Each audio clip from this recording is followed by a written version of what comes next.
Hello, hello.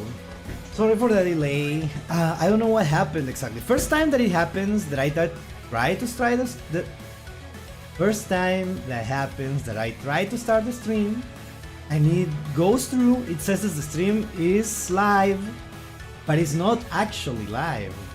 And I don't know. That's such a weird thing. It has literally never happened. But yeah, now we're live. Hello Laser, hello Crispy Applesauce, hello Pyronova, and well, hello Pablo, Whispery. I know there were like other people in the previous chat. Sorry about that. I hope you can rejoin. I'm gonna delete the previous one because I don't know what happened there. So weird, so weird, so weird. Let me check. No worries, YouTube is like, yeah, you like. I know it has difficulties and stuff, but this is the first time that it happens. To me at least. I'm gonna hold the other like private. Hello Simon, welcome, welcome. Yeah, I think everything should be fine. I think everything should be fine. Let me see, let me see. I need to like, I already had like all the tabs open, all the tabs ready. So give me a few minutes. I will try to get everything ready now. That's in 26 different waiting rooms. Yeah. Yeah, I get it. Don't worry, don't worry. But yeah, let me get my tabs ready. In the meantime, how are you doing, chat? Tell me about your day. How is it going? Oh, you're probably... Okay, let me mute this. I think, no, actually, let's not watch this one. Let's not watch this. Let's go into... Yeah, I think it was Laser, that one that said that there is a new TGS anime video. Let's watch that one today too. So we're gonna watch that one. We're gonna watch some videos that are more general about the game itself rather than the anime. Oh, you know what we can start with? I think we can start with the video that someone recommended about the animations for Duel Links. I thought it was like a short video. I thought it was like a 20-minute video, like a 10 or between 10 and 20 minutes, but it's like an hour long. I'm not gonna watch the whole thing, chat. I'm so sorry. I'm gonna be 100% honest. We're gonna watch the most interesting ones. If you wanna mention one, let's watch that one. But sadly, we cannot watch the whole thing. It's like too long, and it's not something like, I'm not gonna lie to you, right? I don't want to be here and pretend that I like care that much about Duel Links. I'm not. I want to say straight up, right? I just don't care about Duel Links. So like I know some people, a lot of people care here, so that's why I'm gonna give it a try. But like I cannot like promise more than that. Yeah, I think it's fine.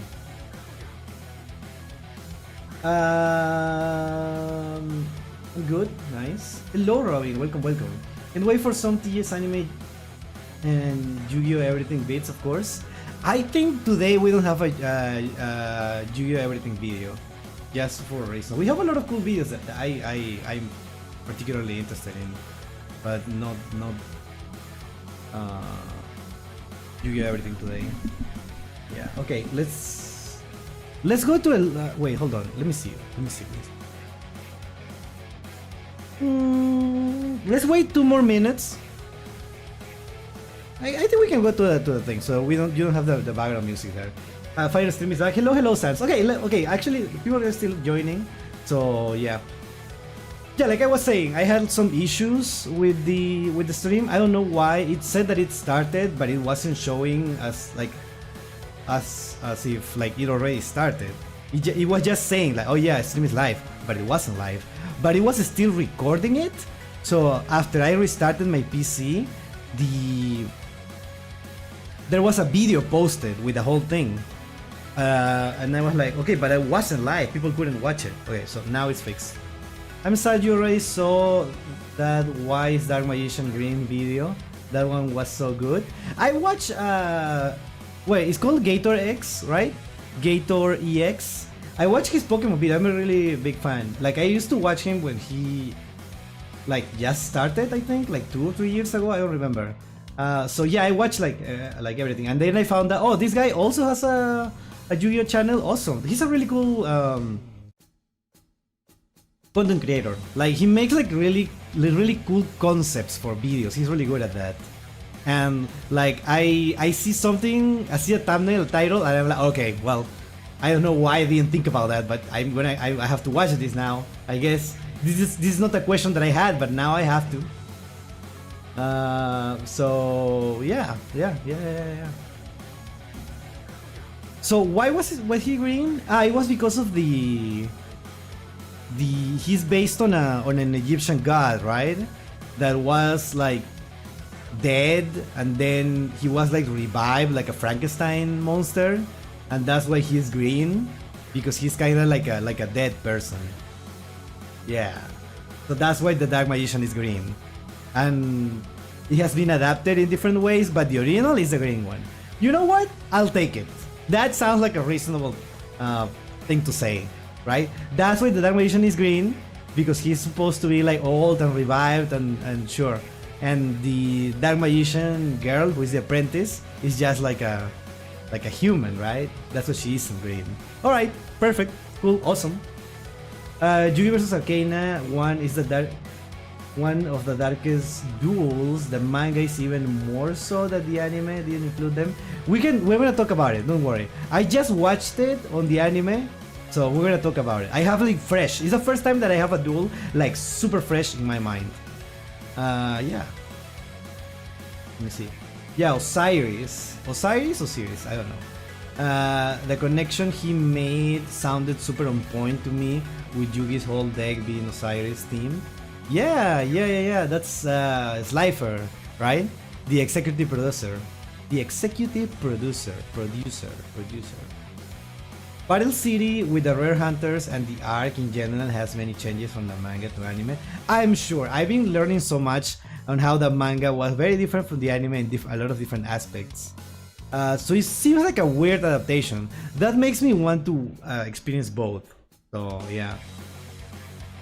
Wait, that's so funny. I saw a thumbnail and said he's a zombie as a joke, but he really is. Yeah, he's basically a zombie, right? He's basically a zombie. Yeah, okay. Let's go into the video. No, okay. There we are. Oh my god, I forgot about this. There you go. Water. I like water. I've been drinking so much water. You know why? Yeah. Dude, why does it feel so hot in here? Like, I thought we were already like getting out of summer. We were into spring. No, spring? No, autumn. Autumn. What am I talking about? Yeah, I thought we were like already in autumn. But it feels like hotter than like a week ago for some reason. I can't wait to have my to be able to turn off the fan, because I feel like the fan kind of ruins some videos. Sometimes you can hear it and stuff. Oh boy, it's a Sam video. I'm ready to be emasculated. What does emasculated mean exactly? Yeah, we have 1, 2, 3, 4, 5, 6, 7, 8, 9.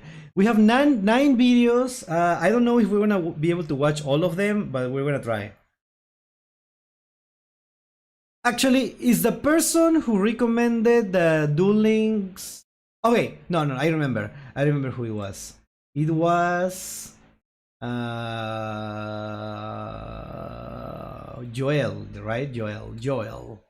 So when Joel is here, I guess we will ask like which are the coolest like Duel Links ones that we want to see. So let's start with this one, okay? Let's go. Wait, hold on. Okay, the audio. Yugi Ritual. Monster your opponent controls lose 800 attack. You can reveal this card in your hand, especially when one Mitsurugi monster from your deck, then tribute one monster you control. You can only use each of the following effect of Ameno Habakiri no Mitsurugi. Alright, let's go. When did Yu-Gi-Oh become this complicated? Let's watch. You can ritual summon this card with Mitsurugi Ritual. Monster your opponent controls lose 800 attack. You can reveal this card in your hand, special summon one Mitsurugi monster from your deck, then tribute one monster you control. There, I'm like, okay, you know what? I that sounds reasonable. I can understand that. Yeah. You can only use each of the following effect of Amino Habakiri no Mitsurugi once per duel. If this card is distributed, you can add one Mitsurugi card from your deck to your hand, then you can special summon this card. Yep, that's Habakiri. Yeah. And that's one card. That's like three cards in one. Alright, don't worry. I get it. I crispy also, don't worry. And that paragraph is full with effects and conditions, which is considered pretty normal by modern standards. Now let me show you the next card. Yeah, that's the meme card. It's not even a serious thing to Now, say anymore. Let me show you guys some cards that we knew growing up.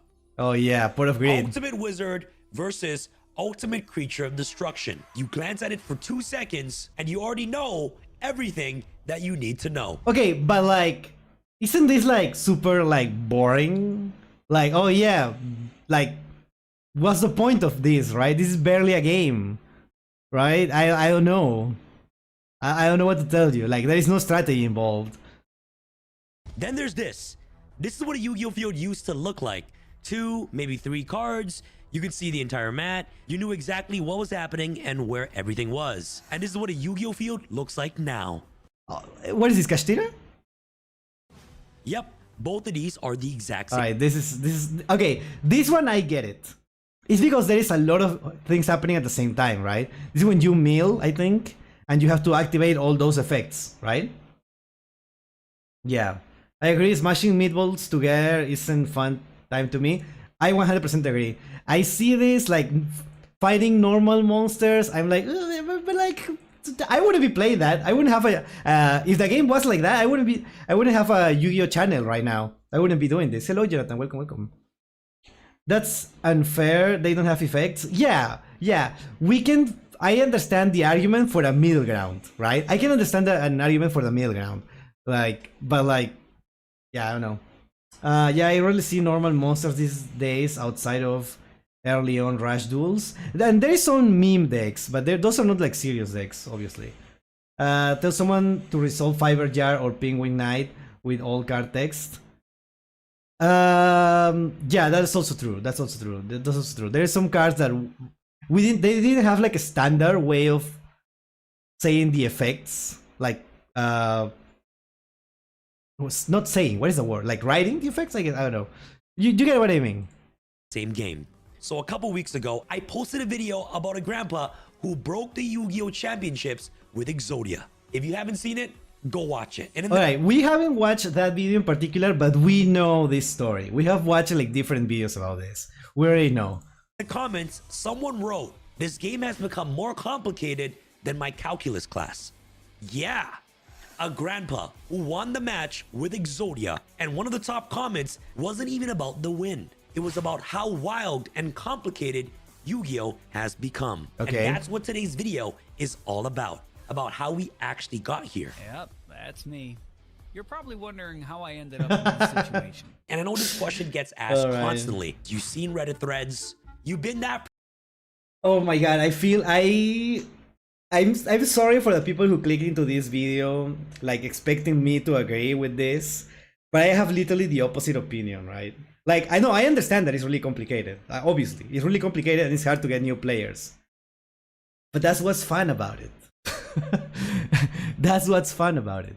Person in a card shop holding a card your opponent activated and squinting. What the heck does this do?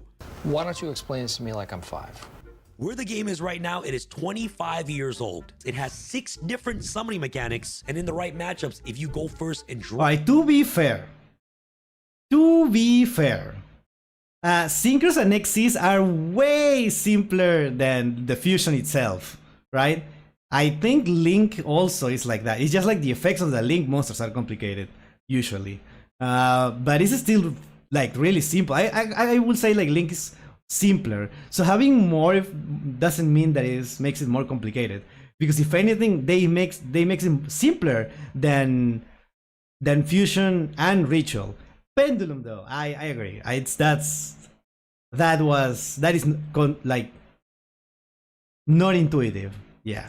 draw well, your opponent genuinely might not get to play. They sit there and watch you build a board for 30 minutes. And on their turn, every card they activate gets told no before they can even do anything. So true. how the heck did we get here? Did someone at Konami in 2002 look at a children's card game about Egyptian magic and think, yeah, in 20 years, a single turn might require a spreadsheet? The honest answer is kind of sad. It got here because of how it was originally built. Decisions made early and innocently that locked it into a path that it couldn't really escape from. Interesting. Before we get into any of that though, I need to say something up front, because I think if we skip this entire argument falls apart. Do we skip it? Do we skip it? I wonder why he needed to introduce this next topic like that. I don't know what it is, but let's see. The original game was not good. Oh! Oh, based! I wasn't expecting that because he's always glazing like the old stuff. He was kind of glazing the old stuff at the start of the video, so I wasn't expecting that. But yeah, I agree. Calm down. It was incredibly fun, and I say this as someone with very strong feelings about it. But balanced, fair, not even close. Yu-Gi-Oh was a mess, a lovable, nostalgic mess that we all have enormous emotional attachment to because we were 10 years old and everything felt magical when we were 10. But pick up the game today with fresh eyes, you'd see the cracks immediately. Pot of Greed, draw two cards. Yeah, that's unfair. That's unbalanced. Just draw 2 cards for free in a game where cards are your main resources. It was obviously so broken that Konami had to ban it in 2005, and they have never touched it since. Not once in over 20 years. On the other hand, Graceful Charity lets you draw 3 cards and discards 2. Also banned. This card is so good. So, like, it becomes like better, right? With time, it becomes better. Like, there is more reasons to have this banned now. Delinquent Duo. You spend 1,000 light points and your opponent has to pitch 2 cards from their hand on turn 1 before they'd even have a chance to do anything. And then there was the Yatagarasu lock, which is one of my favorite pieces in Yu-Gi-Oh's history because it involved being completely destroyed by a tiny bird. But on its own, it wasn't really a problem. The combo was Chaos Emperor Dragon, a monster that when activated, nuked both players' hands and field at once. The trick was keeping a Sangan on the field once Chaos Emperor Dragon resolves. So when Sangan gets sent to the graveyard, you can add Yatagarasu directly from your deck into your hand. This is what Yu-Gi boomers miss, right? This is what Yu-Gi boomers such as like me miss. This was the time, dude. The game was so fun during this. Hello, Yusei. Welcome. Normal summon it, and this is where the most devastating Yata lock begins. And what this does is that when Yatagarasu deals damage, your opponent skips the draw phase. So what happens when your opponent has no cards on the field, no cards in hand, and Yatagarasu just openly attacks every single turn? Yes, you're in an infinite Yata lock, and you can't even draw your way out of it. My point is, the old game had first turn kills and unfair loops before the community even had a name for the concept. The nostalgia is real, but that doesn't mean the problems weren't. The thing I want to push back on is the idea that complexity is what changed. Because even when the old game was broken, you could still follow what was happening. You could still easily read the cards. Pick up any card from 2002. Read it. Summon Scope. Okay, hold on. From 2002. I'm sure someone in the comments can let me know how there were so many cards that had such convoluted effects in 2002. I'm sure there were some cards. Like, obviously, it was really uncommon, but I'm sure there were. Unless your opponent has Mario the Fallen One or Dark Lord Mary to restore 200 LP. Bruh. Any? Yeah. I don't think that's that simple. Hello, Devin. Welcome. Oh. 2500 attack, 1200 defense, 1 tribute. Simple. Mirror Force, when your opponent monster attacks, destroy all your opponent's attack position monsters. Change of Heart, target 1 monster per controls, take control of it until the end of this turn. Done! You didn't need to cross-reference anything or need any complex rulings to understand what these cards did. The Do people call the judge at this time? They didn't call. They weren't judge sharks at the time, right? Much simpler days. brokenness back then was visible. You could see pot of greed resolve, you could see the Yato lock tightening in real time, and because you understood exactly on what's happening, there was at least a sense that you could have done something about it. It still felt like a game where two players are still playing against each other. Compare that to sitting across someone in modern Yu-Gi-Oh, where they play one card, chain off 30 effects, and by the time the dust settles, you're looking at a field you can't interact with. That's the actual shift. Things just didn't get more powerful. They got unreadable. I love this, dude. This card is such a meme. I don't even know what it does. I never read this card. Someone summoned it one time in a dual room stream, I think. And I was like, okay, well, I guess this could be my opportunity to actually read this card, but I'm not gonna. No, sometimes you just lose to CD Yada. That's it. That's what people mean when they say the game got too complicated. All right, so why? Why? Because I genuinely don't think the answer Sell is just more Konami cards? is greedy. Or at least, that's not the whole story. Okay. The game got My complicated bad, I guess. because of how it was originally designed. And there are three things in the design that made this all unavoidable from the start. Every other major card game has some version of a resource system. In Magic, you need lands to cast spells, and the more powerful the spell, the more lands you need to play first. Want to drop something game-ending on turn 1? Well, you can't. It costs 7 mana, but you only got 1 land. Pokemon uses energy cards. Hearthstone gives you mana crystals. The specific differs, but the idea is the same across all other major games. Powerful plays are gated behind something you have to accumulate over time. But that's the cool part about Yu-Gi-Oh, right? You can do whatever you want.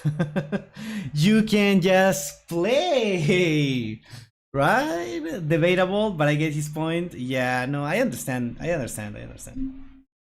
Lands are the worst method of mana, in my opinion. Well, wasn't it the first? Or at least one of the first ones?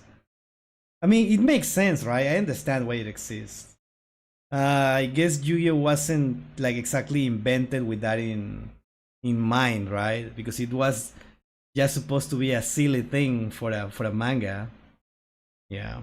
Yu-Gi-Oh just didn't do that. So you draw 5 cards, and as long as you got the right cards in your hand, you can do things with them immediately. The whole game basically runs on card effects as their own currency. This sounds liberating, and in some ways it is, but it creates a specific headache for the people designing the cards. In Magic, if something is printed way too strong, the fix is simple. Charge more mana for it. There is a dial for that. In Yu-Gi-Oh, What? that dial basically doesn't exist. So when Konami... What do you mean dial? Like if it's too good, you just like how do you know that it's good before it's played, right? You cannot change the card after that unless you made a new version of the card. But they they have a rotating system, right? The rotating formats, I think, right? Was it? I don't remember. Increase the cost, but how do you increase the cost? You cannot change the cards. You make a new card, right? Imagine Recotail Artalion bouncing your lands, and you are now 3 turns behind.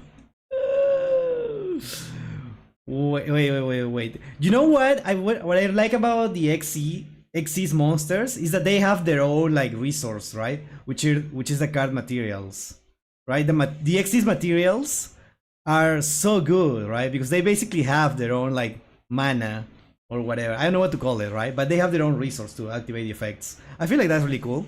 I feel like maybe we should have like a state with stuff like that. But no pendulum. Konami needs to rein in a powerful effect. The only place that restriction can live is inside the card text. You can only use this effect once per turn. You cannot special summon other monsters turn you activate this. And as the game gets more powerful, these restrictions pile up. One effect turns into 1 effect plus 3 clauses plus 2 exceptions plus a hard once per turn. Multiply that across a 40 to 60 card deck and hundreds of possible interactions. And you start to understand why a judge might need to get involved in resolving a single turn. This isn't something that crept over time. It was built into the foundation from day one. Oh, I get what you're saying. I know erratas count. Erratas. I don't know. They count, but they are like a last resource thing. That is not a common thing. It's only something that happens when something is like actually makes no sense, right?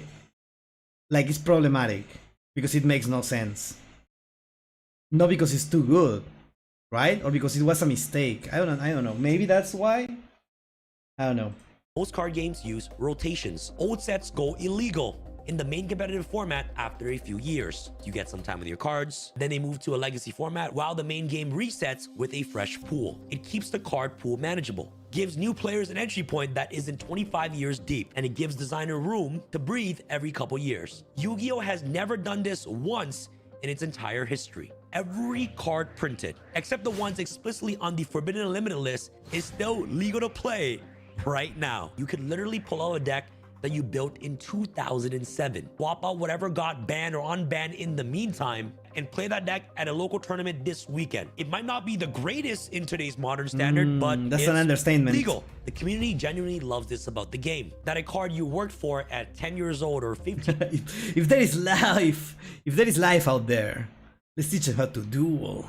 years old is still yours in a meaningful way. But the business consequence is that the only reason to buy new cards is if they're better than the ones you already have. Konami has to keep printing things that make you want to upgrade. Because unlike Magic or Pokemon, there is no rotation forcing your hand. So yeah, that's what I said at the start, and he said that that wasn't the case, right? That is because like more cards, newer cards needs to be sold. So in order to sell these new cards, they have to be better than the previous one, and that like creates a power creep situation, which is hard to come back from, right? It makes like the game different because everything has to be better than the previous stuff. I don't know. Every new set has to edge out the last one in power. Power creep in Yu-Gi-Oh isn't a design flaw, it's load bearing. It's structurally necessary for the whole thing to stay standing financially. And since stronger cards need more restrictive text to keep them in check, circling back to the first point, the complexity compounds itself every release cycle. And it has been doing so for 25 years. Yu-Gi-Oh isn't just a card game. It's a franchise, and there's always been an anime running alongside it. Every new anime series needs something to set apart from the previous one. Some new hook that makes the duels look fresh on screen and gives the writers something to Card build games storylines on around. In the motorcycles. original series, Yu-Gi just played with monsters, spells, and traps and fusions, and that was enough. But by 2008, when 5D started, the writers needed to give their characters something new to do. They invented synchro summoning, and because they put it into the anime, Konami had to put it in the real card game. The two have always moved together. Then Zaxo came along and needed XCs. Then Arc V needed pendulums. Then Vrains needed links. Each time a brand new mechanic for the show becomes another layer sitting on top of the card game. And that's the thing that makes this compound over time, is that none of them ever actually replace what comes before. They just joined in. The modern game contains... That's cool, right? We just have new stuff every time, and we don't have to get rid of the previous stuff. Hello, Zen. Welcome, welcome. Yeah, but the set rotation still have power creep because more power, more fun, you know? True. But it's like in a balance aspect. The balance aspect is like easier to keep track of, right? To keep it in check. Because you're making something from the ground up, right? Even if it's more power and more fun, you kind of understand how the game is evolving. So it's easier to balance, question mark? Maybe? I don't know. It's every summoning mechanic ever invented across every Yu-Gi-Oh anime series, all simultaneously legal, all capable of interacting with each other in ways no individual designer could have fully mapped out when they were adding the latest one. The newest series, Go Rush, runs a simplified format called Rush Duels, where the rules are stripped way back. And I think that tells you something where things stand. That's Konami accepting that the main game, advanced format, can't really be walked back, and quietly building a second, easier version on the side. With all that in mind, then let's walk through what actually happened, era by era, because each one follows roughly the same shape. New mechanic drops, part of the community melts down, the outrage eventually fades, and then the next one drops. And each era has its own flavor of different community meltdown that is worth looking at. When 5Ds dropped Synchros, the forums lit up. You had threads on Pojo, GameFAQs, YouTube comments, all some version of the same thing. They ruined it. This isn't Yu-Gi-Oh anymore. I'm done. And if you've been around this community for any amount of time, so you already know exactly how this sounds. We were talking about this the other day. Like, I kind of wanted to see reactions. I don't know if there is like YouTubers at the time that reacted to Pendulum. Like, I want to see like a YouTuber's reaction of finding out about pendulums.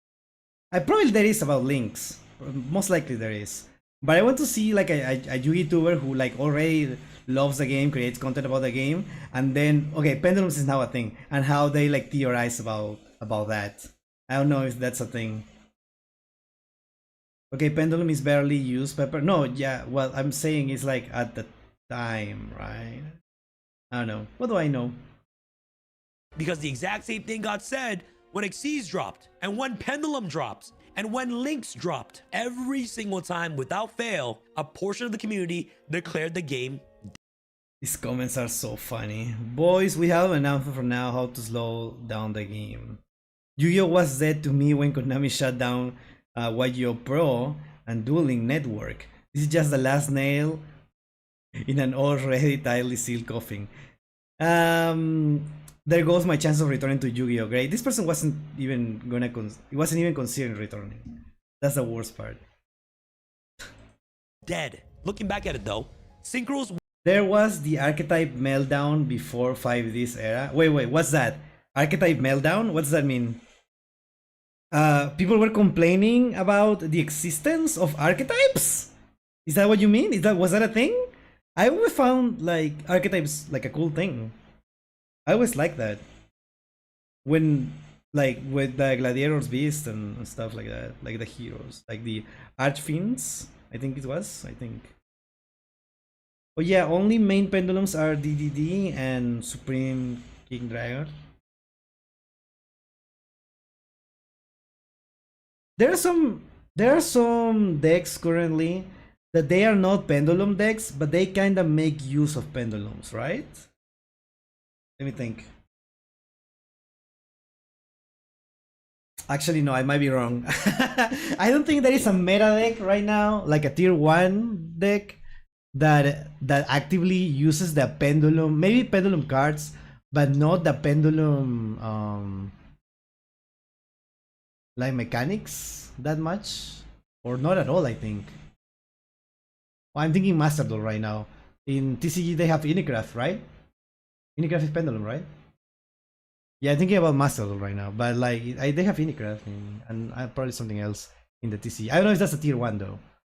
Decks went from slop piles to specific archetypes, and people felt like it creative deck building. That makes like creative deck building more fun. I'm trying to make Orai's Draco Tail. Interesting. I haven't seen that. Sounds interesting. Master needs to add a pendulum event. Probably. We'll see how that goes. Were genuinely the cleanest mechanic they've ever added. I love synchros. You put a tuner monster and some non-tuners on the field, their levels add up, you gotta do some math, and out it comes. It rewarded thinking a turn ahead and knowing your deck. To me, that was pretty cool and rewarding. Yeah. And what synchros did, and this matters in the long term, was change what the extra deck was for. Before synchros, your extra deck was basically a closet for polymerization. You kept fusion monsters in there. If you have polymerization, you can get access to one of your cool fusions in your extra deck. Or if you have cards like Instant Fusion or Metamorphosis, you can get access to cards like Thousand Eyes. But after synchros, because synchros were mainly what is the word that I'm looking for? Generic, right? You just needed the levels. You need a specific monsters like for fusions. I know fusions usually says things like, oh yeah, monster from this attribute or from this type and stuff like that. But synchros were more generic, so you could have like everything in your extra deck. in my opinion, the extra deck became a focal point. Your main deck is now a machine without needing the requirement of polymerization, whose job was to Yeah, all of these are generic. Awesome. Get the right monsters out of your extra deck. Everything that's happened in the game since is built on the same principle. Xyz arrived 3 years later, and yeah, it got the same energy that Synchros got. New things drop, community loses its mind, they ruined it. And you know the drill by now. But looking back, Xyz was actually a pretty natural next step. The mechanic itself isn't that complicated. You overlay 2 or more monsters of the same level on top of each other, and the Xyz monster sits on top with its materials underneath. You attach those materials one at a time to use its effects. That's it. It gave the extra deck another lane to work with. And honestly, in my opinion, it worked well. Some of the most beloved decks in the entire game were built around Xyz monsters. The real issue wasn't Xyz itself, it was what came with it. The moment Xyz launched, synchro support... Oh no! It's Shockmaster with his little face there. Is this also banned, I think? These are also probably banned. slowly faded. All the new sets were pushing Xyz, the competitive meta followed, and if you spent real money building a synchro deck, you were suddenly playing an underpowered strategy in a format that had moved past you. Xyz and synchros was never the problem. It was just the patterns surrounding it, because this is the moment that pattern locked in for good. What do I like more, synchros or Xyz? I prefer Xyz over synchros by a lot. By a lot. I think it's really... Xyz is just, it just makes sense. Like, it also feels like better for the game. I don't know. Hello, Young Maker. Welcome, welcome. Every new mechanic from here would carry an unspoken message. What you were playing before is slowly becoming irrelevant. At this point, some players could combine both in their decks, and some quietly just quit and walked away. In my opinion, Pendulum's where I think the game genuinely lost a chunk of their audience. Specifically upon release of Duelist Alliance back in 2014. Because Pendulum didn't just add... That's when the game was ruined. You know what? I like pendulums. I like pendulums. I like pendulums. But we have to agree that they are like very complicated, and it makes perfect sense why a lot of people hate it. Yeah. I'm hurt as a synchro player. No, I also like synchros. I think synchros are really cool. I just think that Xyz are cooler. It's just a matter of taste. I just prefer Xyz. Pendulums though. Yeah. Added new mechanic. They asked you to rethink what a Yu-Gi-Oh card fundamentally was. A pendulum monster can be played as a regular monster, or you can place it in one of the new Zuringa 99, thank you so much for the follow. I enjoy pendulums, but yeah, I understand why it hurts the game. Totally. Oh, yeah, embracing change is important. I like Yosenju. What's that? Pepper, they made Yu-Gi-Oh players do the forbidden power reading. No, I don't think so. I don't think that's the thing. I don't think that was a problem. The problem is that the effects are not written in the cards, right? Not the effects, like the mechanics are new rules, basically. It's nowhere in the card says that when this is like destroyed, it doesn't go to the graveyard. It goes face up on the extra deck? What? And you cannot use cards that send them to the graveyard for fusion, like for contact fusion, because they don't go to the graveyard, right? They go to the extra deck. What? I get what that's a thing, but like that makes the game like unreasonably more complicated for people that already know the game, because that's not part of the rules. And for new players, it's like, why only these cards are different, right? That's the issue. Long video today? Yeah, today we're watching a few long videos. Hi Firegun, welcome. Pendulum cards are not very intuitive. Yeah, exactly, they are not intuitive, that's the issue. And there are very specific rulings, like if used as Xyz material, it goes to the graveyard. Yeah, when you like send you use them, right? You discard the Xyz material. I don't know if discard is the term. I don't remember what is the term exactly. I don't want to say something wrong, but you know what I mean. Yeah, he didn't leave the field. Yeah, the thing is, it doesn't work like other cards. That's the issue. I also just pulled Unity, one of the few cards in UE and the gang on it. Oh, Unity! Yeah. The cards with the anime characters. Yeah, they have that in different animes. That's awesome. Sounds like a cool collection to have.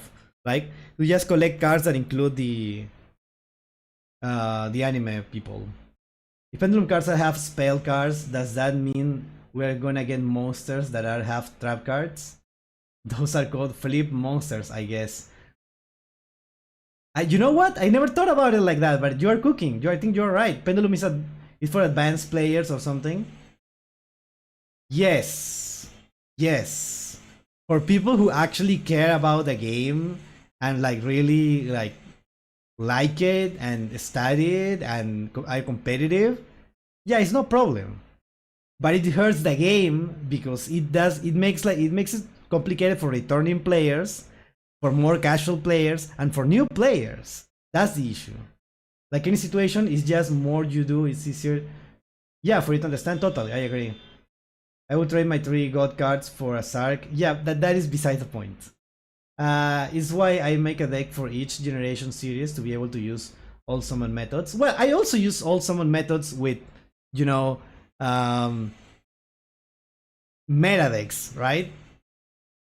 I don't think you need to use like something from different generations. You can do it because you like it, obviously, but you don't have to in order to use all summon methods, right? Right now, if you want Xyz, you use like K9 or something. I mean, I guess there is more than K9. I just the first one that I could think of. For like Synchros, you have the Cool Tune. For fusions, you have Dracotail. I don't know if Dracotail is still relevant in the TCG. I'm mostly talking about what I know, right? And yeah, for pendulums, there is also like Inecraft. I don't know what it's called, right? That's probably gonna come to Master Duel in 2 weeks. Will I build that? No. Under any circumstances, I'm building that. Good luck on your video, Crispy Apple Sauce, by the way. Good luck on your video about Inecraft. I'm gonna use that as my religion when it comes out. Pepper, you should make a dual room, but we go through each generation. Okay, that sounds interesting. We can try that. Dracotail is tied to the hip to Bandit right now. Well, yeah, but it's also fusion. It's a still fusion. Yeah, I don't know. I don't know why we went into that tangent, but yes. Pendulum Zone. Oh, me watching this while I'm building a DDD deck, and I'm proud of you. DDD. Triple D, right? They have like a little bit of everything, so I like it. I'm trying to build a good Thunder deck. More power to you. Yeah, do that. Thunder, very unrepresented.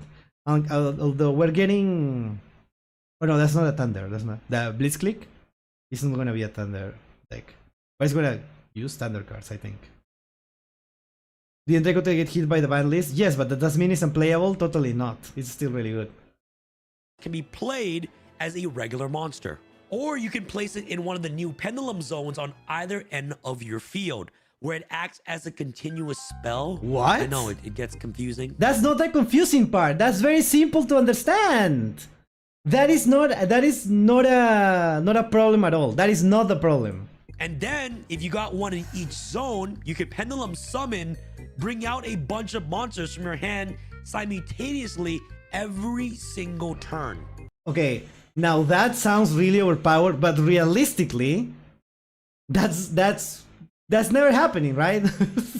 Realistically, that's never happening. As long as their levels fall between the 2 scale numbers on your pendulum cards. I know, guys, it's a mouthful, man. That's not complicated. That's not the complicated part. If anything, the complicated part is that is never explained, right? You have to get the rule book in there. But like, it by itself is not hard to understand. They also physically changed the field. The zones on either end of the spell and trap row were repurposed. The field most people had been playing since 1989 was now laid out differently. Competitively, the problem was immediate. Being able to dump multiple monsters onto the field in one go meant going first became overwhelmingly powerful. The whole game basically became who can build the biggest board while going first. And if you basically can't break my board, you lose. And that's the thing that still defines modern Yu-Gi-Oh! Today. But in my opinion, pendulums made everything worse. By 2017, Konami has clearly... We didn't address the elephant in the room. The actual problem with pendulums is like how they interact with other cards. That's a real issue for me. That's the real issue. Like, the way that they interact with other cards are not intuitive. And I feel like that's the problem, not everything previously stated. But trust me, the scale seems the most important part of the pendulum summon. I know. That's what makes them like the the thing. Yeah, I get it. I get it. I get it. I get it. But like that is not what breaks the game, basically. That is not what makes it complicated. Complicated. We're talking about complicated. If we're talking complicated, I don't think that's what makes it complicated. Noticed that Pendulum was the problem. Going first has gone so powerful it was practically a coin flip for who won the game. Something had to change. So they introduced Link summoning alongside a major rule overhaul they called Master Rule 4. Under the new rules, most extra deck monsters could no longer go in your regular 5 monster zones. They could only go into one of 2 new extra monster zones. So adding 2 new field parts onto the field. 1 per player in the top middle of the field. To place more than 1 extra deck monster, you would require a Link monster, which would have to have directional arrows on them pointing at adjacent zones. Those arrows would unlock the neighboring zones for your extra deck use. To be honest, guys, even making this script and just reading that sounds confusing for new players. Like I could. Okay, I was about to crash out because he was saying, like, what are you talking about? Like, you actually know the game. For new players, okay, I get it. Could understand why Yu-Gi-Oh is just so confusing, because like, what the F did I just mention? Like, if you're watching this video and you're like, yo, Sam, what the heck are you talking about? The goal of Link summoning I'm not the target audience for this video. My bad, chat. My bad. I'm not the target audience for this video. I already know what the target audience is. I mean, I should have known. But yeah. Limit how crowded boards could get. Cap how many powerful monsters you could have out simultaneously. Slow down first turns. And make room for actual back and forth gameplay. That was the purpose of Link monsters. Why Konami decided to do that? To kind of nerf pendulums a bit and slow the game down by having you access Link monsters first, and then you can summon your powerful extra deck monsters to their zones. You get where I'm going here? But what? No, yeah, but like the weird part is that they force everyone to play Links. Yeah. Actually happened was that players figured out how to chain Link summons together in a way that opened up basically every zone anyway. The boards actually didn't get smaller with all the resources that we have accumulated with Pendulum monsters, with Synchro monsters, with Xyz monsters, and no set rotations, and basically having access to every card in the game aside from the ones on the Forbidden and Limited list. People found a way to crack Link summoning. They broke it. Boards took extra steps to build, but the game didn't get any slower. It just got more complicated, which, given what they were trying to accomplish, is almost as impressive as a failure. Links didn't fix anything, guys. And the funny thing is, Konami quietly walked most of it back in 2020. Regular extra deck monsters can go in the main monster zone again, but Links and Pendulums kept the new restrictions. And the whole entire thing left the game in a state where you got 6 summoning types operating under 3 different sets of placement rules at the same time. And at some point, the word complicated was an understatement. There's a word that comes up constantly whenever someone talks about modern Yu-Gi-Oh! Solitaire. Me? Duel you? I would have more of a challenge playing solitaire. Kaiba literally spoke it into existence. I've heard this many times. I just sat there and watched my opponent combo off for 30 minutes and I couldn't do nothing. I just watched them play. I agree. That happens because you have a bad deck. No, I'm rage baiting. It's actually not true. But it is what it is. I get it. It's not entirely fair. The game does have real interaction and genuine counterplays. It's just not one person doing a bunch of things in a vacuum all the time. But the feeling behind that complaint is real. And going second in modern Yu-Gi-Oh! Against a well-prepared going first strategy can genuinely feel like you're just there as an observer. They led to new players and they leave. Yeah. Yeah. I agree. You cannot tell that to new players. However, nah, I'm just kidding. The reason for that directly comes from everything we've covered. Here's roughly on what one turn of Yu-Gi-Oh! Looks like. And guys, this is our end board, bro. I don't know how we're losing exactly, but if I lose, I'm a bot, I think. How do you break this board, chat? I'm pretty sure there's ways to... Oh, super polymerization, yes. But this is our end board, bro. Against Yummy. Against Yummy, by the way. This is the end board, alright? And there's like... Yeah, you get it. By the time your opponent passes back their turn to you, you might be staring at 5 to 7 to 10, 15 negates that your opponent has on the field for your 6-card hand to try to eventually deal with. You literally sit there for 30 minutes, watch your opponent combo, and just lose. The community solution to this was hand traps. Monsters you keep in hand to activate during your opponent's turn without ever putting them on the field. Ash Blossom stops your opponent from searching the deck. Why do you use that version? The board after their 5th summon. Effect Veiler shuts off a monster effect mid-combo. They exist specifically because going second in this game without that kind of disruption in hand is close to unwinnable, which means every competitive deck now has to split their space between hand traps. Oh no, and now every deck is the same. Every deck looks the same. It's like 15 cards in every deck. It's like the same. Oh no. An engine. And to use those hand traps effectively, you'll need to know your opponent's combo well enough to spot which step is critical to hit. Okay, that's actually the main thing here. Like as a new player, you have, even if you craft like all the hand traps and you're playing a competitive deck, how do you know what to use your hand traps on, right? How do you need to know not only your deck, but the opponent's deck. You need to know the combo lines and the type of cards that they could have, right? What else could they have? How many of these cards they are running in order to do that? Yeah, that's the hardest part for new players.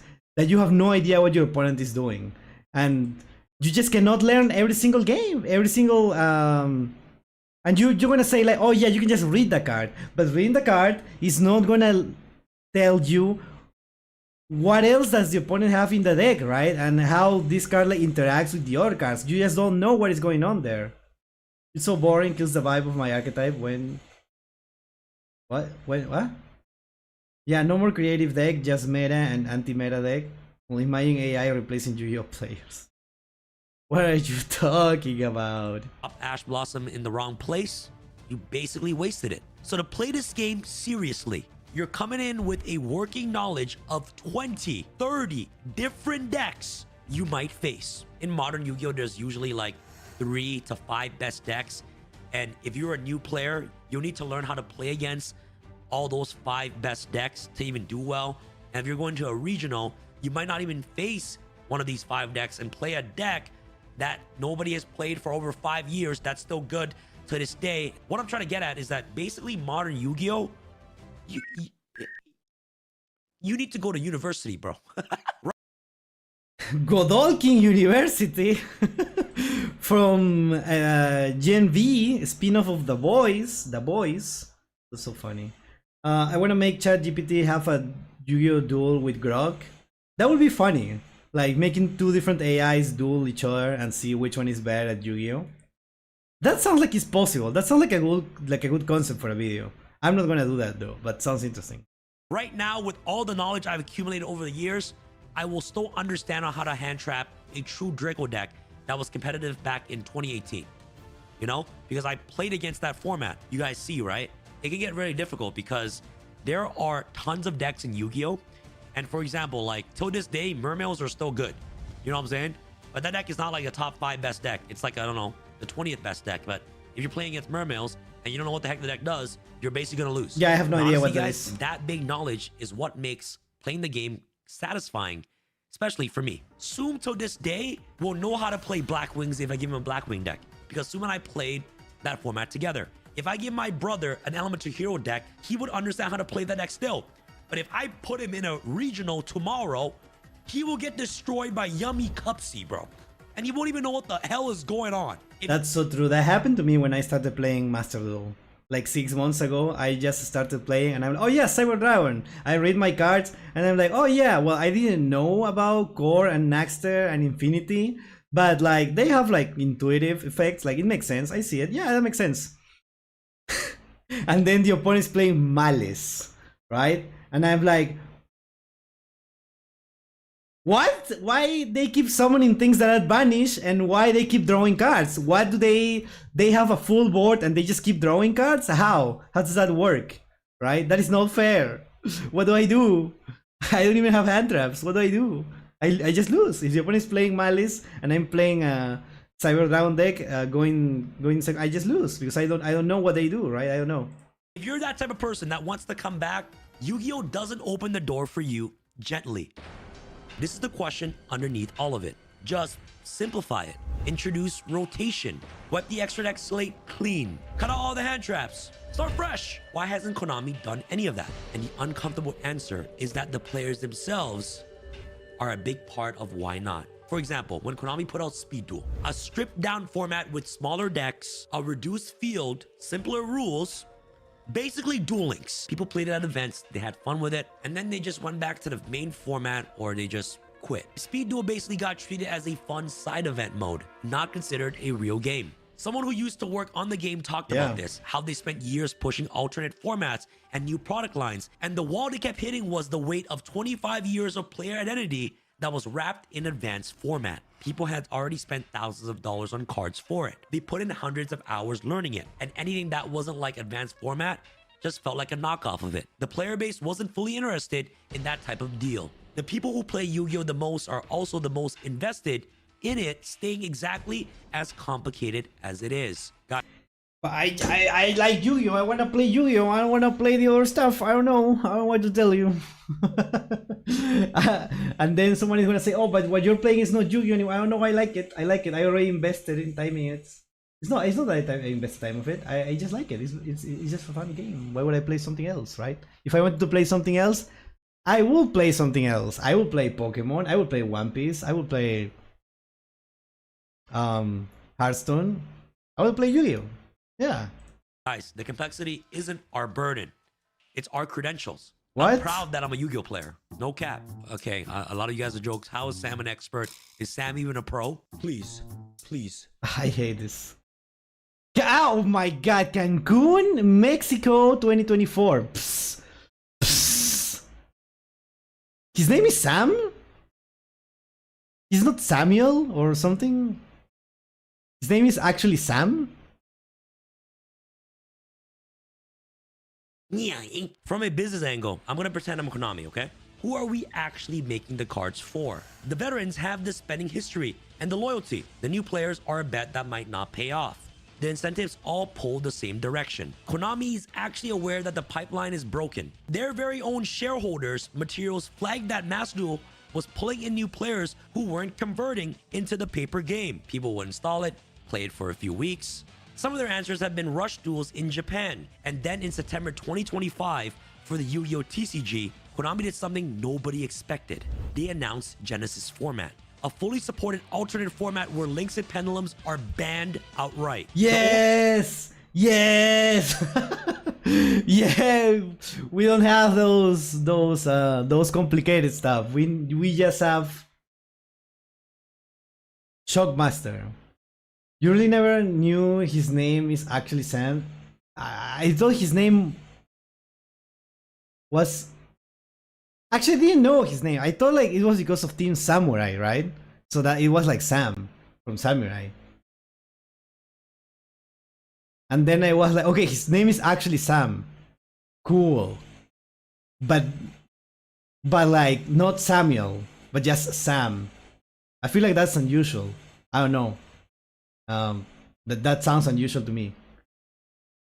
I love playing Genesis. I'm losing to Cool Tune there too. Yeah, so good. Field layout comes back and the ban list gets thrown out entirely. And instead of restricting cards by banning them, you use a point system when building your deck. The game looks at a glance a lot closer to what most people remembered. They ran Genesis events at YCS tournaments through late 2025, and the first full YCS with Genesis as the main event happened in Virginia in February 2026. And that's not nothing. Konami spent time building that format quietly, and they definitely have heard all these conversations about how the game has become so complicated. All in all, even... Wait, Sam is from Samurai. I ordered a card from his shop and it has his actual name on it. And it's not Sam? And it's not Sam then, since his name is not actually Sam? with Genesis, advanced format is still the most popular. Genesis format exists alongside it, not instead of it, which tells you everything about the bind that Konami is in. They can build a gazillion formats for the people who got left behind. What they can do is take the complicated version away for the people who stayed. And that's why things can't get fixed. So when did Yu-Gi-Oh become so complicated? It was complicated. Complexity in is the 2008 if game. you only know the original game. Very complicated by 2014 if synchros and Xyz were your whole world. And it became what it is today through 25 years of individuality, reasonable decisions that stacked on each other into something that, viewed all at once from the outside, looks almost impenetrable. A mannerless game that can't stop printing more powerful cards. Hooked to an anime that keeps demanding new mechanics with every layer preserved on top of the last. Hundreds of thousands of people love the game at its current state. People who get real satisfaction out of learning a combo sequence until it's second nature.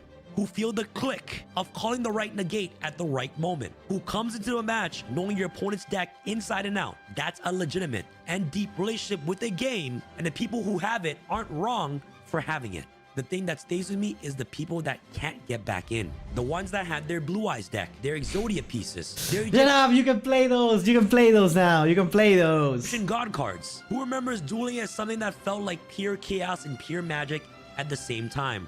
Where all the information you needed fit on a single card and the stakes were whatever was in your pocket. Bind by a rubber band. Isn't that crazy? Y'all remember those days with your decks in your pocket with a rubber band around it? That's me. Yes, that's how you do it now. That version of the game is still technically here somewhere, buried between all these new rules and mechanics. But unfortunately, you won't be able to reach it from a competitive standpoint anymore. The game grew up. It grew up alongside its original audience, and it was Yeah, that's it. That's the moral of the story. Grow up. Grow up. That's the moral of the story. I love Genesis when it released last year. Now I am waiting for Master Duel. Yeah, I can't wait for Genesis to be in Master Duel. I'm sure that's gonna happen one day. Hello, Turindos. Welcome, welcome. Game versus anime. Which one will win? Game. Pepper, where can you play those cards? Which cards? Sorry. Oh, the Exodia pieces. There is like the Fusion Exodia one, and Blue Eyes. It's the main part of a competitive deck, right? Not like super competitive. It's not like tier 1, but you can compete with it, at least as a rogue deck. I think it was the best one at a few years ago, and it's still the same. You can play that. You can play that and compete. You're not gonna get stomped, like absolutely destroyed, if you play Blue Eyes or like the Exodia guy. I don't know. That's the thing that people play. absorbed everything they wanted as their taste got more complex. And it ended up somewhere the 10-year-old version of most of us wouldn't recognize. Whether that's something to be proud of probably depends on whether you kept playing. Thanks for watching. Wow, cool video, cool video. Yeah, you know, well, I already like said my stuff. Like, yeah, I disagree with a lot of things. I agree with a lot of other ones. The main thing is that, yeah, the game is complicated. Yeah, I understand. Solution: grow up. Solution: grow up. That's it. I'm sure if everyone that is watching my video already, like, it's probably not the target audience of this video in particular. The people that are watching my reaction is the people that are already like super invested into Yu-Gi-Oh. Can you imagine like someone that is not someone that is like really into Yu-Gi-Oh watching a super niche Peruvian VTuber reacting to why the game is complicated? Why would you watch that if you're not like super into Yu-Gi-Oh, that you only consume Yu-Gi-Oh content? Like me, I like me, I get it. I understand. The more I play the Gate Guardian deck, the more I like it. Yeah, that's also a deck that you can play, right? They have made so many retrains and ways to play all cards now. Oh, you like Call of the Hunted? Yeah, that's a thing now. Pepper, what more videos are we gonna watch? Oh, don't worry, we're gonna get there, don't worry. That's why Sam has almost 1 million subs. He makes a huge essay to just say, grow up, fam. I don't know if that was like his conclusion, but that's what I got from that video. From the video, it's like, grow up. I used to play. I used to be pretty awful. Like, oh, it used to be pretty awful. Sorry, it's my dyslexia right now. It used to be pretty awful. Yeah. But you can get more. Yeah, we're getting tool support too. We're getting cool stuff now. So yeah. let me know what is the most complicated part in your opinion, chat. What is the most complicated part of Yu-Gi-Oh? For me, I think it will be like the need of knowledge of your opponent's deck more than anything else, because the rules you can read them one time and you can reread them, but you never know what you're gonna go against, and there is so many cards that do so many things, and since the effects are so convoluted, that's the issue, right? If there were only like 4 decks that are realistically playable, you can just learn the 4 of them and move on, right? But since you have to learn so many things, that's what makes it complicated. In my opinion, that's what makes it hard for new players. So yeah, let me know about your opinion. Thank you. Wow, we did it. We did it, chat. The variety is one of my likes in Masterduel. Variety. Yeah, you can see, I mean, especially in like lower ranks, right? You see a little bit of everything. Even in master rank, you still see a lot of people playing different things. Yeah, I don't know, but also like if you play locals, like in the TCG, people are limited by the prices of the cards, right? Not everyone is gonna have like a super competitive deck in locals. Yeah, I know. Synchro, too much players playing. Hidden rules, extra. Hidden rules. You can run into someone playing literally anything. Yeah. Literally anything. Sometimes you don't even find out, right? Sometimes you just beat someone before they do anything, and you just look at their deck later after the game is done, and you're like, oh, so this guy was playing plants. They just they just render when they saw the K9 combo. Jubel versus Evil Hero. Yeah. People play Juvel. I think that is not like tier 1, definitely not, but it's out there. It's up there. Have you watched Yu-Gi-Oh! Tournament of Power by yugioh? No, I don't know what that is. You can share it on the Discord server. I forgot to put my Discord link. Hold on. I completely forgot about it. I don't know if you're in the Discord server, but I'm gonna put it there.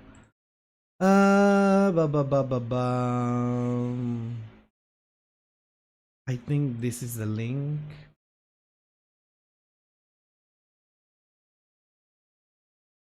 Alright. There it is. There it is. Sorry, I forgot. My bad.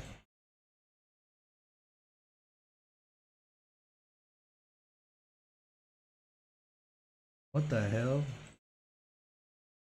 You might come across a Flower Guardian or Triple D instead of whatever's popular. True. Let me send a bit of an ad break really quick before we move into the next video. Woo!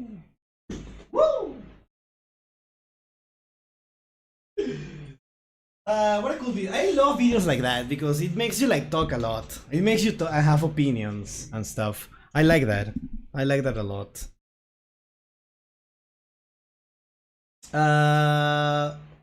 We also don't have as much as for casual community side when it comes to playing TCG. Everyone is testing meta or rogue against meta. Yeah.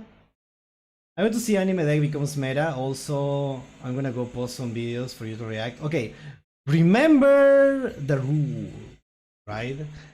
Today we already selected the videos, but like no anime stuff, like that is just like anime scenes. If there's another video where they talk about the anime, that's perfect, right?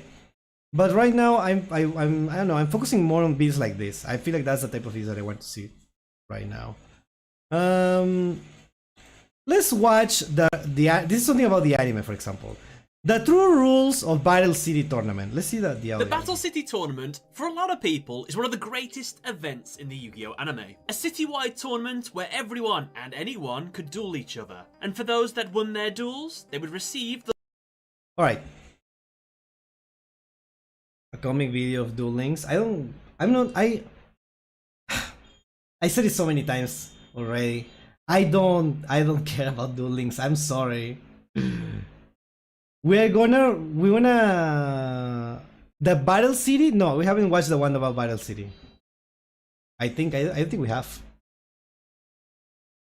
We're gonna watch something about Duel Links later, don't worry. Yeah, I did send Yu-Gi-Oh! Everything blindly ranking Yu-Gi-Oh! Duel videos. Oh yeah! I'm not gonna... Sorry, Laser. I mean, I don't know if I should like say that, but I feel like for those blindly ranking Yu-Gi-Oh! Duel videos, we can try one. We can try one and see how they are. Okay. Next time we're gonna try one. Remind me, next time we're gonna try one of those. Lowest LP wins under 100, loops, crazy turns, which protagonist? Yeah, the thing is like the blindly ranking makes it more of a content about the creator themselves rather than an objective thing. So I'm kinda about it. I saw I read this. I don't think we have watched this, but yeah, let's see. All right. The true rules of the Battle City tournament. You know what? I recently started watching the Yu-Gi-Oh! Dub again, the Duel Monsters, and that's where I am at right now. I'm in Battle City. I just finished. No, I think I'm watching the Duel Room. The Duel Room. What the hell?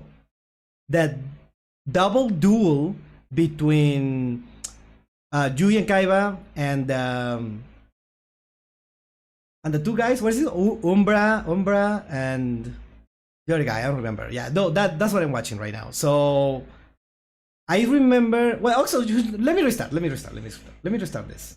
But yeah, TSM duel analysis. There is only like 4 or 5 Ds duels. Yes, I think I'm gonna watch 5 Ds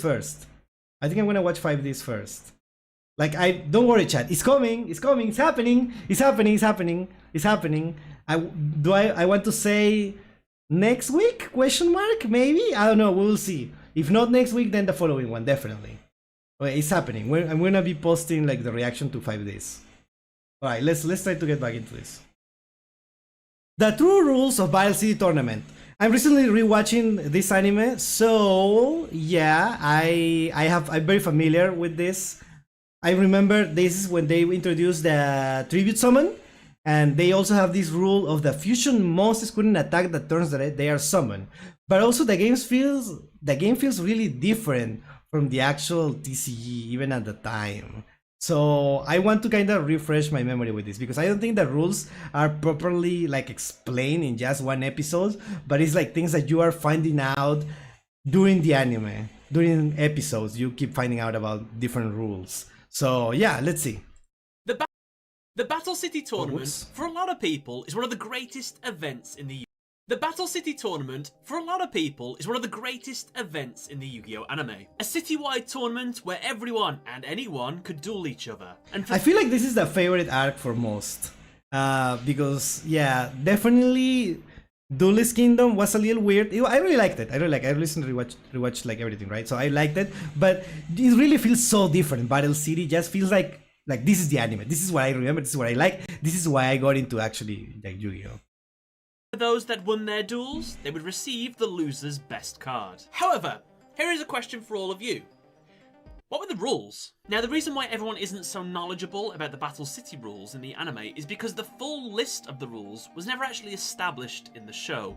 That's what I'm saying. They never explain the rules. You just keep finding out like every episode. Every episode you find a new rule. There wasn't a moment where Kaiba sat everybody down and explained every single new rule to them. However, it is implied everybody got like a pamphlet or something beforehand. Yeah. However, for us watching, we wasn't given that luxury. And unfortunately, we would be instead drip-fed the rules basically as they happened. Which is a little bit annoying because if you watch a duel at the start of the series, when rules get established a little bit later, you would have loved to have known that back at the start because then you could watch all of the duels and you know exactly what players can and can't do at any given time. So when you're wondering, why isn't he attacking with that monster? Yeah, that was so confusing. Today, let's clarify. That was so confusing, right? I'm kind of complaining right now, but I wish they did the Jujutsu Kaisen thing with the cooling games where they spent like a whole episode of just reviewing the rules and talking about it. Now, I would love a Yu-Gi-Oh! Episode like that. It will be so funny.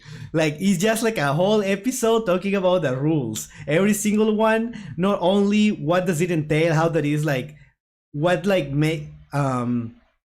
what it means for the game, and also how the characters feel about these rules. That's amazing. We need something like that in Yu-Gi-Oh! I feel like that would be really fun.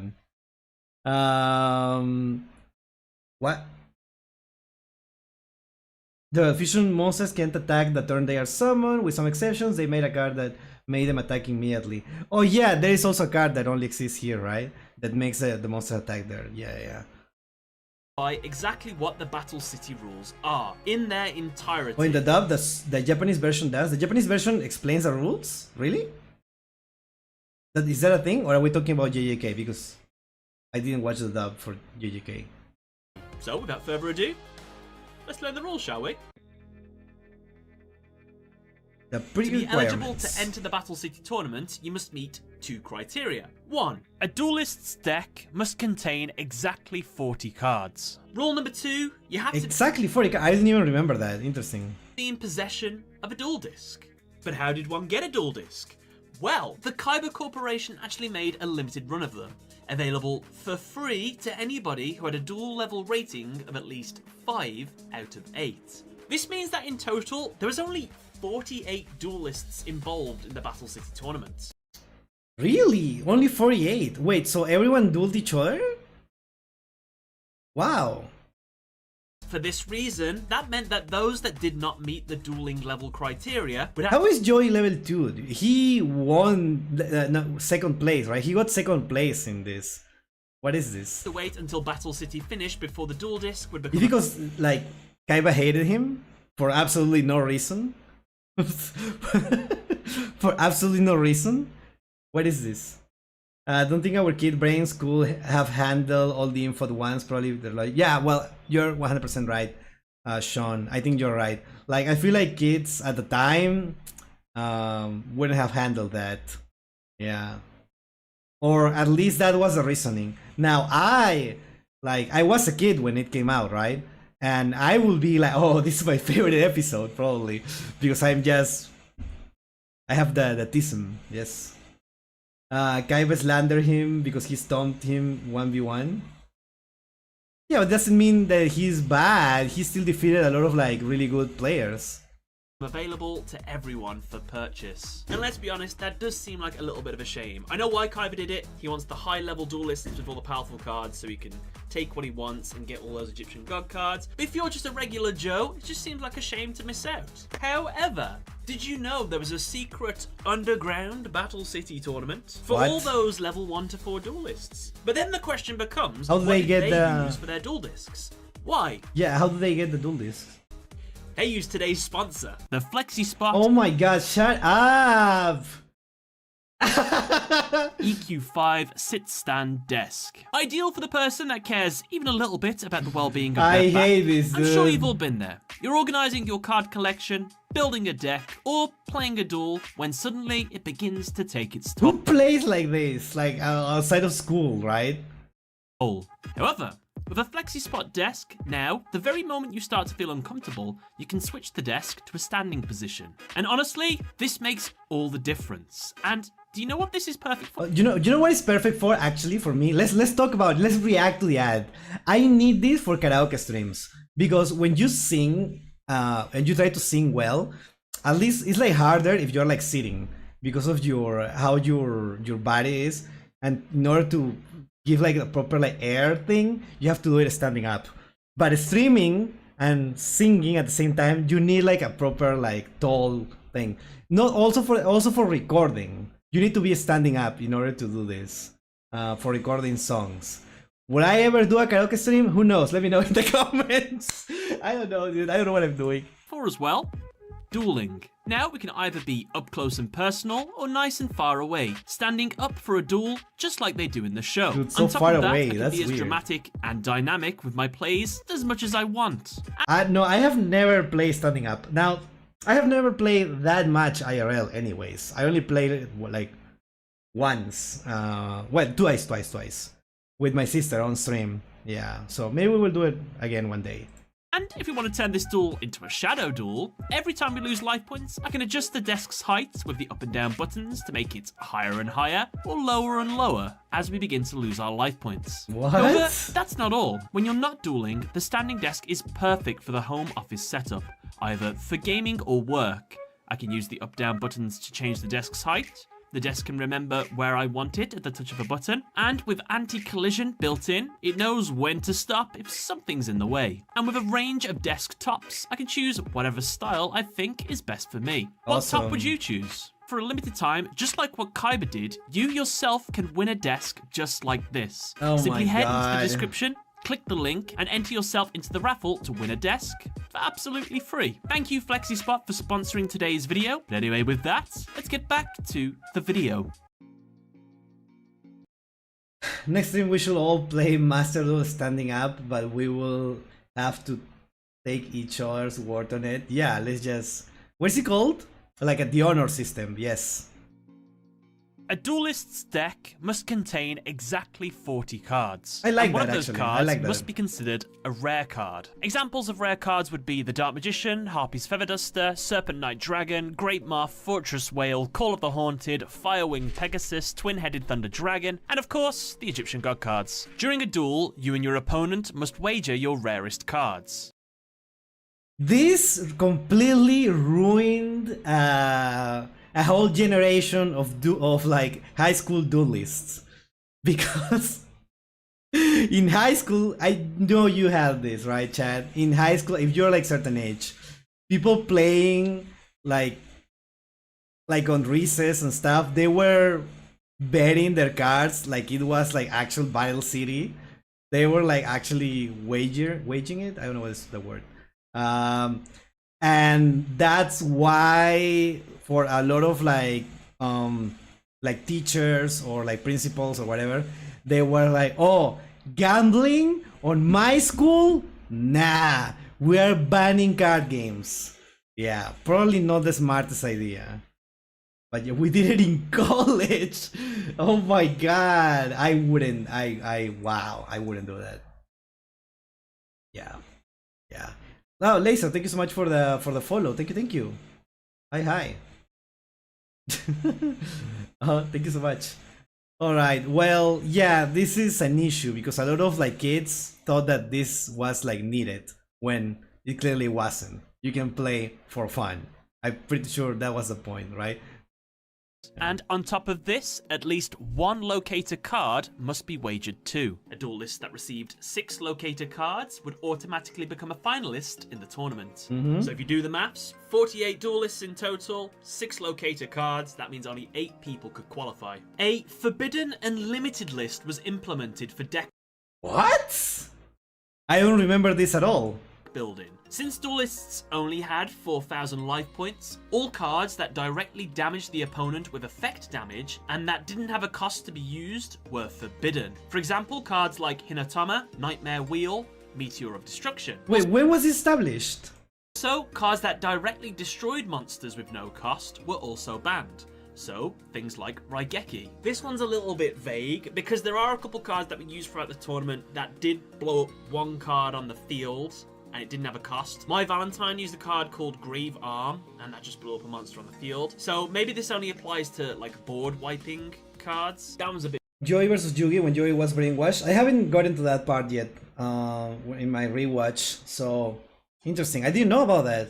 vague. And of course, some of you might be saying, people did use those cards? No. Marek Ishtar used those cards, and he cheated in all of his duels. In fact, he played a banned deck, and the only reason he got away with it is because he had the Winged Dragon of Ra. Kaiba wanted it, so he let him stay in the tournament, because if he got kicked out, he couldn't win it. Simple as that, really. Oh, and all. I like that. I like that reasoning. It makes perfect sense.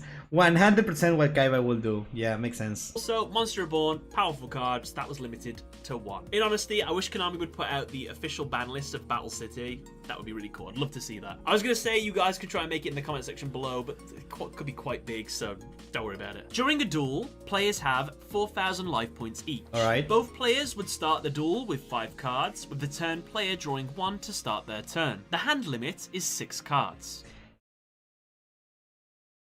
At the end of the turn, right? Like, just like in the actual game.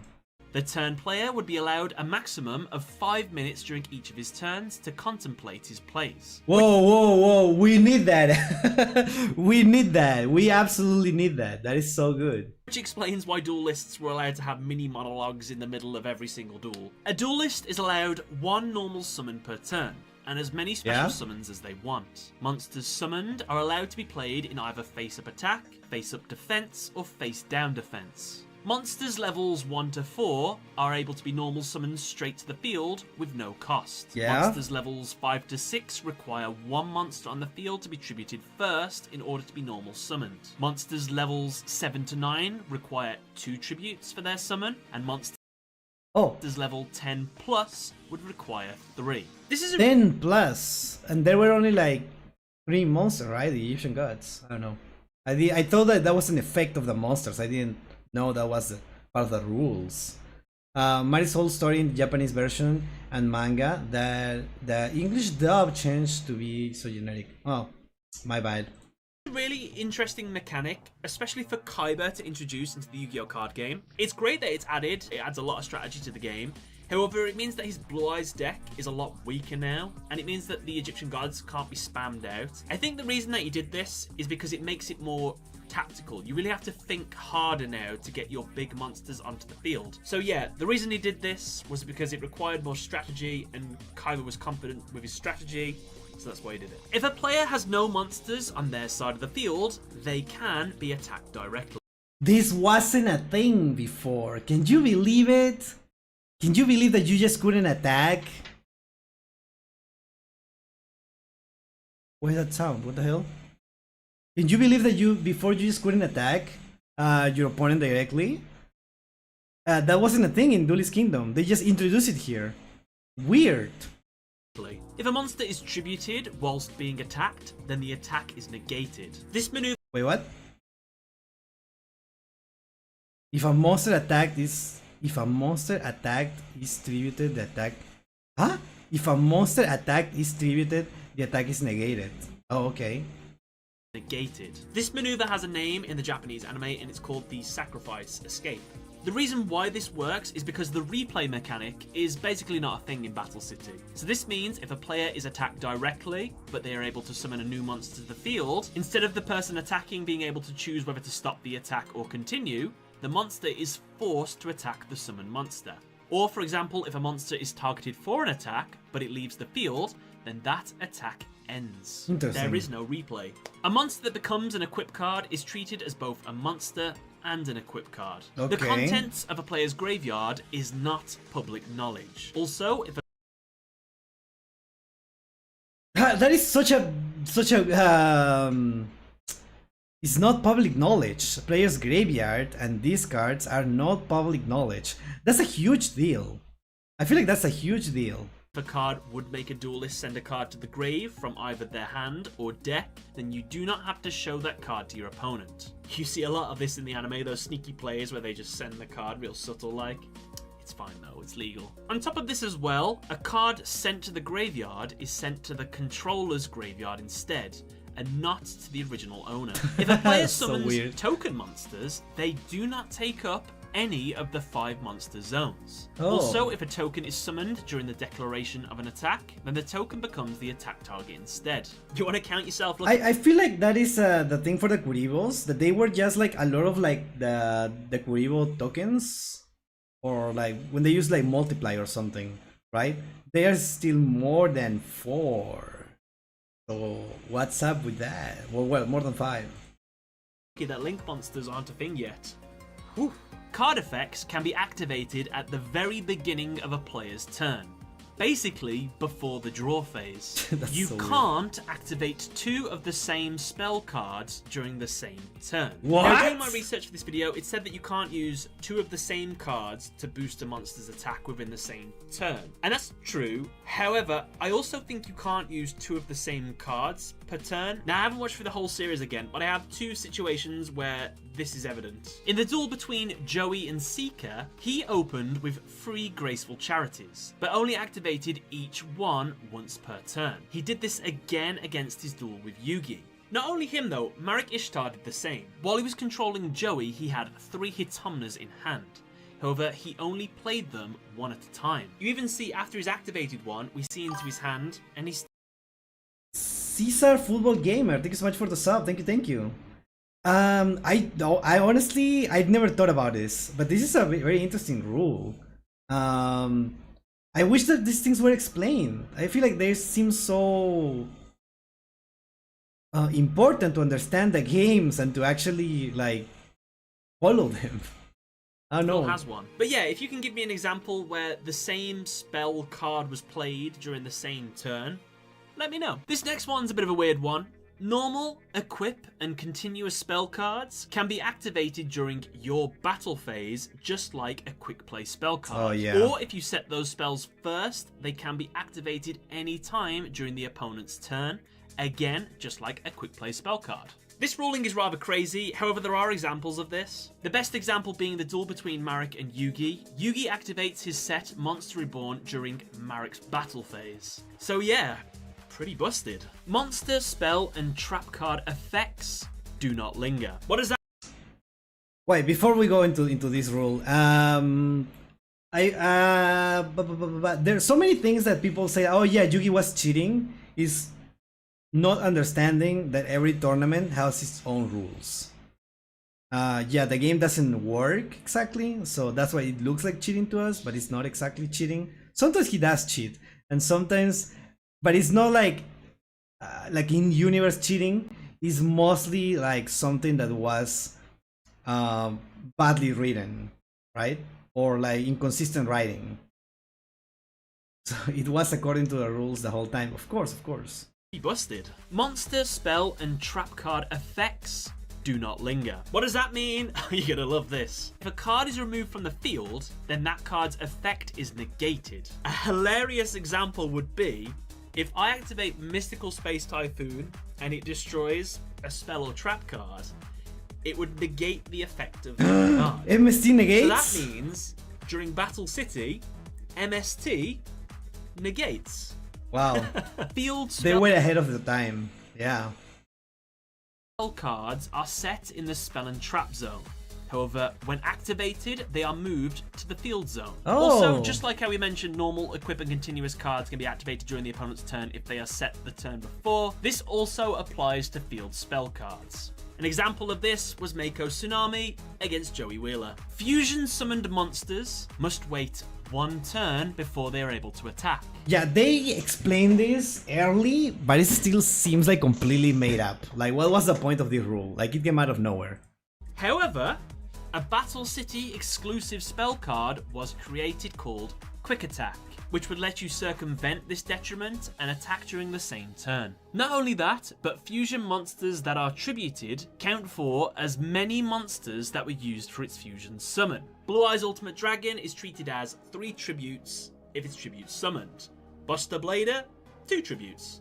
I don't love this one, but it did happen. Opponents can also receive the effects of some cards that have very specific type summoning effects. For example, That was so weird. Yeah, we just watched this in the Arcana thing, right? It's so weird. It's so weird. Why do you mean you summon the Dark Magician Girl with this card that your opponent activated? They also did it for other cards. I don't remember which one it was. It made no sense. Like, what? Like, is this card like a field spell that everyone can activate? What was that? Came out of nowhere. I feel like that was so like just for the plot.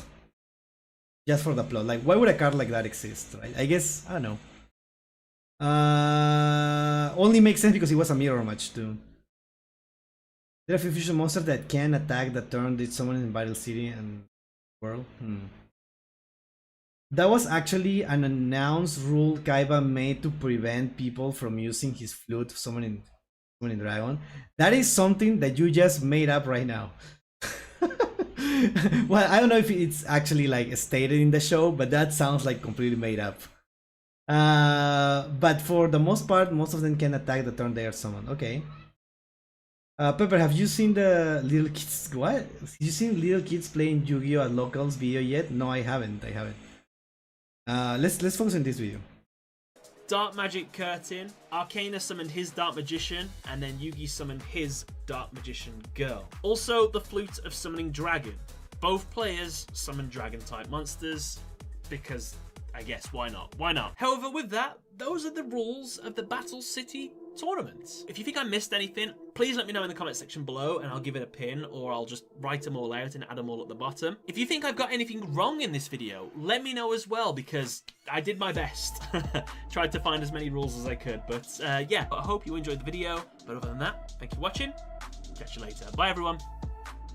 Very cool video. I really needed this. Now, this is the type of video that everyone who always like says like weird stuff about the anime should watch, so they know that the game just had different rules during the anime.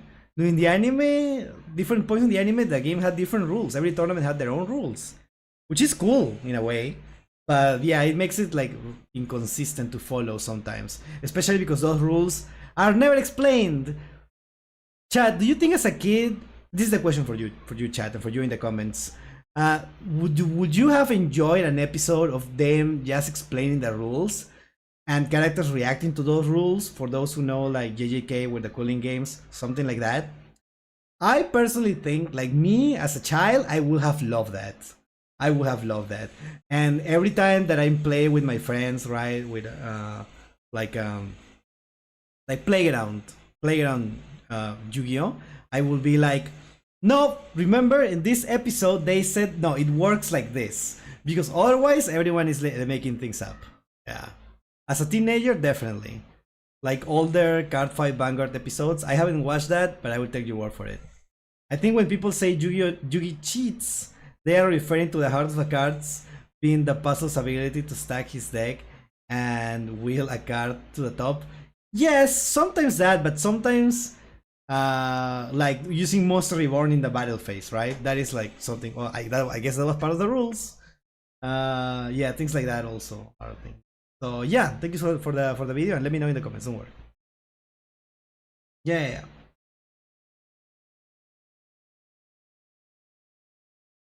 All right, let's go into a little ad break really quick before the next video. What are we gonna watch next? Do you go into the Arcana now? Arcana? We should go into the Arcana one. No, wait, Joel. This. So the true rules, we already watched this. We're not watching this one, I guess. Speedroid, no. We need to watch the one about Flute Gates, about the anime, and the two ones. Alright, makes sense.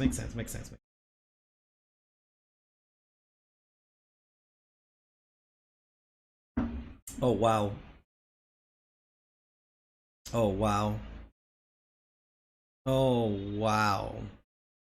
boy, dueling summoning animations. I've seen most of them. Yeah, I haven't seen all of them. I haven't seen basically like maybe less than 10. We're not gonna watch the whole video, but let me know which ones do you want me to watch. Let me know the timestamp. I'm gonna be like speeding it up because I'm not gonna watch the full thing. Like it's not feasible. It's 58 minutes. So yeah.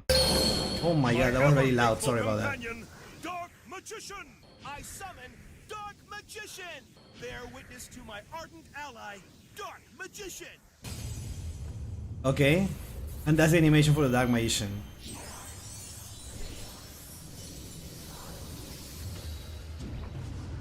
That's the Dark Magician. Oh, it's a different one. That one looks so cool though. I feel like it goes for too long. I don't know about you. The great Dark Magician has a disciple who can more than hold her own.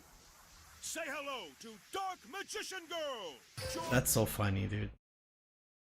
That's so funny. In the duel, Dark Magician Girl! Join me! What? Magician Girl! I can always count on you, Dark Magician Girl!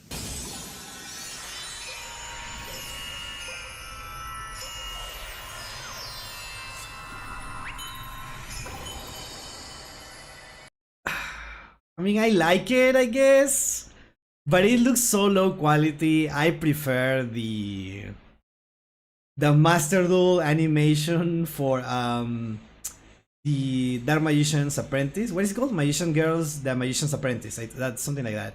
The one from the Shining Star archetype. I think it looks way prettier. Yeah, they are too long. Dark Magician Girl and Thea are friends, by the way. Yeah, of course. Oh, this is a different one. Alright, this looks way better. Yeah, this looks way better. The forces of light and darkness intertwine. I open the gates of chaos. Bring forth Black Luster Soldier! Who's summoning this? Like, who's summoning this?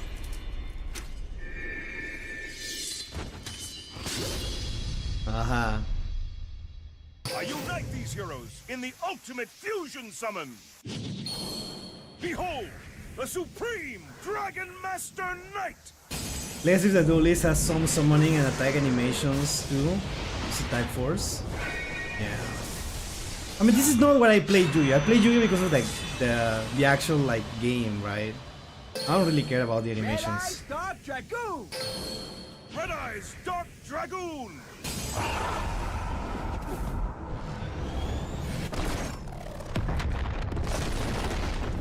That's so extra.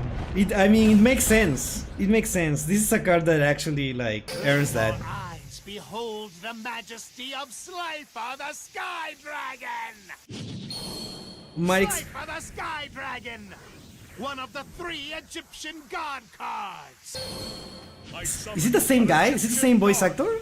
I call forth Slifer the Sky Dragon! When you summon their aces, it gives animation? Aha.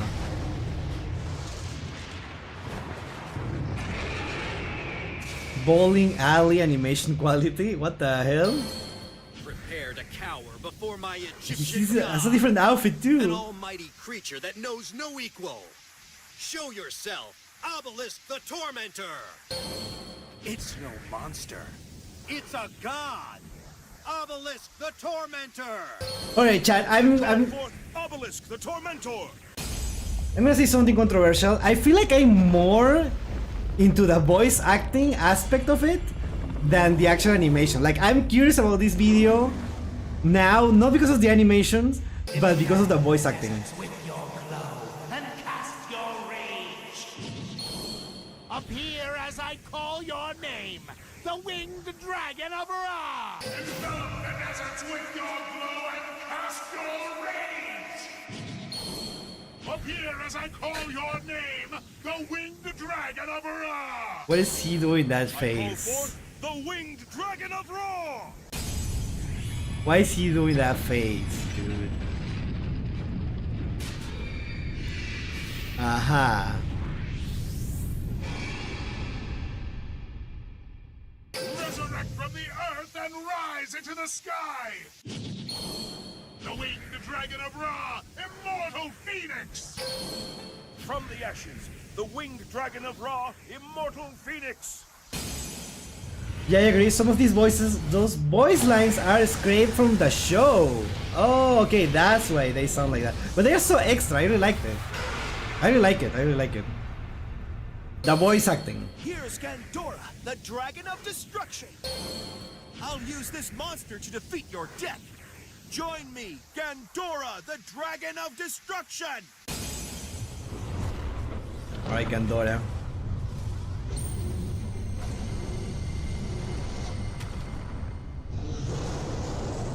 That's fine, right? That's fine. Silent Magician. That's right. Silent Magician is now level 8. That's right. Okay.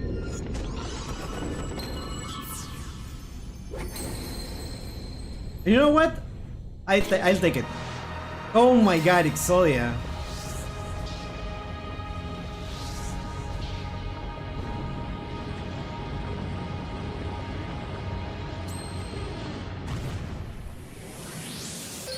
Alright, the Master looks way better. Stand up to this. I call on Blue Eyes White Dragon. The light from my dragon erases the shadows. Let's go, Blue Eyes. Not anyone can wield my big bro's best card. Blue Eyes White Dragon! Excuse me? Help me like you help my big bro. What? Moku has like oh, okay. Blue Eyes White Dragon! I'm so happy that I can play this card again. What the hell am I watching, dude? What is this? I know he had one, but wow. Hello Pablo, welcome. The reason why they showed 2 different Yugis, yeah, because of the movie. I know, don't worry. Rip Grandpa's original VA, dang, F. You know what's the movie? Wait, this happens in the movie? I haven't watched the movie. This happens in the movie? Dang. Oh no, you mean the Mokuba outfit? No, I know about the Mokuba has that outfit in the movie. I know. The movie, like the character designs from the movie, I've seen them. I haven't watched it yet. I'm gonna watch it one day, don't worry. You need to play Duel Links to find out? No, I'm not gonna. Blue Eyes White Dragon! Am I doing this? Am I gonna watch the full thing? You know what? Let's watch everything that is until Duel Monsters, right? And maybe we can watch GX another time. How does that sound? Right? Let's watch all of Duel Monsters today, and then another time we watch the other ones. That sounds right, right? Yeah, that makes sense. Yeah. Like I'm already invested because of the voice acting. You got me, okay? You got me. That's when I'm gonna get into Duel Links.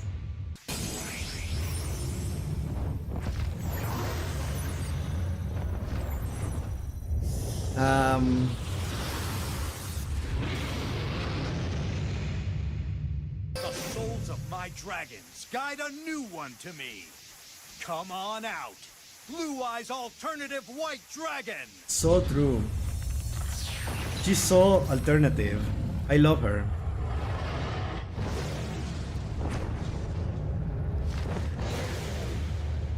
See, I feel like they should be like this, right? It's like short and normal. Creature of unsurpassed power. Blue Eyes Ultimate Dragon. I merge my 3 Blue Eyes together. Blue Eyes Ultimate Dragon. 3 of the strongest dragons fused together.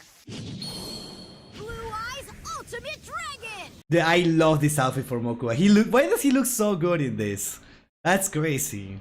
Like, this is just 6 months later, right? Or something. Like I don't know.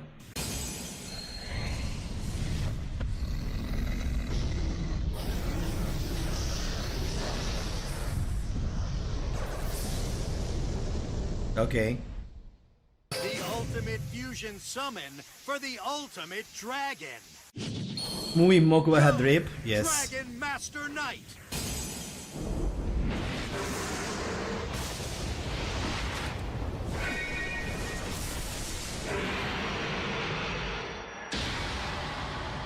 I like this. This is correct. This seems correct, right? Here's Vampire Lord.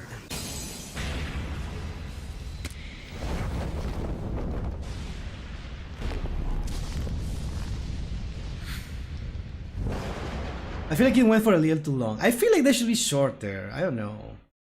Imagine sitting through this whole animation for Blue Eyes Ultimate with the compose face down. Right to bounce it. Yeah, just the whole summoning animation just to use, I don't know, solemn strike? No, solemn strike? I don't know. Soy un vampiro, el pedazo te viro, la, la, la, la, la. Something like that. Hello Cat, welcome. Red Eyes Black Dragon. Alright. This pal of mine's a super rare monster. Super rare Let's monster. Go, Red Eyes Black Dragon. You've never seen a rare card like this before. Red Eyes Black Dragon! That's awesome, dude. Do you remember Rex, original Ace monster? The dinosaur guy? Had a Red Eyes Black Dragon, obviously. Wait, what? Why does he have so much aura?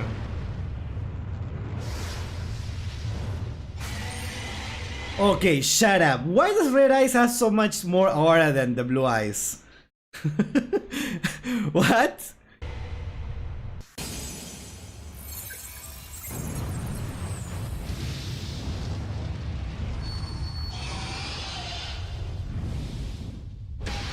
Yeah, this wins by far.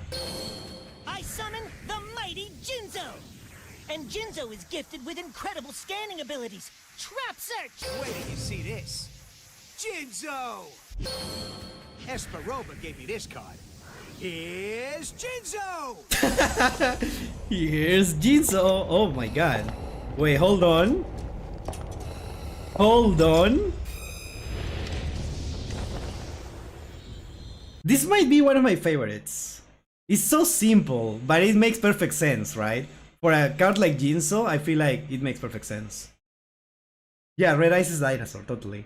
Dragon Master has difference between Yugi and Kaiba. Yugi shows more GLS, while Kaiba focuses on Blue Eyes Ultimate Dragon. Oh yeah. Because Red Eyes has potential. Totally. This card is near and dear to my heart. I summon the legendary Fisherman! Mako trusted me to use this card right, so I'm gonna. The legendary Fisherman! Mako trusted me to use this card right, so I'm gonna. The It's the same line. legendary Fisherman!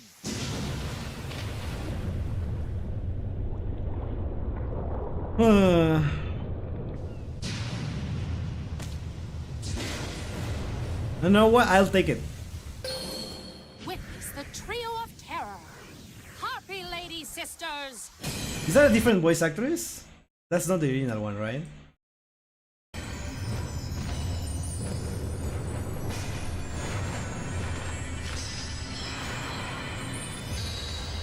Alright.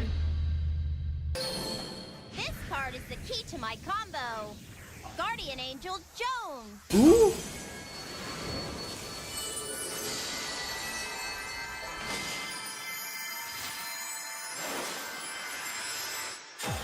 Alright, hold on.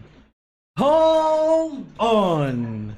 Why was that so good? This is new, right?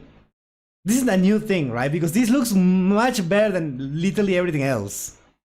This looks like way higher quality than everything else. This is more recent, right? She recently got added. Okay. That makes perfect sense. This, yeah, hello Exa. This is from Duel Links. This is not from Master Duel. Yeah, rare Duel Links moment for Pepper Wen's yugioh. Yes. Yeah, and not really Yu-Gi-Oh. Well, it is Yu-Gi-Oh. Sadly, it's an old card. The quality jump. Yeah, the quality jump is scary. Let's watch it again, actually, for no particular reason. This card is the key to my combo. Guardian Angel Jones.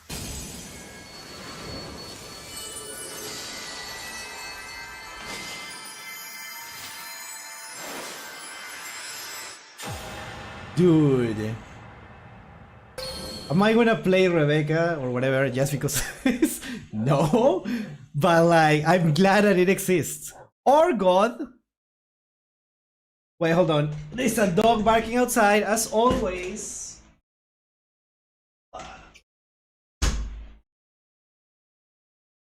Alright. Let's see. Rebecca's in the game too. Remember when she used Shadow Ghoul against Yugi? Yeah! Why there is no Shadow Ghoul animation? I want a Shadow Ghoul animation. I told you you'd be surprised with what cards got animations. Yeah. Yeah, since Yurikako's arc, she was replaced by the same VA as Sakisa. Oh, okay, that makes sense.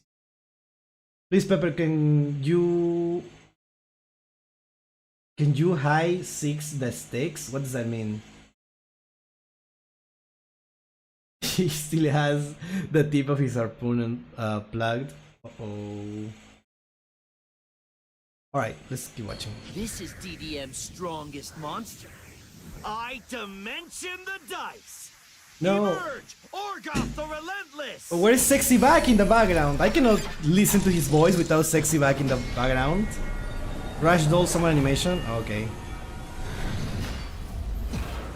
He's a dice guy. Alright. Here comes the ruler of the entire insect kingdom. I summon Insect Queen. Okay, you know what I feel like he doesn't sound like as disgusting as the original voice. Like he sounds so annoying.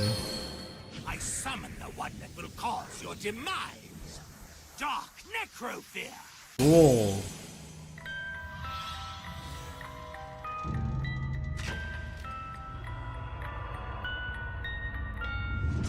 Alright, you know what? I'll take it. That was different from all of the other ones.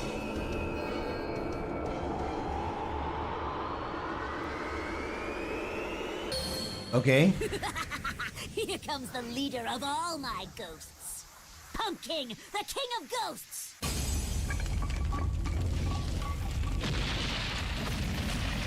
Oh my god. Why it's always the weirdest cards that ones that have like more aura than other ones. I really like this one. I feel like this is really awesome. This animation looks so extra, right? And this card is like that. It's nothing. It's a nothing card unless you know it's somehow playable in Duel Links. But like, I don't know. Brains. Yeah, that's the guy.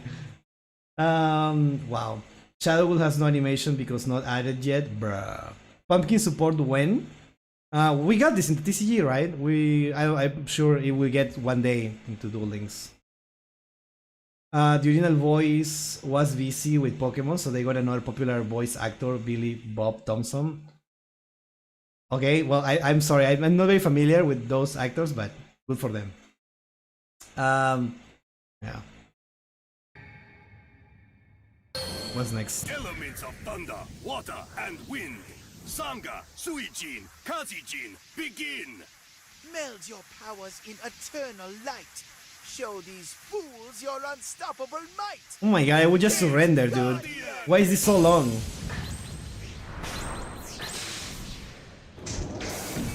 Oh my god, they have like a Power Rangers thing. Okay, sure. You won't be able to survive this kind of firepower. Here comes Barrel Dragon. Okay. Yeah, they made it rhyme in the dub for some reason. Okay. Here's my monster that's quite the looker. Relinquished. Oh my god, dude. Why the looker? Is he gonna get a tune or just relinquish? He's relinquished the ace, right? But like, Toon World? No? Okay, well. Here comes the greatest magician of all. That seems like the same voice actor. Interesting. Or like a guy who appears in like 3 episodes. The end is near. I special summon Mass Beast. Wait, hold on. Is this not supposed to be a different guy? Or are these different ones?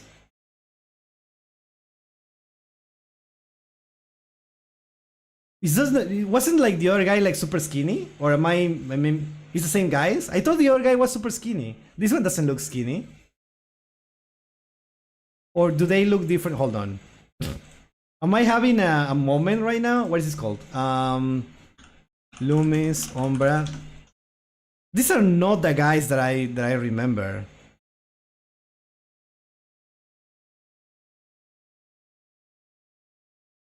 Yeah. That guy doesn't look like the guy from the anime.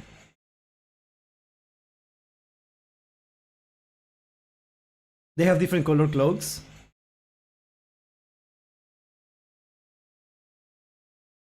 I don't know, this is what I'm rewatching right now in the anime, and this guy looks super different from the one from the anime. Okay. I don't know. Okay, hold on. Let me get it. Hold on. Oof. Okay, well, whatever.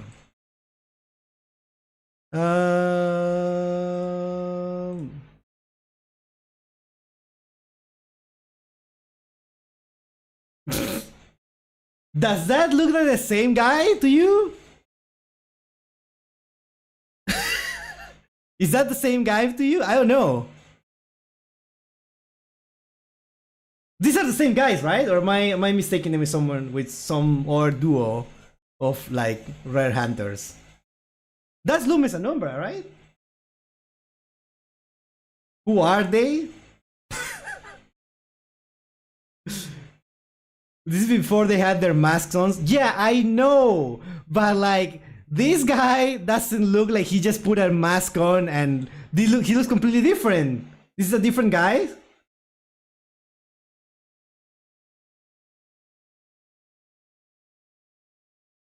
They're the same guys wearing a mask? Yes, but the mask doesn't change. You shouldn't change the whole shape of your head. Yeah, those are Loomis and Umbra. I guess they just changed the design. They changed the design. Okay, cool. Awesome. I'm not crazy then. They changed the design. Okay. Cool.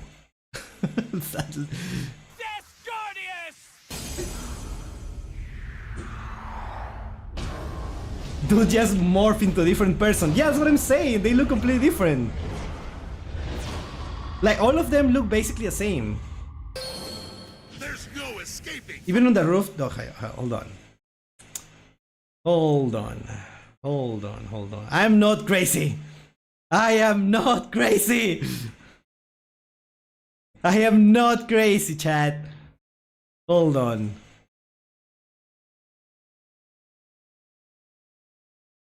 Hold on. Hold on. Hold on. Hold on.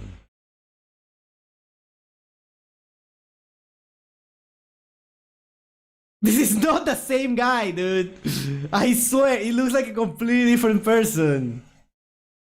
They both look like completely different people. Look at this. These are the guys, right? That's Loomis and Umbra. They look so different in this. The masks are the same, but their faces are different. They got recasted. Yeah, they recasted them. Those are different people, dude. I don't know. That's because of censorship? What censorship? Maybe different camera angle. Oh, okay. Different camera angle, of course. Maybe it's a different camera lens, right? Maybe one of them was with a fish lens. And then with, yeah, I don't know. It's adjusted different, right? What do you think Mice has pink instead of white? What? The mask and the faces are the same spots? No, I know they are meant to be the same people. I'm just saying that they look completely different. It doesn't matter. Let's just keep watching. Yeah, okay, but the animation, really cool. I like it. Okay, I guess it goes for too long. There's no escaping from its rage. I activate my trap. Embodiment of Apophis. Oh, I hate this. Oh my god, I hate this so much.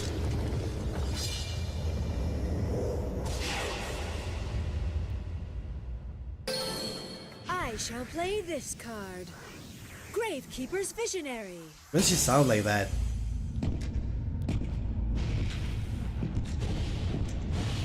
Okay, Aura. Oh my god, okay, that might be one of my favorites. That is so good. I was like thinking, please sit down. Just sit. It will be so awesome. Yeah, I think this is one of the best ones, honestly. You know, Mai's outfit has white. In Duel Links it's pink. That they redraw for censorship. Censor what? Censor what? The color of the outfit? Yeah. By tributing two monsters on your side of the field, I'm gifting you this powerful monster. I can't believe Lava Golem gets an animation, dude.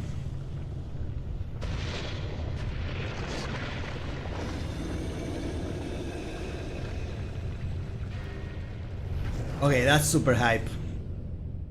Prepare to experience the power of my real deck master. The creator of all you see before Wait, you. what does Kid Kaiba has like green hair? Of a higher plane.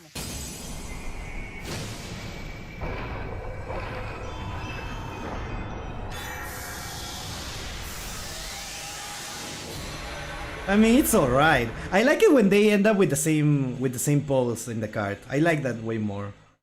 No, not voice in English VA. Okay, makes sense. Imagine getting Lava Golem and needing to sit through this for 30 seconds. That's so funny. Yeah, it's really cool. They have a special processing. You can cosmetic the cards. Okay. That's no. I know that's no. I'm joking. But this doesn't look as high quality as the card from Rebecca. I mean, I guess it's because it has different vibe, right? Witness a form that is grander than a mere king. Behold, Indiora Doombolt, the Cubic Emperor. What? Who is this guy? They just made him up. No, just kidding. I know it's from the movie. I haven't watched it. Okay. Here comes the Okay, chat. We're gonna leave it like this for now. I don't know how long this part of the reaction took. Oh my god, I wasn't recording.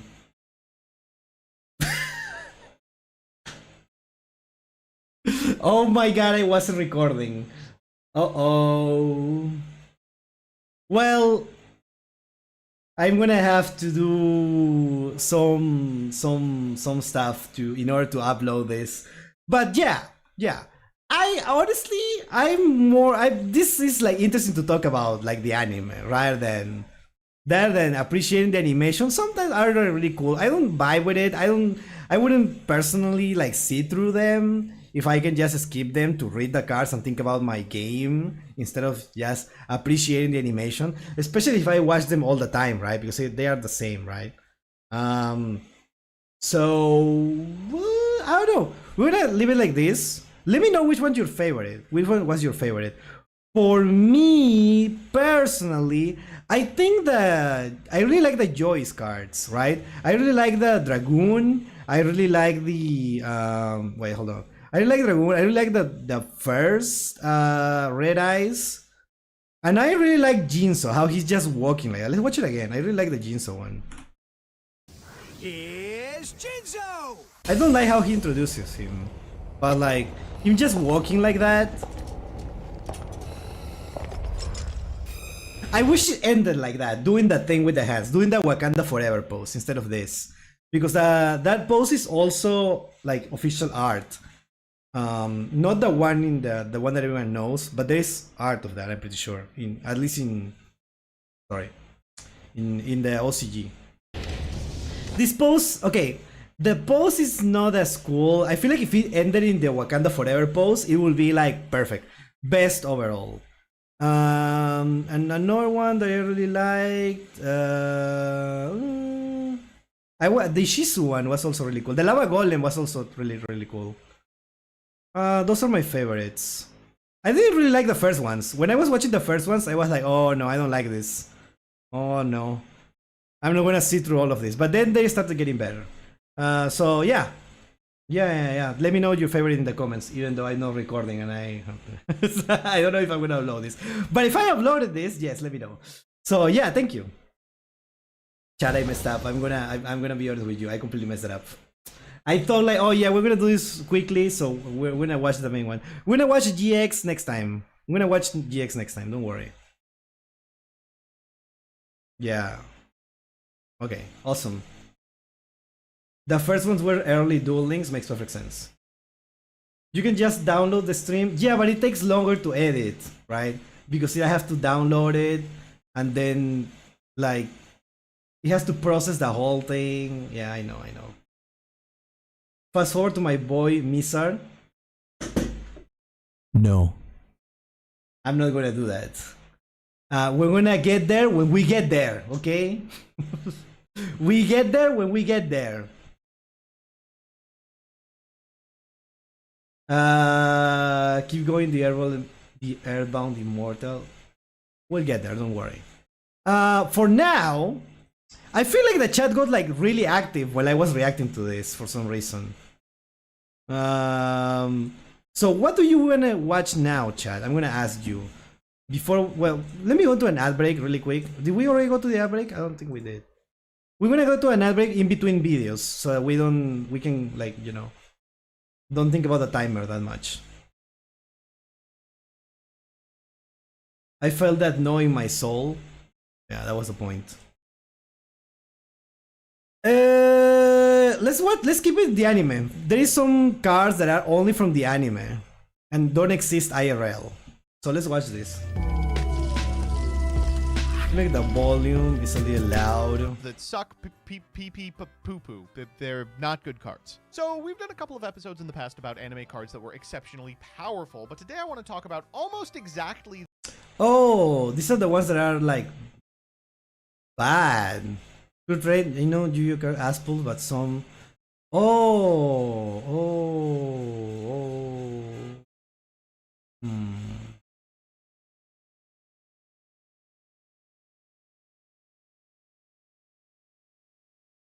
Should we watch this one, or should we watch the one about the cards that are good? I did see this video before. Let's just watch it. Let's just watch it. It's already here. Good ones? I don't know. What do you think, Chad? I don't know. Someone already like made me doubt myself. Loom. Can we watch the Maximilian video about fighting games? We can equate the discussion to competitive Yu-Gi-Oh! How long it is? How long is it? Pyronova. Little kids playing Yu-Gi-Oh! Locals. It is children's card game. Oh my god. 7 minutes? Okay, we can watch it. Oh my god, someone has...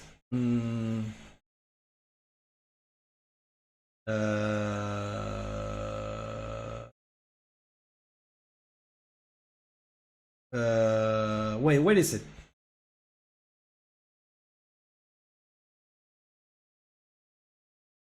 Wait, where do you post the fighting game one?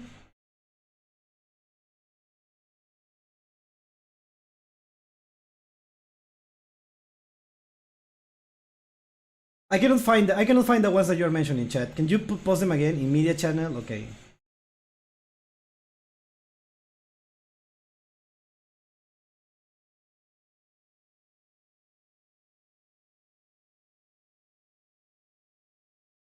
Let's go. All right, chat. Before I kind of need to like move like into the actual stuff. So let's watch this, and then we watch the fighting game one, and then we watch the one that you're saying about the kids playing the game. Okay.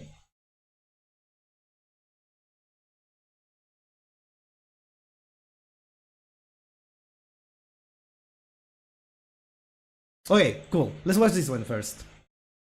Say hi, YouTube, chat.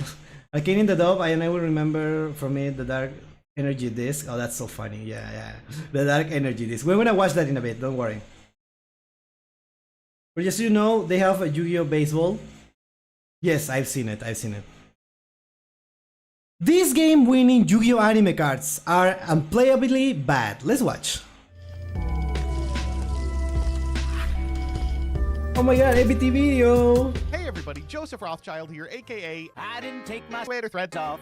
I'm still MBT, and we are back with another Twitter thread. Folks, today we're talking about cards that suck poo-poo. They're not good cards. So we've done a couple of episodes in the past about anime cards that were exceptionally powerful, but today I want to talk about almost exactly the opposite. One of the things they loved doing in the Yu-Gi-Oh! Anime is setting up a... Yeah, they make cards. I'm gonna say, I already know what he's gonna say. There are some cards that they are only made for that one specific duel in that specific episode, and they just win them the game, but they don't exist. The one that I think of like instantly is that one card that what is the name? Soul Burner used against Blue Girl, I think? Blue Girl or Blue Angel, I don't remember. That completely countered that specific deck, like out of nowhere. Like it was such a silly card. Yeah, so that's probably gonna be mentioned here. Let's see. card that had exactly one use case and then dropping a character into that use case. Today I want to talk about the most BS corner case cards from the anime, and unsurprisingly, I am going to begin with one of Jaden's. Emergency Evasion. I don't remember this. Where is this? Activate only when a spell card is activated. Okay, pretty reasonable activation condition. Remove from play all cards you control. During the turn you activate this card, you can draw a card and reveal it. If it's a card of the same type as a card removed from play by this effect, you can return one of the removed cards of the same type to your side of the field in its original position. In what situation I would didn't you even need process this? that. Well, you can bet your ass they found the situation. Let's see what you all came up with. Wait, this is the one that they use for like to counter Seeker, right? The Exodia thing, I think, right? To skip the draw phase? Was it? I don't remember. Was it this? Hold on. Scarlon has a great one. Yugi manifests Light's Force Sword, literally the turn he is going to lose to Exodia, then has Chain Destruction set to destroy Exodia's head when the Seeker is forced to summon it to defend himself. Okay, that is true, Scarlon, but I will be completely honest with you, that game with the Seeker was over anyway. I think this card was actually like foreshadow. I think he got this like a few episodes before. He was like in a date with Thea, right? And he was like, cards. He was like, cards. I have to see the store, the card game store. And then they got cards in the middle of the date. Now that's the most realistic thing. The realistic part is that you're in a date. But if you were in a date, you will get cards. You will. I need to improve my deck. You will do that. I think it was this card. I don't remember. I'm pretty sure it was this one. Didn't need no Chain Destruction.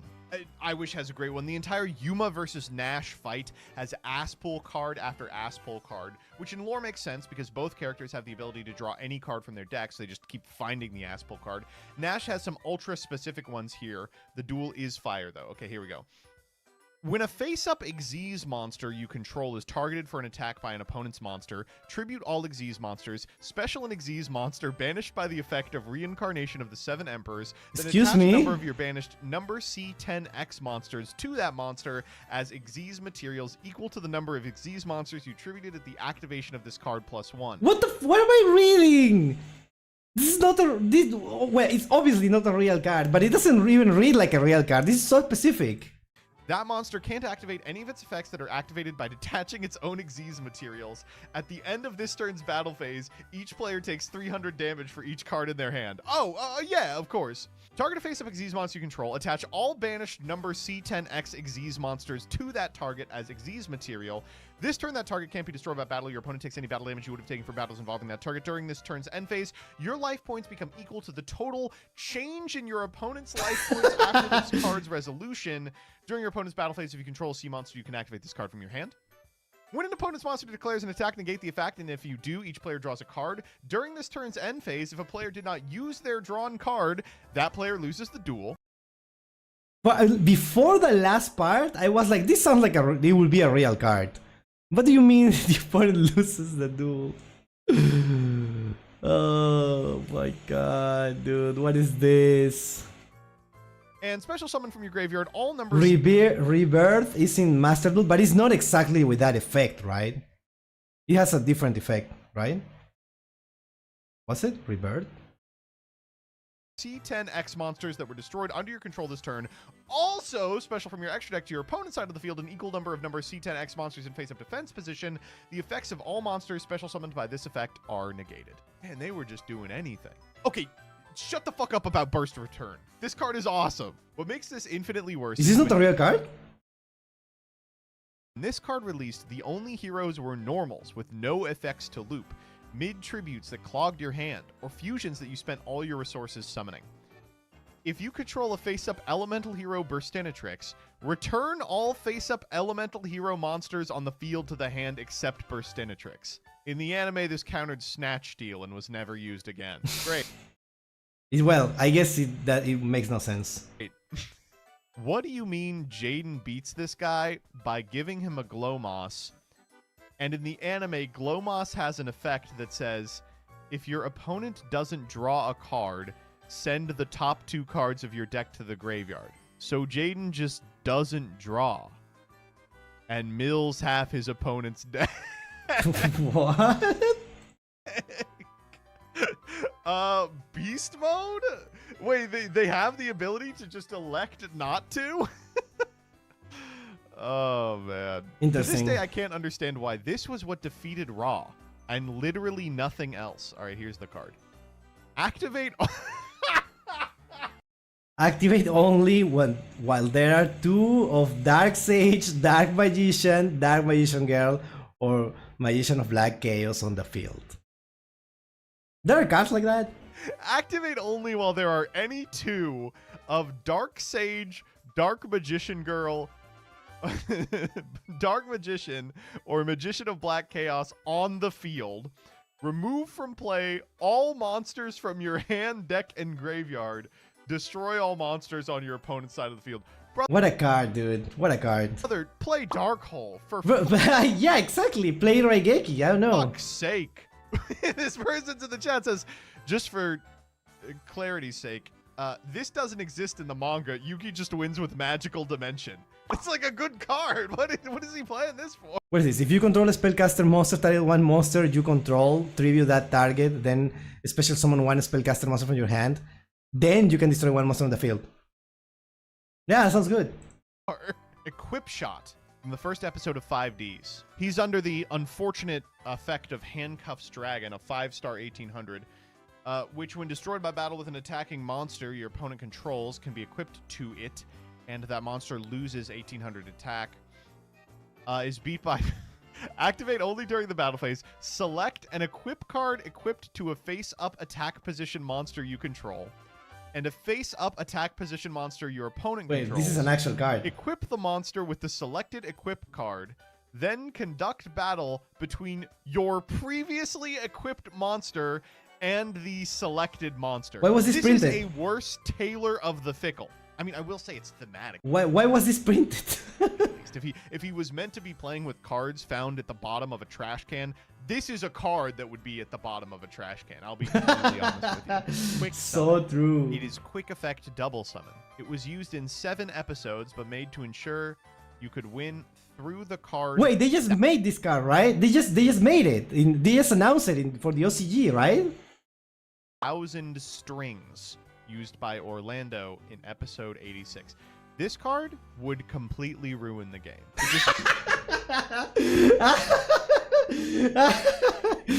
Oh my god. Perform a normal summon. This card would ruin Yu-Gi-Oh! Just use Ultimate Offering. This card would not ruin Yu-Gi-Oh! Wait a minute. Shout out to this card featuring Joey? It's Joey, and right? Bastion? That only existed so Jaded could summon Rainbow Neos in a 3-way duel that included Jesse. Or here's what the card does. Select a monster card in your opponent's graveyard. Special summon this card in defense position. It is treated as a normal monster. This card is treated as the selected monster card. This card is still treated as a spell card. I think that's Atticus, actually. What the fuck is Atticus doing on this card? Chaz example. Oh, the card. Dramatic Crossroads. Activate whenever you take battle damage. Your opponent must activate one of these effects. Discard a random card from your hand, or your opponent looks at your hand. Dude, this is the meme. This is a meme card. I didn't remember this when I watched GX, right? This is from the duel between Chaz and Alexis, I think. And I was just minding my own business, right? I was just like watching GX, rewatching GX after 20 years or something. And then out of nowhere, what? That's the meme. That's not a real card. Is this an edit? What am I watching? No, the meme comes from Yu-Gi-Oh! That's crazy. And can add one card from your hand to your hand, to their hand. If my opponent attacks me, I can make them discard a card of their choice. It having a bad effect was the point. He was trying to win over Alexis and thought Is that a real card? resolving this card in her favor would be what did it. Did it? I need that This card printed. was played by Cyrus in order to negate the recoil of Power Bond and deal it to Zane, which is already an insanely niche situation. But Cyrus didn't even know Power Bond was in his deck because Jaden slipped it in beforehand. Okay. Equip this card to a monster you control. If you would take damage equal to the equipped monster's original attack by the effect of a spell card, switch the effect damage to your opponent instead. Is there another thing you can do with? Is there one other thing you can do with this? Just say Power Bond. You don't have. If you would take damage equal to the equipped monster's original attack by the effect of a spell card, Ring of Destruction, that's a trap card. That's a trap card. Oh my god. Holy shit. Remember when Jaden needed to break Chaz free of Sartorius' brainwashing? He had a random equip spell. Oh my god, it's real? An Ojama into a hero. Good hero. Special a normal monster with 1,000 or less attack and defense and equip it with this card. It gains 300 for each face-up elemental hero you control. When this card is destroyed, destroy the equipped monster. Awesome, man. GX is so good. GX is fucking insane. Good hero? I don't think it's printed. Crazy how okay. many of these are GX. What an absolute coincidence that in Yusei's literal pile of random cards, the last two cards are, if you have 30 or more cards in your graveyard, you can activate a trap card from your hand, and blasting... Did this really No, happen? that didn't happen. That didn't happen.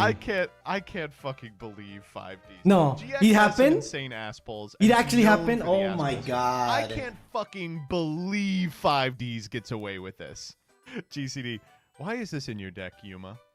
When exactly one monster your opponent took control from you is tributed, destroy a spell trap your opponent controls.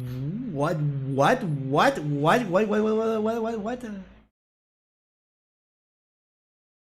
Just play MST. What? There's no way that MST is that hard to come by. They played this 4 times? No shot. What do you mean? It didn't happen. 4 appearances. This isn't even 5Ds. There's no like argument as to why. Like 5Ds, it's like, oh, he found it at the bottom of a trash can. 4 times in Zexal. Yuma not only playing comeback, but it coming up twice. Target a monster your opponent controls and you own. Take control of it. This card's activation and effect cannot be targeted by your opponent's card effects. What? What? How many people were taking control of shit in Zexal? What the fuck? Is this the same at 18? Okay, I'm scrolling back up. Okay, thank God. He was well and truly done with Reserve Cyclone by the time he made it to comeback. What is Yuma's deck? Target one number Xyz monster you control that has no Xyz materials and has battled another number What is this? that has no Xyz materials. It gains 500 attack for each number monster in either graveyard until the end. He's in the This card. turn What it is can't be this? destroyed by battle. Also, it doesn't inflict any battle damage to your opponent's life points. After destroying an opponent's monster by battle this turn, it can make a second attack in a row. They put his jacket on the card! Honestly, I think Konami should print a product that includes all these cards. And then on each individual card, they place a bounty. The first person to resolve them in a tournament match wins like $1 million, $2 billion, $1 trillion. I don't know, it seems fun. Bye-bye. Oh, he didn't mention any of the Arc... Oh. Wait. We didn't see any Arc 5 or Brains cards, right? That's a video? That's a video, there's no outro, okay. I mean, that's the outro, but whatever. Interesting. I'm sure there is more than this. I'm sure there is more. I'm sure there is more. We will see. Let me know in the comments.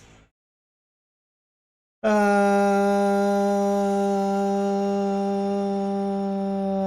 oh, what is this? Let's go! Until a tag game gives them what they want. That's all fighting games are. Just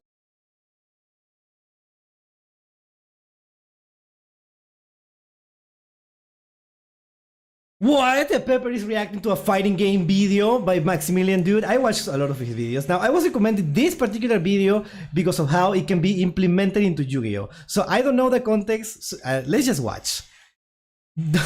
Let's just watch. Doto Doya is right about fighting games. I know some people say that Yu-Gi-Oh! Is like a... feels like a fighting game sometimes. Casuals don't like tag games. It's not true. Casuals don't like tag games until a tag game gives them what they want. That's all fighting games are. Just say you don't like it. Let's not bundle everybody else. Let's be honest. You might not like it, which is fine. Lumping together... I mean, you can apply that to everything, basically, right? You can apply this to everything. I like how people like says like nobody cares. I care, dude. What? That's sort of like projecting yourself into assuming that everyone thinks exactly like you. What the hell?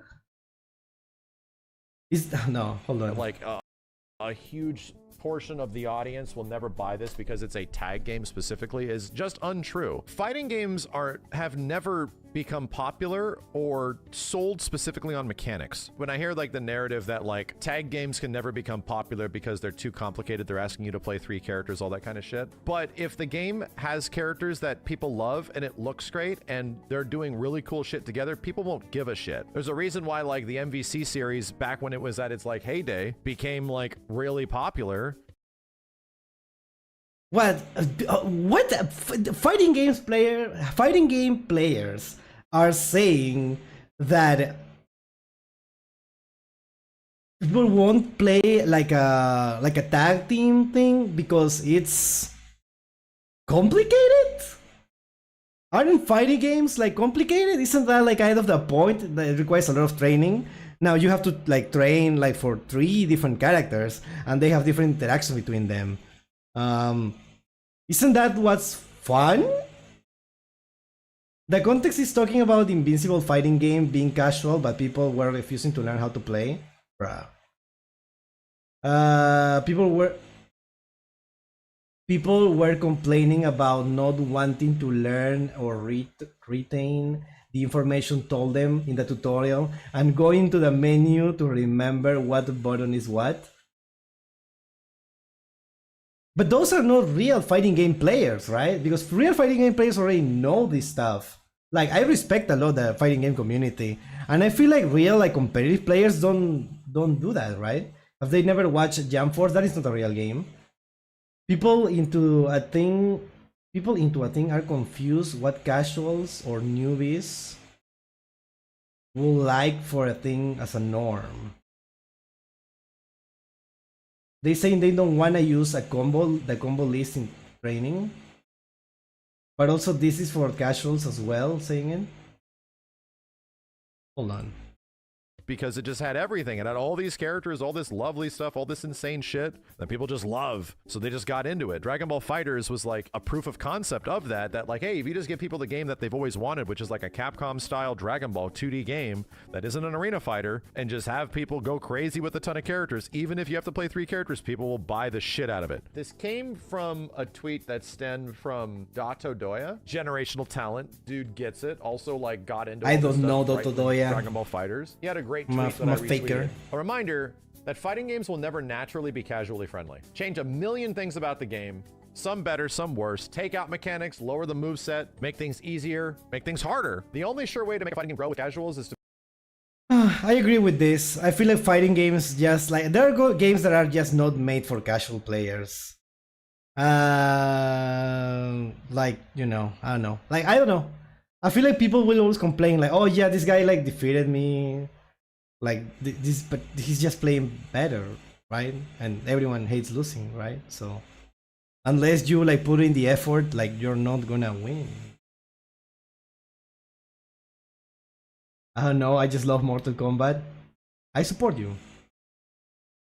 The moveset, make things easier, make things harder. The only sure way to make a fighting game grow with casuals is to make it so cool that they want to push through the pain.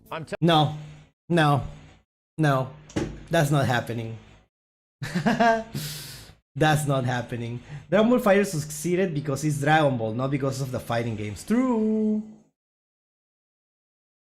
Oh, it's a fighting game and Yu-Gi-Oh lover. I remember seeing the logo. Now that I think about it, I don't remember the name, but I saw the logo and I was like, wait, I think I've seen that person before. In short, players want to be lazy and still win. True. Floodgates players. He plays with the guy from Team Samurai a lot in their Kaiba versus Yugi matches. I haven't watched those, I think. Telling you, chat, how many people do you think played Smash Brothers Ultimate online? Probably a lot. In fact, they invested probably a lot of their time and life into getting good at online Smash, right? Okay, but Smash is different from regular fighting games, though. Online Smash Brothers Ultimate is trash. Like, yeah. It's caked in 9 frames of input delay plus. People dealt with it. Literally YouTube careers out of going online in the shit-ass online that is Smash Brothers. Just say Alfred. Why? Because they love the game. Tekken 7 was also one of the most well-received Tekken games. until the very end of it, was absolute garbage online. People got what they wanted out of Tekken 7. They got Akuma and all these Tekken characters, and they got Geese, and they got Negan and all this shit. I still don't understand that people were able to stomach the online of the game because it was awful. It was For Tekken, right? But those are not like real fighting games, right? I might be like out of line here because I actually don't know that much about fighting games. Like I said, I respect them a lot, but I'm just like I'm not worthy. I'm not worthy. Yeah, I don't know. Tekken 7 has horrible netcode. It is, but for most people, that's the same thing. They just like it because it's Smash, not a fighting game or good netcode. But it's fun. Smash is fun. It's a fun game. It's like inherently different from regular fighting games. It's a competitive game, and you just want to play it. However, like the only way is to play like online because you know you cannot just bring people to your home to play or go outside. What the hell? I'm not doing that. I miss the times when I play Smash with my friends, like every weekend, like after work, we go together at my house. I bought a huge TV just to play with them. The TV was like all like I only use the TV to play Smash with my friends. I never watched TV. I had a PC, right? I do things on my PC. I don't watch TV, but I had a huge TV just to play Smash with my friends. Then like because of COVID, we stopped doing that, and then we never got back into it, sadly. SMH. CRT for Smash Bros. Oh yeah, I also had a CRT for Melee. But no, I'm talking about Ultimate when it came out, and we unlocked every character in one night. It was very fun. Those were so many fun memories with Smash. Yes, it was legit terrible. It's better if we have everything. It's better if we have good online, great characters, all that kind of shit, right? But those are literal examples of like, this is bad. Like the online for this is bad. People are going ham on this shit. They don't care. They love this shit so much that they're willing to put up with this garbage ass online. People are willing to put up with bullshit of funky mechanics, of even less content sometime in games, of all this crap. People will justify it if it has the characters you love doing cool shit. Doesn't yeah, you're right. I was wrong. I'm sorry. This makes sense, actually. Matter, dude. Any game. If the game is like generationally, damn, I'm having a great time playing this, it doesn't matter. People will figure it out. Exactly what Dotto's getting at here. We've had so many games that really try to completely reevaluate the way the entire thing works. There have been some examples where this works. Like Guilty Gear Strive is a wonderful example of this. Like Guilty Gear found a completely new audience through Guilty Gear Strive that is almost, I would say, like 90 to 95% different than the people that enjoyed the franchise before, because they made like a different game. But I just do not agree on any game's specific mechanics being the thing that brings you in. Mechanics and gameplay will keep people around. Okay, hold on. I think of an example right now that is the Persona 4 fighting game. Persona 4, what's it called? Arena Ultimax or something? I feel like a lot of people play that game without knowing anything about Persona, and actually some people got into Persona because the gameplay was fun. I could be wrong, but that's what I've heard before. I could be completely wrong, I could be completely off. But I'm pretty sure I've heard before that a lot of people like the gameplay of Persona, that they played and they had no idea who the characters were. They just liked the game. And I don't know. A lot of fighting game people got into Persona through it. Yeah, exactly. That's what I heard. I don't know how true it is. I don't have numbers, but that's what I heard. Honestly, is one of the biggest criticisms of 2XKO, a game that is like super mechanically dense, and people are like, oh, it's the mechanics that people aren't getting into. Bitch, the game had no characters. There's not enough roster for people to give a shit about. You don't like the characters from Arcane? You don't like the Arcane characters? They're so cool. They put the character from Arcane into a game. Why don't you play game? It has the characters from Arcane. That's 2XKO, right? Am I confusing with something else? Persona 5 was my first Persona anime. Wow. I don't know. Why isn't fucking LOL of all games have a bunch of fucking characters on it? Because they, I don't know. I haven't tried it. I haven't tried it. Timo was a fucking DLC. Yo, dang. So I had like a response to this, and it just lines up with the stuff that I've been saying for quite a long time. If you simplify a game, you're making it a little bit easier for new players. But at the same point, you're making it astronomically easier for anybody else that is a veteran. What's the whole point of making fighting games more accessible, specifically through gameplay mechanics? The idea is to even out the playing field of the player base so that the existing players or the people that have been doing this shit for a while don't have the massive leg up over brand new players. And maybe, you know, we can even that player pool out now. It's a fallacy, dude. It's an insolvable problem to be like, okay, so we want to try to get new players away from existing players that are going to be naturally good at this. We're going to do that through gameplay specifically, bringing things down or homogenizing the roster and all that kind of stuff, like all the typical things we've seen over the past like 10, 15 years. It's a fallacy. It's an unsolvable problem. Yeah. The only way we can do it is through like matchmaking and shit like that. There's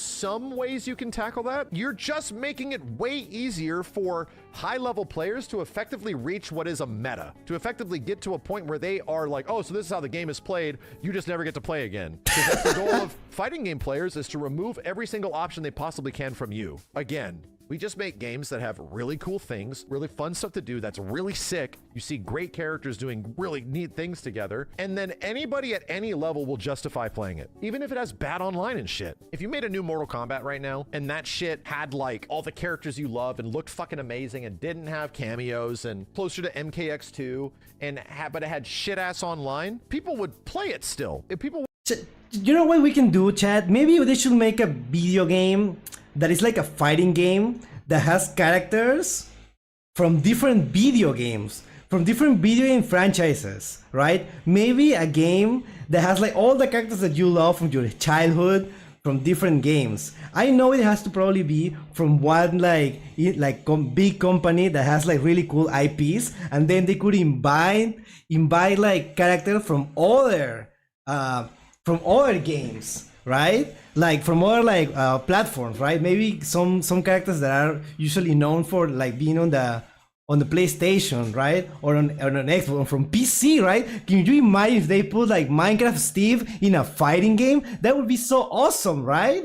Yeah, that would be so cool. What are you saying? Why are you saying Capcom and Jump Force? I'm clearly talking about Smash. I'm clearly making a joke about Smash. What do you mean, Capcom? What do you mean, Jump Force? That would be the ultimate idea. Thank you, Pyronoa. Thank you. But hold on. Let me. Oh my god, dude. Hold on. I have like the perfect image for this. I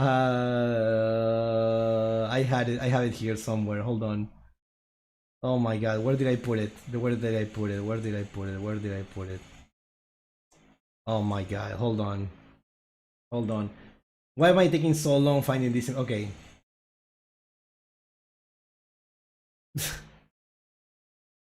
What is this? An IQ too high? Thank you, I don't know. Jump Force. There is a level of ass that the game can be, right? Like, you can say shit and talk shit about Smash Bros. and be like, yeah, that's not a real fighting game. But at least it's not like Jump Force, which is actually like bad, right? I don't know. What am I even saying? What were we watching? Okay. Remember all the games that tried to be Smash and died very fast, like Multiversus and that one from Nickelodeon? Yeah. Because Smash is not popular exactly because of the gameplay, but because of the characters. Such a unique game. And you will have to get like characters that work like in Smash and make sense. Like with shorts? Sure. Jump Force, I see Kaiba fighting with blue eyes. Yeah, I've seen it. Oh, they also have card game, fighting game called Toho, Tenpa, and Omishua. I think how you spell it. I don't know anything about that. Jump Force was bad. Smash Bros is good. The Nick one is still alive, and the Warner Bros. One get fucked over because they made it pay to win. Cringe. DJ Fight was something like that, but with real rap people. The hell? PlayStation All Stars. I remember that game. Yeah, they weren't even trying to hide it. I wouldn't care if it didn't have good netcode. Like, if it had all these fucking amazing characters doing all this really cool shit together, people would play it. And it had all this content and stuff you could unlock for them and Barbie doll shit, it wouldn't matter. People will justify if they like something. If something is that cool, people will justify a reason to love it and to keep playing it and to play more of it. In the case of Invincible Versus, like, just as comparison here, yeah, there's a lot of really fun shit at low level that lets you just smash buttons and get cool things. I think a lot of fighting games should be designed that way. But at the same point, I found a lot of like interesting nuance to the top level where like, oh, people don't know how to actually play this. Like, we're still figuring it out. People literally will come in and tell you like games like Invincible Versus are about ABC Launcher, ABC Super, and it's like there's no other things you can do. And it's like, yeah, at the beginning of the game, that makes sense that you would think that way. That absolutely makes sense that you would be like, oh, there's actually not much I can do here, until you start playing a little bit more and you watch other people playing it. Like, that's— I love that part of the game where there's a new game and people are trying to figure it out. I love that. And they are just like trying to understand how the game works. I feel like that's a fun part. I wish like, I'm not experienced enough like at games in order to be part of that, but I like to see it, like people talk about it. And seeing like videos about it and on Twitter and that, yeah. Now, Pepper, give me a Transformer fighting game and you will never hear from me again because I've been locked in that game. I love Transformers. Yeah, I think there's a lot of people that could get into it and it has a huge community. Yeah. But I feel like Transformers right now is not as popular. But there has to be a huge community, I'm sure. People made a fighting game tournaments out of Shrek Super Slam, but that's like for the memes, right? Like how people made tournaments for like the My Little Pony fighting game, I think. That's not serious, right? I know it was meant to be serious, I think. I don't know. That's the whole point, is that you have to evolve into this cool shit. There's a reason for you to play it and get better, you know? You're not immediately doing all the cool shit within the first like hour or so. I think a lot of people found some really fun, crazy shit in Invincible, even though it's not like the most AAA game of all time ever. It caused a lot of conversations. I'm not saying that Transformers aren't popular. I didn't say that. I said that Transformers are not that popular right now. What I'm saying is that we're in a low point in the Transformers franchise, right? Like some other franchises are in a high point. Like, for example, Resident Evil, right? Like Resident Evil was like, people are talking about it because there is a new game. There is something to talk about, right? And that is in a high point. Like, well, maybe not that much like right now, but like recently, right? But we haven't gotten like a Transformer thing recently, as far as I know. I haven't heard anyone ever talking about Transformers right now. When the movies were coming out, yeah, dude, hell yeah, Transformers. But it's been a while. The same way that, for example, the MCU is in a low point, well, was in a low point like a few years ago. Before that, they reached the peak that was, what is it called? Infinity War and Endgame. That was the peak of the MCU. Then they kind of like went like downhill, and then we're getting there. We're getting there into Doomsday, right? When Doomsday comes out, it's gonna be like everyone is gonna be talking about it. You will see. There was supposed to be a new game, yeah, but there is not. That's what I'm saying. There is not anything Transformers right now. Peppermint Transformers is low on the tier list. Yes. The same way that Sonic was like dead for years, for decades, right? Sonic peaked in the not in the 90s, in the early 20s, 90s maybe, and then like only like a super like niche thing. But then the movies came out, and oh my god, everyone is a Sonic fan. Yeah, everyone is a Sonic fan.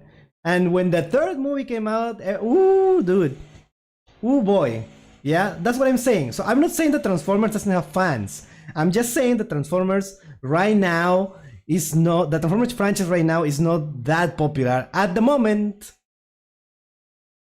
Resident Evil was in the rough place before Resident Evil 7. 100% right, Simon. 100% right. And the remakes also helped a lot. The remakes help a lot. I wasn't as big as with the Michael Bay movies. Yeah, well, I don't know enough about Transformers to give a super informed opinion on what's the problem with Transformers right now. But what I can see is that people are not talking about it. So I can see that it's not popular right now. That's all I'm saying. I'm sure it has a huge community that are waiting for something to happen. Until Michael Bay make the new movie that is rumored. Sure, it's rumored, right? Anyways, let's finish this video. That you're never going to get around people losing. People that are new to a game will lose. The only thing you can do is just make a game that's fun, that has cool characters, that even if you're losing, you'll still have some resemblance of fun. And people will stick around because they enjoy playing those characters so much. Do we realize how old fighting games work?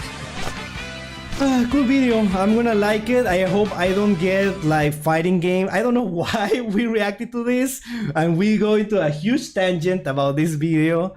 Awesome. I care about fighting games. This is not a fighting game channels.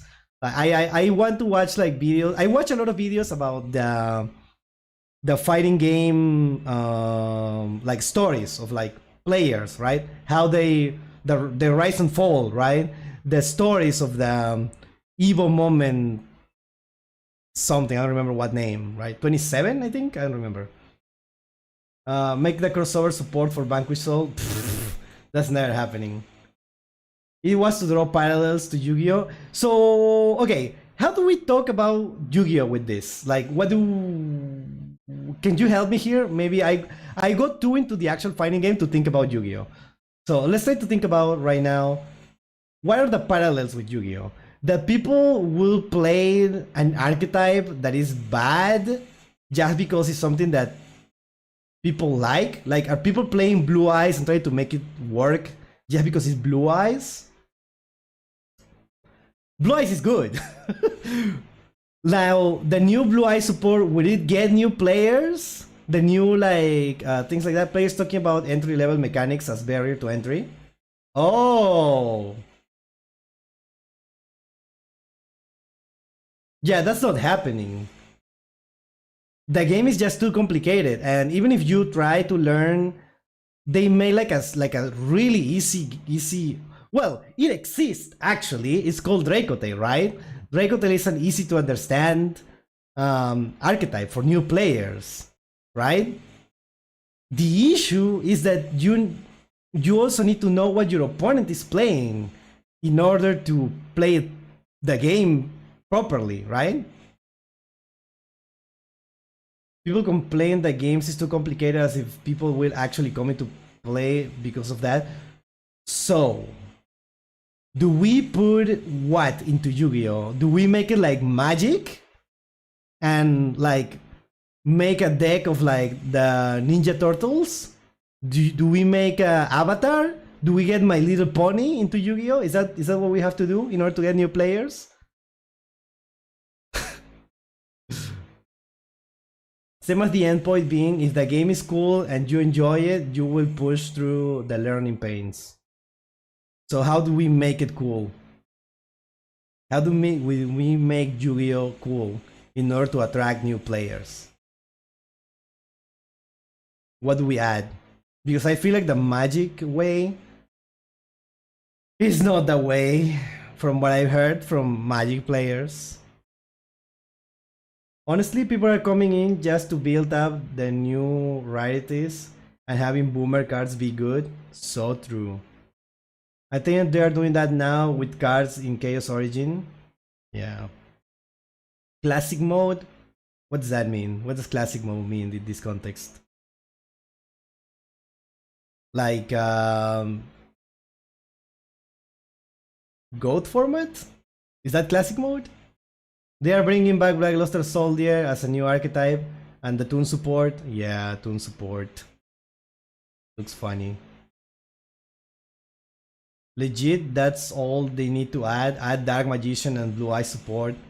And all the new support from all the old series letting you turbocharge.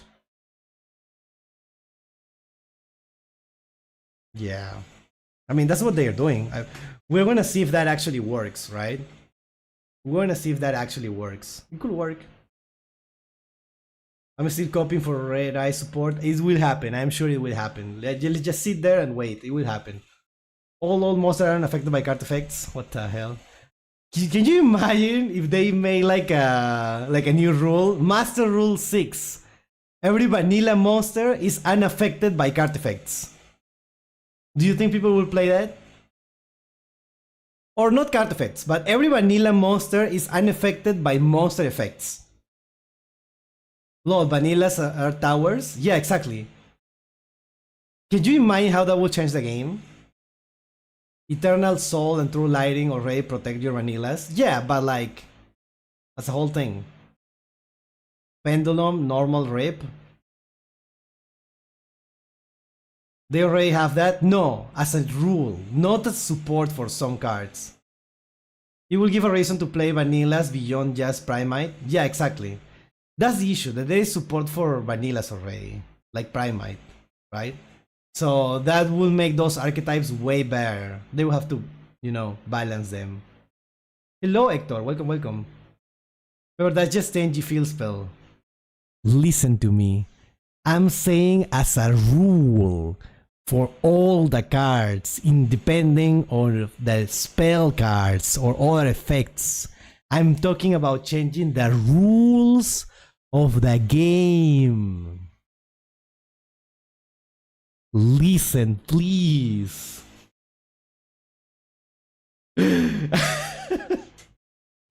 My God, I'm sorry, Chad. You know I like you, right? That's why I bully you, because I like you, right? I'm just shy. I'm just tsundere. Yeah. Elemental Hero. What about that? What about Elemental Hero? Also, Tenji says non-effect cards that includes normal monsters, but stuff like Link and such aren't normal monsters. They are non-effect monsters. Ah, there's a difference between non-effects and normal monsters. Wait, what is the new master rule that turns normal monsters into towers? Yeah, that's what I said, right? That's what I said. So then test that rule, Master Duel.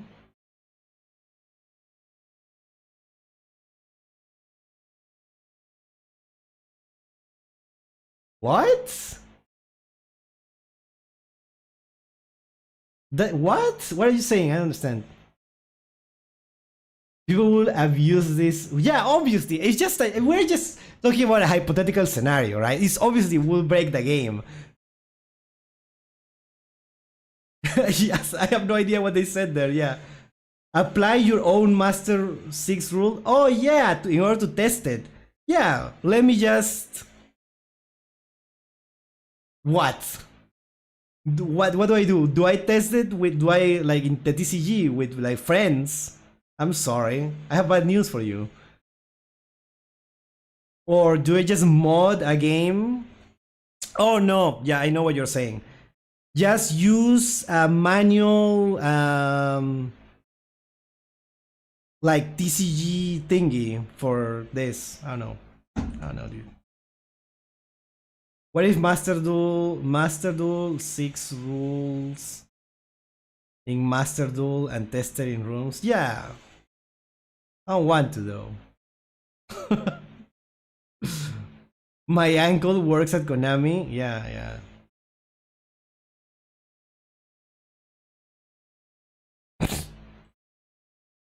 What are we doing, chat?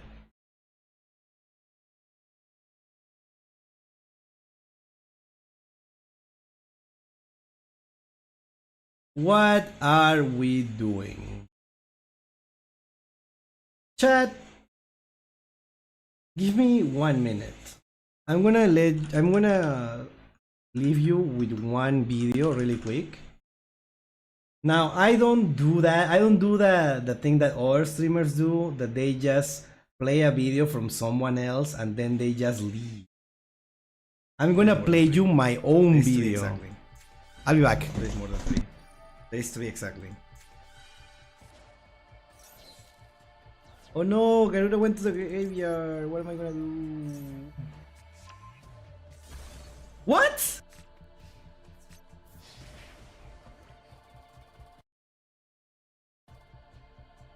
So I cannot use monsters. Wow. And the opponent can see my hand. Wow. I'm playing so bad. I got this, chat. I got this. I got this. Do I got this? I got this, right? Is this a beatdown? 1700 beatdown? What a fun game. There is no way, dude. What is this? I don't get what people get out of games like this. But what are we doing? This is what happens in this type of games. Oh my god. It's so sad that you cannot end the game with this. You can have going into Typhon there. You don't have Typhon in your extra deck. What are you doing? Because you're not doing anything. Or you cannot activate Typhon because I didn't summon anything. I'm stupid. I'm stupid. I'm stupid. I'm stupid. I'm so used to Typhon being able to summon for free every time that I forgot about it. You do have cards. But you couldn't use any of these and you didn't draw any cards. It's just, you keep just drawing crap cards? I'm so mad. Good play, Aarons. I'm salty because I lost. But you are the better player. It was funny, was it? Yeah, I guess it was. I need to like watch that. I need to play an actual game. I'm sorry. I need to, before we end the stream, I need to end on a win. Or I don't even have to end on a win. I have to end on an actual game. Sorry if you mad. I hope you have a wonderful rest of your night. Thank you so much. I appreciate it. I almost go second. Like I was already conditioned into going second. And I was like, oh my, I was about to throw the game.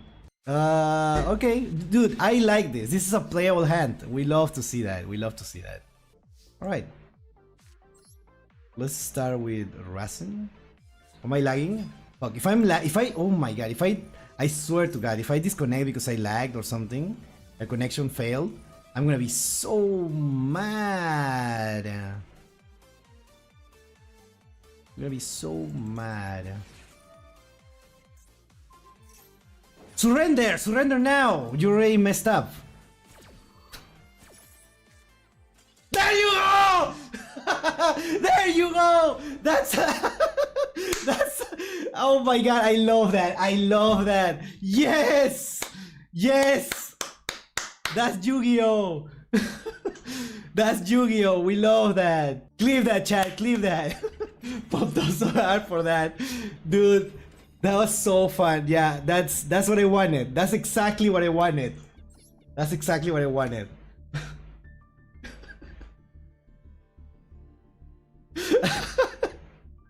I did it. I did it, chat. I did it so much. I'm gonna cry now. I swear. I'm gonna cry. Leave a like for that. Leave a like for that, dude. That was amazing. All right, chat. Thank you so much for joining the stream. That was a paid actor. That was a paid actor just to end the stream in a good note. Amazing. Guys, make sure to subscribe for this quality gameplay. I will see you tomorrow, chat. I will post the schedule in a bit, but there is no dual room stream.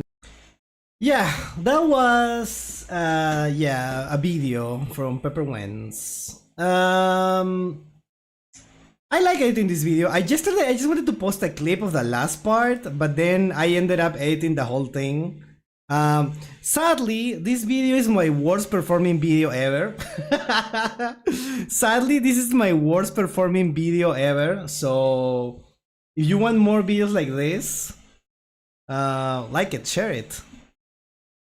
Comment so we can get more videos like this. With 31 videos, yeah, 31 views in 6 hours. That's crazy.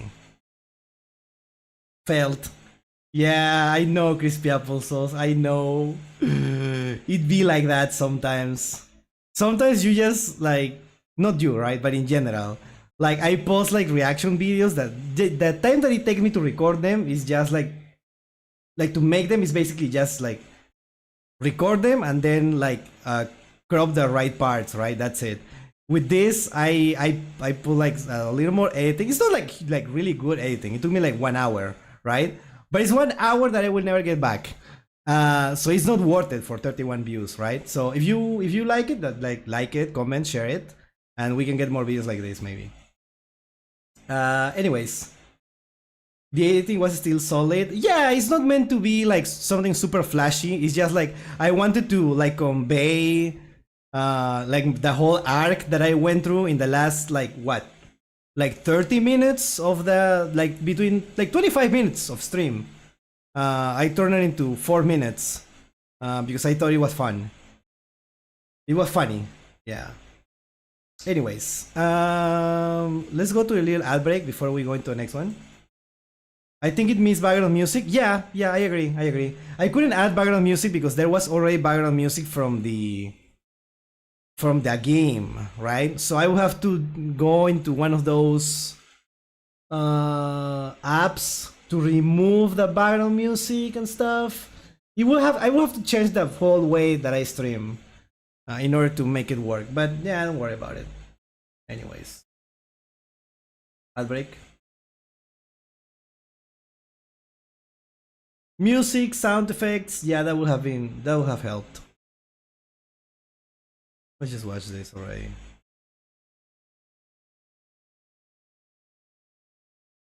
Yeah, this is just 2 more videos, I guess. Yeah, 3 more videos. Okay.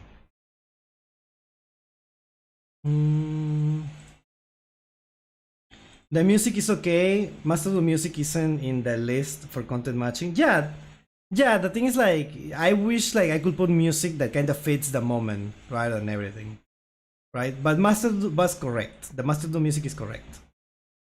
Yugi versus Arcane.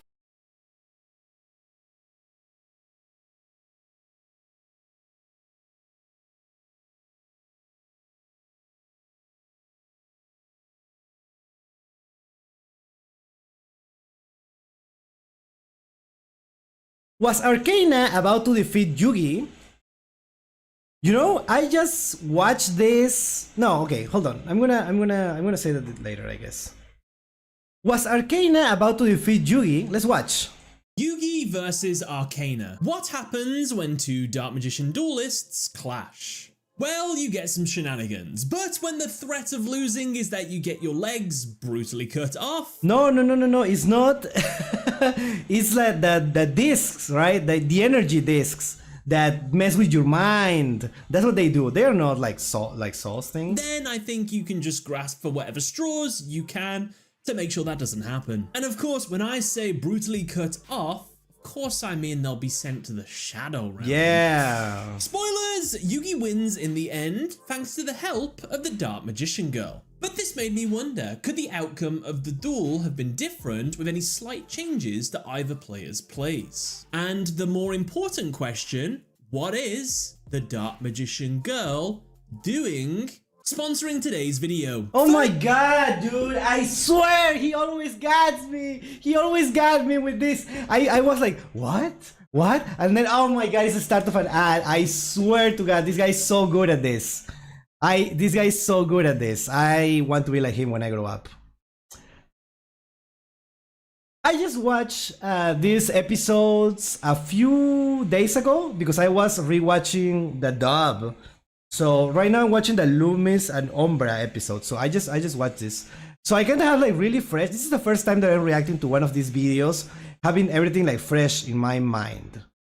So hopefully this makes for a better reaction. Well, no, we will see.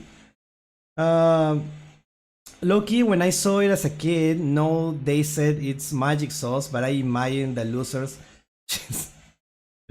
getting cut off. Yeah, that makes sense. Even as a kid, I questioned how discs do the leg will send me to the Shadow Realm. Yeah, you know what? I don't remember what I thought about it, but yeah. Let's watch the ad. Let's react to Quest the for ad. Figures have a new line of magnetic pop collectibles releasing on the 4th of June called Figgies. For you guys, I think you'd be most interested in their Yu-Gi-Oh! Figures collection. With Alright, that Dark Magician girl looks kinda currently nice. to collect: Yami Yugi, Dark Magician Girl. Look at the thighs. She looks so like I say this as a compliment. She looks like kinda chunky, right? And I like that, in this case, at least. And Blackluster Soldier, it has never been this easy to collect them all, especially at only $15 a pop. What a bargain! These high-quality pixel characters are magnetized, meaning you can attach them to their reversible metal backgrounds and either mount them on the word is thick. Yeah, she looks thick. Oh, there is also wall nice. with their included sticky, or use the stand provided and let them sit on your shelf side by side. And that's not all. A lucky few will pull the rare chase backgrounds. These come in bronze, silver, and the elusive gold you know rare. what? When they do things like this, doesn't look as good. I don't know. Honestly, they look really amazing. The figgies come with a QR code that you can scan, and when you do, it adds it to your collection on the app. If you use my link now, you will not only receive a 5% discount on your first purchase, but you will also get access to the store 24 hours before anyone else. Awesome. Use the link in the description or down in the comments to be the first to get your hands on these figures and complete the set if you fancy. And with that, let's jump into the duel. Whose gacha system sales. The duel. Master of the Magicians. How many tangents are we? I don't really like. I feel like I made a mistake and I should have reacted to the actual anime, but I will take this opportunity to talk about this. What the hell with that? What is Arcana supposed to be? Like, what is the Dark Magician meant to be? Like, what does the word magician mean? That I make music? I don't make music. I don't. What does magician mean exactly? Because Arcana is like a type of magician that is like party tricks, right? But like the Dark Magician is meant to be like a wizard, like a sorcerer, right? Like you know what I mean? Like someone that does actual like magic, like a magic like attack, right? But Arcana is more like party tricks. However, Yugi was always using cards that are like party tricks, right? Like the hats, like the box. So what is the Dark Magician even meant to be at this point? I feel like that is not like clearly like stated in the anime until this episode at least. Maybe we will get like better at that, but it's weird. Like what exactly is a magician? Anyone can be a wizard? No, what I mean is like someone that has like powers, right? Like if you cast a fireball, right? Something like that. But the Dark Magician does like party tricks, like real life magicians. So it's kind of weird. I think Dark Magician has voice lines in the anime that confirms he's more like a parlor tricks than a magic attack. But what is the dark magic attack or whatever it's called? They attack and they put like everything into negative colors. While Arcane is an illusionist magician, like his own words, like Harry Houdini. Exactly. But like, what is the identity of the Dark Magician, right? It's weird. It's weird. That's what I'm saying. I started to question it during this duel. Before, I didn't question it. I know he did the party tricks, but I didn't question it. But when I was watching this, I was like, wait, hold on a minute. What exactly is Dark Magician meant to be? A Dark Magician is the ultimate wizard in terms of attack and defense? Okay. Alright, let's see. Let's see how this goes. The duel begins and Yugi goes first. He draws, and his opening hand consists of Alpha the Magnet Warrior, Brain Control, Celtic Guardian, Karibo, Beaver Warrior, and Full Moon. At least we know why he's green. Yeah, we talk about a video that we didn't watch on stream about by Gator X, right? I don't know if that's the name of the Yu-Gi-Oh channel. But yeah, it's like basically the Dark Magician is green because he's meant to be like Osiris, that was like an undead, basically, like an undead being. That's why he's kind of like a zombie. So that's why he's green. Yeah, makes sense. Yugi sets his brain control face down and then summons Alpha the Magnet Warrior into defense and ends his turn. Now, just to remind everyone, during Battle City, if you set a spell card face down, a normal spell, it becomes a quick play spell card. I'm telling you now because it's going to happen a lot throughout this duel and I need you to be on board for the rest of this duel, okay? Yeah, that's the thing. That this is an interesting duel to analyze because the duels in Battle City are like the rules are different, right? In Battle City, and they were also different in Duelist Kingdom, and we have to take those things into consideration, right? When people say, "Oh, Yugi's cheating," no. Yugi activated Monster Reborn during the opponent's battle phase or something. He's cheating. He's not cheating. Those were the rules in this specific tournament. That's how it works. Okay.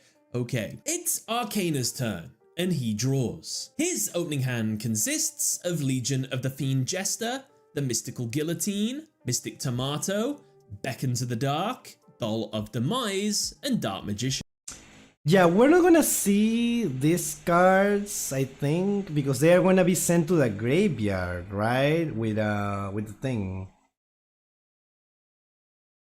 Ishizu's Ancestors. Oh yeah.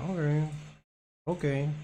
Right off the bat, Arcana has already cheated. He has trimmed the edges of his 3 copies of Dark Magician to make it so the odds of drawing them are drastically increased. Okay, another thing that I want to talk about. I'm so sorry. Like every bad guy, quote unquote bad guy, we're using bad guy for many things, right? Because we're putting like bad guy as like someone who is actively trying to kill you, and bad guy as someone who is just an asshole, right? Like Weevil. Like he's a cheater. Like everyone is a cheater. Like every bad guy is actually a cheater. Like they all the duels has like some kind of cheating into it. In Duelist Kingdom, in Battle City, it's weird, right? I don't know. Arcana summons Legion of the Fiend Jester into defense, and then ends his turn. Now, Arcana could have gone on the offensive straight away here. Activate that Guillotine card, it lets him destroy a card on the field, so pop Yugi's monster, attack with his Fiend Jester, do a little bit of damage, maybe set some of his other cards face down.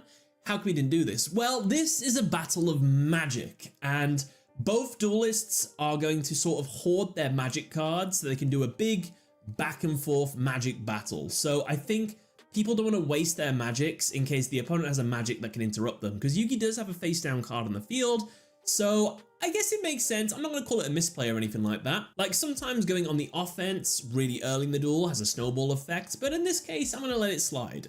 It's a slower kind of game at the time, right? So I can see it why it would be like that. Like it has a different meta basically to play a little slower. So yeah, I understand. And they were also had like their pride on using the Dark Magician. Yeah. I think it's fine. But I will say not setting that Guillotine card as well as that Beckon to the Dark, 2 cards that destroy cards face down in practice. Actually, he uses these cards later, right? I just remember. Like, he uses these cards later, but these are gonna be discarded, I think. Preparation for Yugi's next turn is a misplay. Things don't pan out where he needs them, but there was a hypothetical scenario, which we're going to talk about in a minute, where having set these 2 cards face down would have kept him alive. Spoilers. But he should have done that, and he didn't. So this could have cost him. It doesn't, but it could have. And regardless... why his Dark Magician is different, but have the same name and stats? Because in the anime, because it looks cooler, right? That's the reason. It just looks cooler and it makes it easier to differentiate between them. If you want like some kind of justification, I would say, oh, it's an alt art. Okay, alternative art. That's it. Cool. It's also worth mentioning, probably setting the Mystic Tomato face down is the most beneficial first turn move he could have made because it floats into another monster. So he should have done that. Regardless, it's Yugi's turn, and he draws Card Destruction. Knowing Arcana has probably done some kind of sleight of hand, activates Card Destruction to force both players to discard their entire hands and redraw. Arcana discards 5 cards. He draws and gets Mystic Tomato, Thousand Knives, Ectoplasma, Shadow Balance, and Nightmare Chains. Yugi Dude, these cards have a theme. I like that. Discards 4 cards. He gets Dark Magician, magical hats, curse breaker, and a mysterious card. Following this play, Yugi activates his set Brain Control, which lets him take control of an opponent's monster. He takes Legion of the Fiend Jester. He tributes it and Alpha the Magnet Warrior in order to summon his Dark Magician. Oh my god, that was so hype. That was one of the coolest ways of summoning Dark Magician. Hello Sonic, welcome, welcome. I don't know, it's just really a hype match. I really like this match. Wide open, Yugi attacks Arcana directly, dealing the first damage of the duel. Wait, this wasn't in Battle City? Of course this wasn't in Battle City. What the hell? Where will this be otherwise? Dark attribute theme, pretty cool. Yes. Yugi ends his turn. And right here, Yugi could have won the duel. No way! How? Using card destruction, just summon that Celtic Guardian into attack. Switch Alpha the Magnet Warrior into attack. Use Brain Control, take control of Jester. Switch it into attack. Attack with all 3 monsters, dealing 4100 damage, and that's game. Now, while yes, this duel... Yeah, but that wouldn't have been as cool as summoning the Dark Magician, obviously. We cannot allow that, but I wasn't expecting this. Like, it's just that simple. And you know what? If it was anyone but Yugi, I would be like, oh yeah, I mean, it happens to the best of us. It will happen to me. I will go like, sometimes I get too into the win condition that I forget about, you know, I could have won in an easier way. But yeah. But because he's Yugi, the king of games, that's not allowed. He doesn't get a pass. Could have been that simple. Arcana did have a counter for this that he could have set up on his last turn. He didn't. So he could have lost, but he could have prepared for it. He could have set his guillotine and Beckon of the Dark face down. He could have then protected himself by destroying Yugi's 2 monsters, and then during Yugi's end phase, he gets his Jester back, which he could then most likely go on the offensive and attack potentially for game. So, huge misplay Yugi, you could have won this turn. Huge misplay Arcana, you could have set yourself up to defend against Yugi's potential OTK. But that didn't happen, but you should have anyway. So anyway, that was the play. It's Arcana's turn, and he draws Dark Renewal. He summons Mystic Tomato into defense, and then sets his Dark Renewal face down, and ends his turn. It's Yugi's turn, and he draws Beta the Magnet Warrior. He summons it into attack. As he does, Arcana activates his Dark Renewal. Due to this card's effect, when a monster is summoned, or when a monster declares an attack, he can tribute that monster along with one of his own to special summon a Dark Magician in his grave. Wow. He tributes Beta the Magnet Warrior along with his own Mystic Tomato to summon Dark Magician from his grave. He appears in a coffin, that's so funny. Yugi not wanting to crash his Dark Magician into... Those aren't quick effects? What do you mean? They are not quick effects, they are quick effects in... We just talked about it, we literally just said it, right? If they are set, they work as quick effects. That's the rules of Battle City.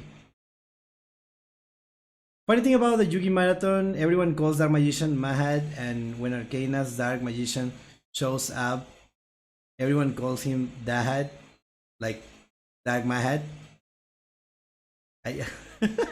What? Battle City rules, TS stated the video. Yeah, literally we just go into it, right? Do we talk about it? I think we did, right? Maybe I'm confusing with the previous video we watched, but I'm pretty sure we did.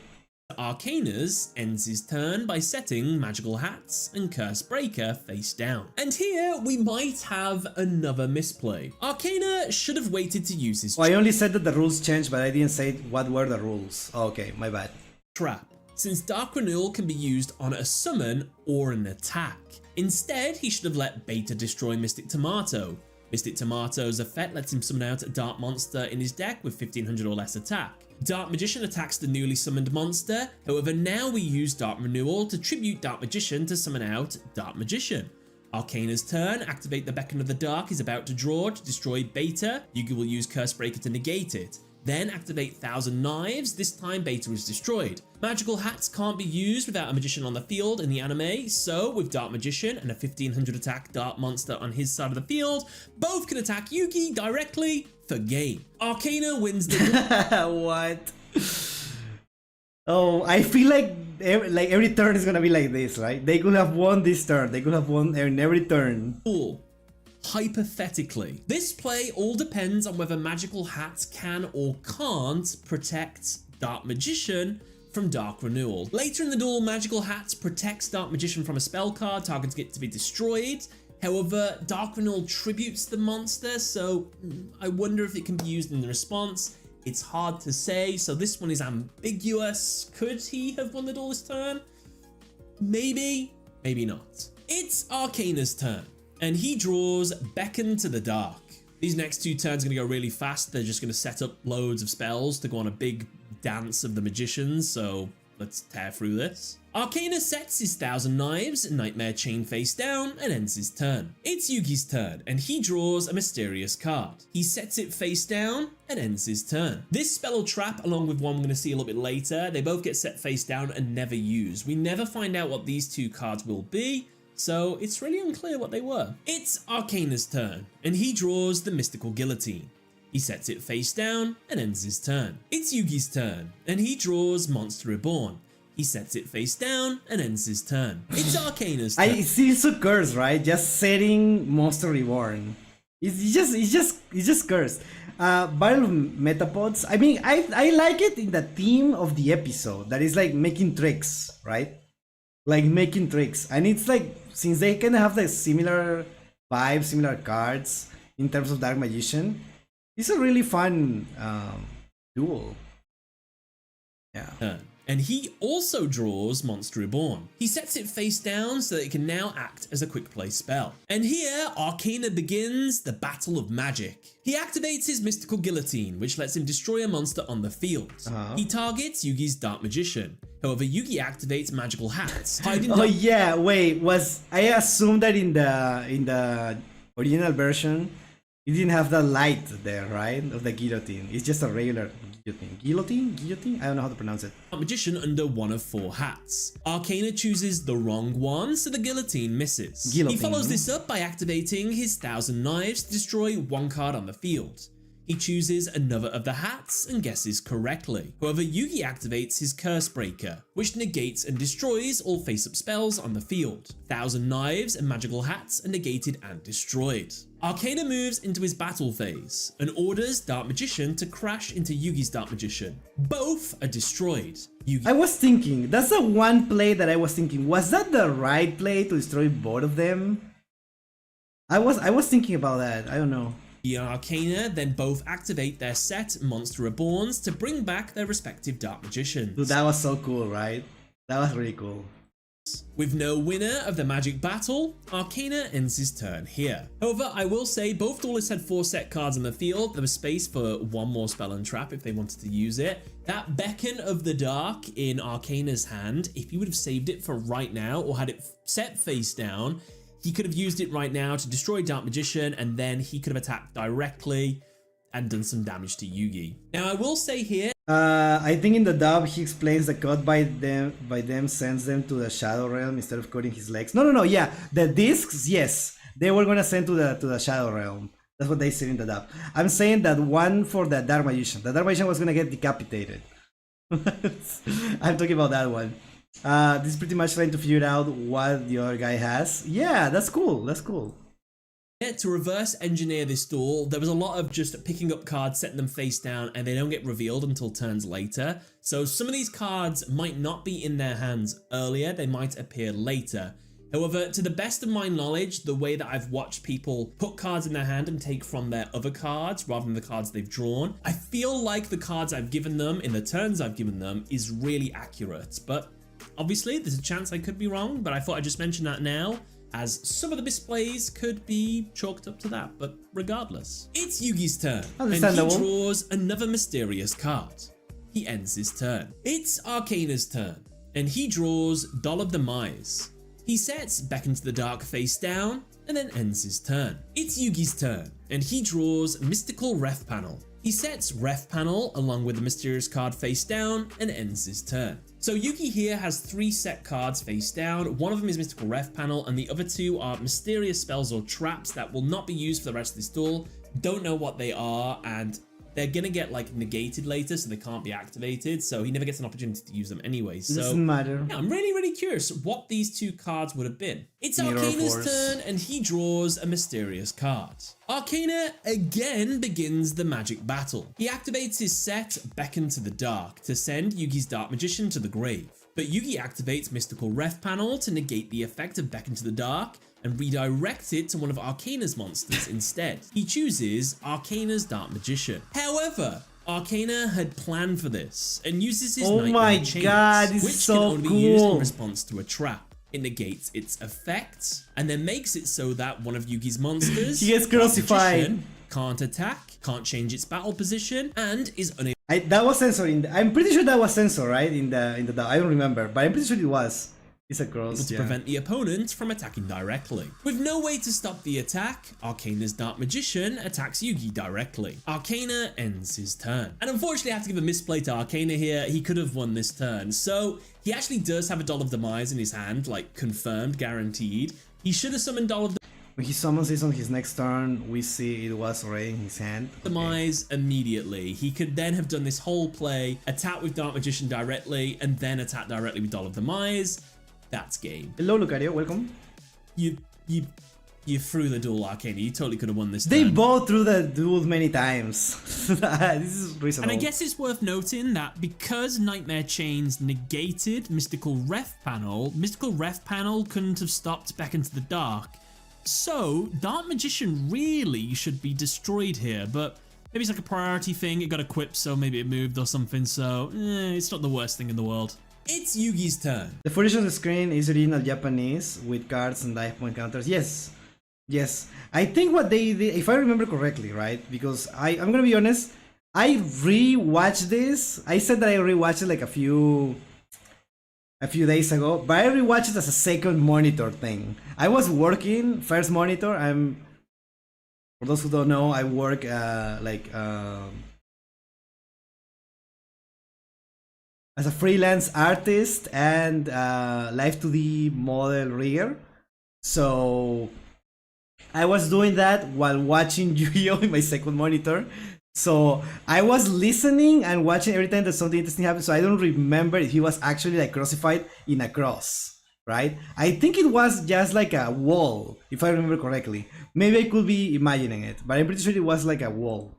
And he draws Big Shield Gardener. He summons it into defense and then ends his turn. It's back to Arcana, and he draws Anti-Magic Arrows. Attempting to go for game, he summons his Doll of Demise. Now, while you at home might think, wait a minute, he's gonna use those Anti-Magic Arrows to make sure Yugi doesn't use those two face-down cards. He's then going to normal summon his Doll of Demise. He's then going to attack into Big Shield Gardener with Dark Magician. He'll take 100 damage, but Big Shield Gardener's detrimental effect is if it's attacked, it switches itself into attack. He can then attack with Doll of Demise, destroying the Big Shield Gardener, lost already. I'm dealing lost. 1500 damage because his monster has 1600 attack. He's only got 1500 life points left. Arcana will win the duel.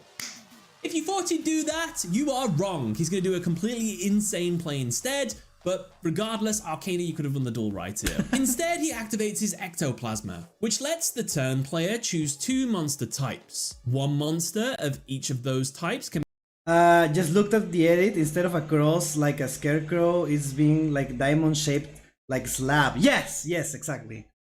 Thank you, Ravencloak. It's like a diamond shaped slab.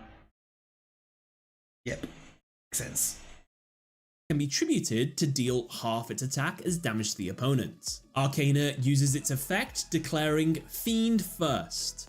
He tributes Doll of Demise, dealing damage to Yugi. Arcana then betrays his companion Dark Magician and uses it too for Ectoplasma by declaring Spellcaster. The damage from this would win Arcana the duel. However, some shenanigans happen. It seems the gameplay mechanics get a little bit confused here because despite the fact that a player can only use Ectoplasma during their turn, Yugi's Dark Magician, because it has the same name as the Dark Magician Arcana declared, also becomes available to be tributed for Ectoplasma. Yeah, that was a little confusing. Now, Yugi doesn't know this happens. His monster chooses to do this himself because sacrificing monsters is a big thing in this episode. Dark Magician self-sacrifices itself for the effect of Ectoplasma.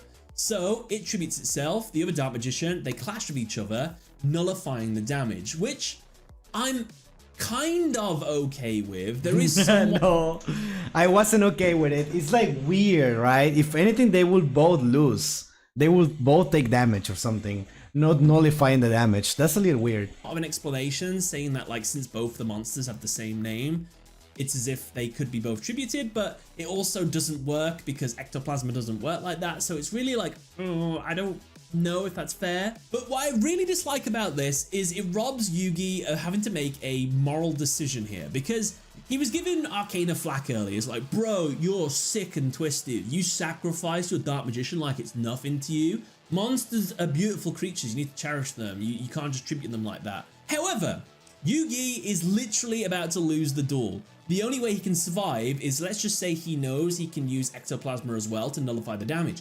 He has to come to a decision. Do I tribute my Dark Magician to keep myself alive, or do I stick to my morals, let my Dark Magician stay chained up on that cross thing, and then I'll take the damage and lose, but I die with my morals? That doesn't happen because Dark Magician makes the decision for him. So I think it's cool that the Dark Magician itself decided to do that. I think I don't mind this. I understand what you're trying to say. Makes sense. But I also like what is. It could be either way. I don't think it's one was better than the other. Yeah. Sometimes you can be a little bit hypocritical. I guess it's just the way you tribute monsters. Like, I've seen Yugi tribute monsters all the time, but I guess, like with the Catapult Turtle thing, with the Raphael duel, and this one, it's like a nasty way of doing it, but sure. Arcana sets his Shadow Balance trap face down and ends his turn. It's Yugi's turn, and he draws Gazelle, the king of mythical beasts. Both ways would have been cool, yeah. With hindsight about the Dark Magician's identity, I like it. Yeah, with hindsight, even better. He summons it into attack, planning to attack Arcana directly and go for gain. However, Arcana activates Shadow Balance. This trap makes it so that when the opponent summons a monster and controls more monsters than Arcana, he can now destroy monsters the opponent controls until they have the same number of monsters Arcana does. With Arcana controlling no monsters, both of Yugi's monsters are destroyed, leaving both players with an empty field. With no more plays, Yugi reluctantly ends his turn. It's Arcana's turn, and the this is in the penultimate, and this is probably the turn that he could also have won, I'm sure. Ultimate turn of the duel. He draws and gets Dark Magic Curtain. Now here, Arcana notes that with Dark Magic Curtain, I can special summon a Dark Magician from my deck, but the detrimental ability of this card is the opponent can also special summon a Dark Magician if they have one as well. But Arcana knows for a fact Yugi only owns one Dark Magician card, so... yeah, that doesn't mean that. Yeah, it's fine, right? I can activate that. The opponent doesn't have that. I knowledge about my opponent's deck. It makes sense. Yugi only has one Dark Magician. Mind if Yugi revived after that? But no, Dark Magician Girl also counts. That's what she is in the art of the new overframe. What's he to be worried about? He's gonna activate Dark Magic Curtain. He pays half his life points to do so. He summons a second copy of Dark Magician from his deck. He follows this up by activating his anti-magic arrows. This prevents Yugi from activating his two set mysterious cards from being activated until the end of the turn. Arcana enters his battle phase and attempts to attack Yugi directly for gain. However, Yugi reveals that he too has a Dark Magician still in his deck, and so pays half his life points to summon it. Arcana justifiably says, no you don't have a Dark Magician, you have one Dark Magician, it's in the grave, this card only lets you summon from the deck, how can you do that? And Yugi says, you don't know about the Dark Magician's apprentice, do you? He's like, Dark Magician has an apprentice? He's like, yes. So I summon my Dark Magician Girl. Dark Magician Girl is summoned to the field. A replay occurs since the number of monsters on the field has changed mid-attack. Arcana decides to continue his attack. Yugi boomers will complain and say like, oh, we didn't had Hot Woman, the monsters were like monsters like Summon Skull and like dragons. What is this? Anime woman on my cards. Nah, we had this. Mid-attack. Doesn't get much better than that. Arcana decides to continue his attack since he can see Dark Magician Girl only has 2,000 original attack points. But this proves to be a huge blunder. I mean, we had the Harpy Ladies, but you can say like, oh, but the Harpy Ladies are monsters, right? They have like wings and like bird feet. I mean, if you're into it, that's fine, but you know what I mean, right? This is the actual just woman. As he didn't know that Dark Magician Girl has an effect to gain 300 attack for each Dark Magician in the grave. Both Yugi's Dark Magician and Arcana's Dark Magician, who was scorned from being cruelly sacrificed, Wait, hold on. I'm gonna go back into it because before someone says this in the comment, I could farm engagement but I prefer to be right. Yes, there were also other monsters that were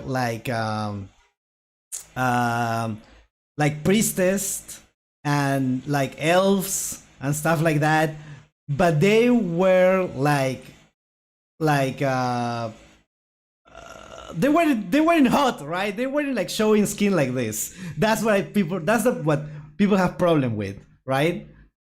They were more like priestess, right? In this case, it's like oh, come on. Yeah, she's also doing the poses and stuff and has like that attitude.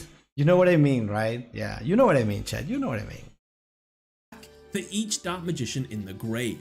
Both Yugi's Dark Magician and Arcana's Dark Magician, who was scorned from being cruelly sacrificed, lend their power to Dark Magician Girl. With 2600 attack, Dark Magician Girl destroys Dark Magician. With no further plays, Arcana ends his turn. Now, Amazonas, that came after this, okay? Shut up. That was after this. When I think about it, I'm pretty sure Ectoplasma is still live on the field. What he could have done is actually use Ectoplasma instead after he got his Dark Magician out, and I guess after Yugi got his Dark Magician Girl out. Use Ectoplasma, tribute it, and do damage to Yugi, potentially winning the duel. This would win in the duel. It all depends on whether Yugi can also use Ectoplasma like he did last time with the Dark Magician Girl. I know Amazonas are from Battle City, but by this time in the season, Mai hasn't dueled yet. Mai hasn't has a dueled before this. It comes after, okay? Don't try. I just watched this like last week, okay? I watched this last week. Don't even try. Unclear. I wonder if it would win because it technically does have 2600 attack here. So the 2500, 26, they'd nullify each other, but then maybe Arcana would take only 100 damage, and then all Yugi has to do is draw a decent monster, and maybe you can win the duel there, because he only needs to deal like 650 damage. So, I don't know. Maybe it would work, maybe it wouldn't. This is one of those duels where there's a lot of like, I don't know if things work like that kind of thing, because it's confusing. But regardless, there's one final turn left, and it's Yugi's turn, and the final turn of the duel. He draws and gets a card that doesn't even matter because he simply enters his battle phase and uses Dark Magician Girl to attack Arcana directly. Yugi wins the duel. Luckily for Arcana, before he has his legs ripped off, I mean sent to the Shadow Realm, other Yugi saves him. And with that, that's another duel analysis done. Want to watch a Dark Magician archetype video or a Dark Magician Girl archetype video? Well, I have those right here. Or if you'd like to subscribe so you can watch the new duel analysis videos when they come out live, you're more than welcome to. Thanks for watching, everybody. Catch you later. Awesome video, honestly. Really, really awesome. Now, I was following everything, so yeah. I just wanted to talk about this duel. I just watched it and it's so awesome. I really like this. It's like very on theme. I like how like the Dark Magician Girl gets like more attack because of the other guy that was there. Great. The other Dark Magician, dude, that was so cool. Like obviously everything like I don't know, I just like it, dude. I just like it. Yeah, there are more Dark Magician cards. Yeah. I know Barry because that's kind of like a card that you have to play in certain decks. I don't know much about the other ones, but yeah, I am familiar with those. That they exist, right? I don't know the effects. But yeah, very awesome. Very awesome. Thank you for... Actually, nobody recommended this. Nobody made me watch this. I wanted to watch it, okay? Shut up. Sue me. Oh. Okay, anyways. Two more videos. Ever played any amount of competitive Yu-Gi-Oh, then you no doubt have encountered floodgate cards. Love them or hate them, they've been a key part of the Yu-Gi-Oh metagame for almost as long as they've existed. From Vandy's Emptiness to Dimensional Barrier, these cards are designed to have some... Alright.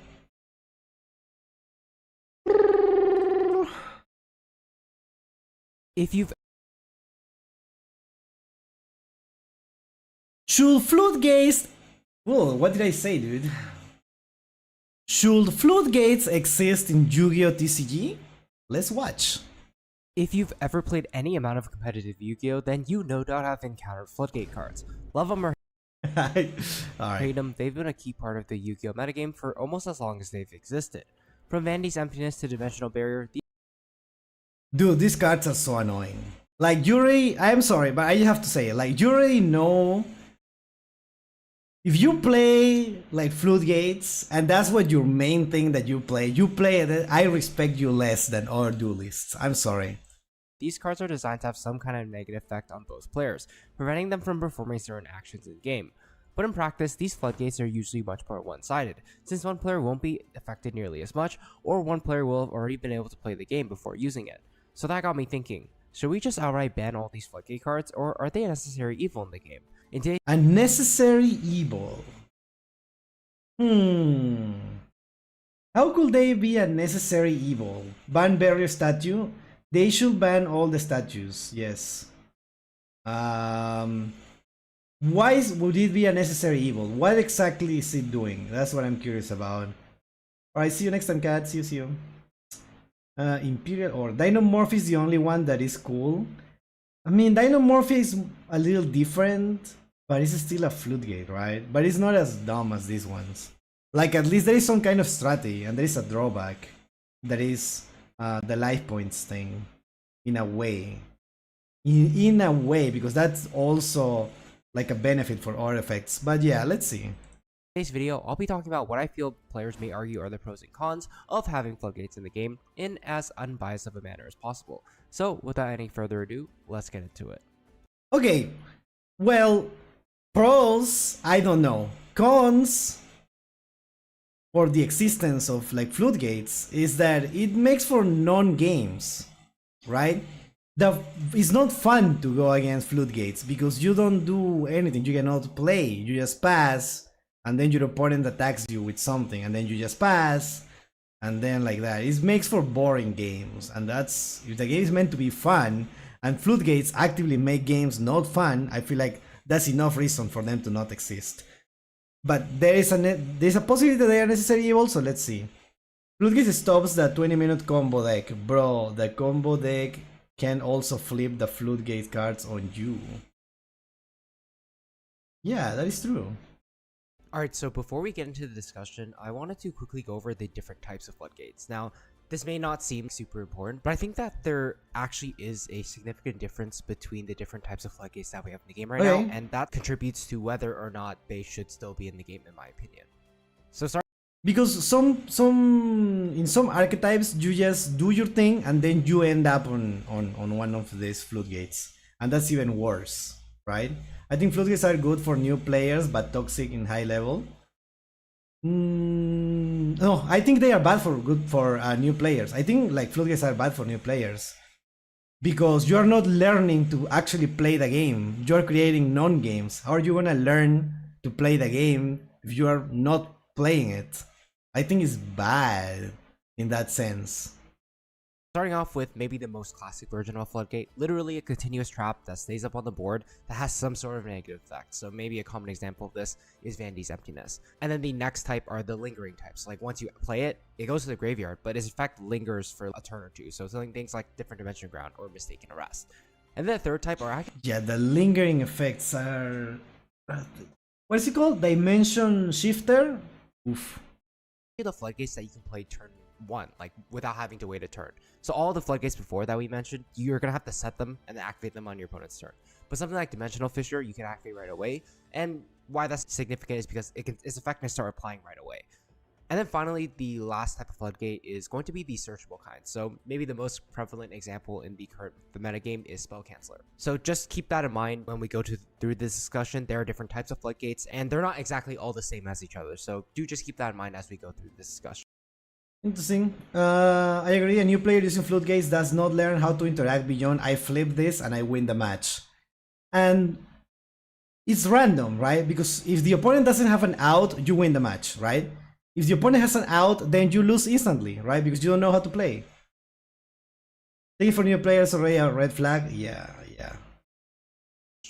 So I'm going to do this by talking about arguments for both sides. Starting off with the argument that we shouldn't ban all floodgates. I think the most obvious argument to this is that most floodgates at least have some counterplay to them. So for example, think about the normal floodgates that we talked about in the last section. Cards like Vandy's Emptiness, cards like Mistake or Shadow and Bristling Mirror that you see here. These are cards that can be destroyed and removed from the field with cards that are generic enough to be played in every deck, like Harpy's Feather. Harpy's Feather Duster, right? The opponent gives me like a Vanity's Fiend, I'm playing Sky Striker, I go second, I activate Raigeki, the opponent surrenders. That wasn't fun, right? I take like, it's fun for me because I see someone that wasted my time, basically, right? And they are losing LP and I'm winning LP, right? They summon Vanity's Fiend and they think they are so smart, they are so good. I just happen to draw Raigeki and that's why I win. It's random. It's just like a random thing. So I don't know. The Duster. There is also a world where, for some of these floodgates at least, you can simply just play through it with good sequencing or good deck building choices. You don't necessarily good deck building. I feel like it's not good deck building. It just happened to be that good deck building that was good against this, and that feels like it's random, right? Because it depends on the meta, and you can find this in any meta, like a random thing. Lose to a floodgate when it gets flipped. And so I think one of the biggest arguments for just not banning them outright is that they do kind of encourage some form of skill expression, where you're not just like mindlessly playing cards. It kind of forces you to think about like, okay, if my opponent has this floodgate, is there a way I can sequence my plays better so that I'm able to actually play around it and beat it? Another skill expression. That's already answered your question, Pablo. A field full of negates is also a floodgate. Well, by definition, it's not, right?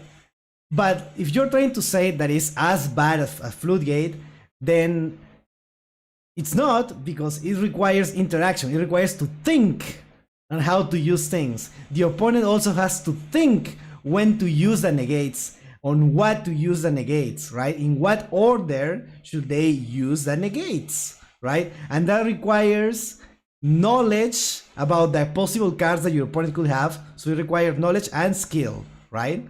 So it's fundamentally different. A board full of negates, it requires skill. It creates games, right? It's still toxic, yes, sure, but never as toxic as floodgates. Spam negates until the enemy stop moving. It's not just spamming negates. If you just negate every single time, the opponent will be able to play if they have a good deck, right? If they have a good deck, at some point they will just play, and if they played it well, then they will end up with a card that is a full combo. Definitely, like, use that ruler no more. Not necessarily, but yes, I get your point. I do not think you can just run Duster or MST is a valid reasoning to leave continuous spell trap floodgates legal.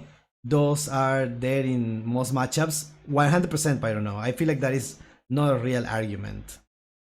Because they are not searchable. It's random. That's what I was getting at. Tell me what deck that can survive the 7 negates. There are decks that you negate a card, right? You negate a card, but they also have an effect that activates from the graveyard, right? 7 negates. They also have an effect that activates on the graveyard. Let's say that there are 7 Omni negates, right? But they have extra effects, because sometimes you can activate a card and then the effect destroys them, but then they activate from the graveyard. They have another effect from the graveyard. And there is also cost. Sometimes they negate not the activation but the effect, but the cost gets to more effects. Like in Cyber Dragon, for example, you have a cost that discards cards, right? This is like, I don't know. What is this called? I don't know much about Tearlaments, but it's the milling the cost. I think it should. I don't think it should be the cost, right? But there are cards like that that makes you discard stuff for cost. Then, when those cards also activate, then yes, not every deck can do that, but like really good decks can. 7 negates, 6 cards in hand. Not every negate is a negate and destroy. So bodies stay on field to take linked monsters, and the grape effects, as Pep mentioned. Exactly, there is ways around it, and that's why it requires skill. That's why it requires skill. That's what I'm saying. A good example is Atlantean Neptavis, where the cost is Foolish Burial. The effect barely matters. See, that's what I'm saying. There are cards like that. It depends, right? And there is not gonna be like 7 Omni negates, right? Some of them are gonna be like negates on field, some in hand. Then some others are negate and destroy. Some others are just negates or negate activation. That's what you have to think. Think. The floodgates don't do that. Okay.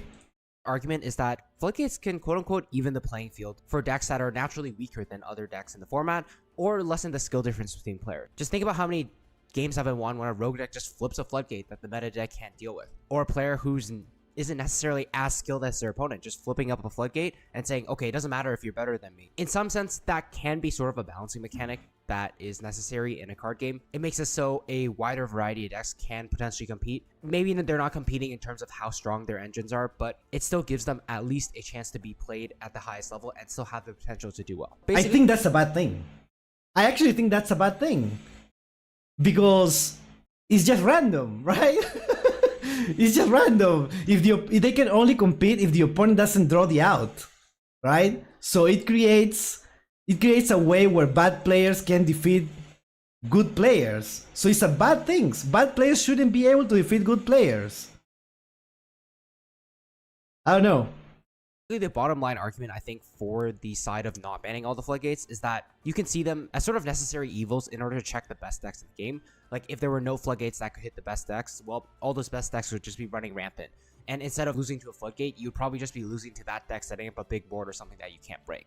Basically, they're there to slow the game down, make it a little bit more even for all decks. If you're finding this discussion interesting so far, then I just ask that you please check if you're subscribed to the channel. Only a very small percentage of my viewers are actually subbed, and by subscribing, you not only let YouTube know that you enjoy seeing this, which will help my channel grow, you also help keep me motivated to keep posting more of these videos in the future. It doesn't cost you anything, but it means the world to me, so thank you in advance. Yeah, chat, go support it, because honestly, like, I disagree, right? I obviously disagree with most of this, but those are the arguments, right? He's presenting the arguments, and I am giving my opinion. This is my opinion at the end of the day, right? But I like videos like this because they create a conversation, and that's what I like the most, right? That's what I like the most. So yeah, don't take it personal, right? I have nothing against TCG Sam, obviously. I just want to talk about it. I like to talk about this, okay? Like, this is a really cool and well-made video. The arguments, like, I can see them, right? I disagree personally, right? I disagree them, right? But yeah, I just wanted to say that in case someone misunderstood what I'm trying to say. Yeah, the point is literally the coin flip. Did you go first, or did your opponent draw the out? Exactly. That's what I don't like about it.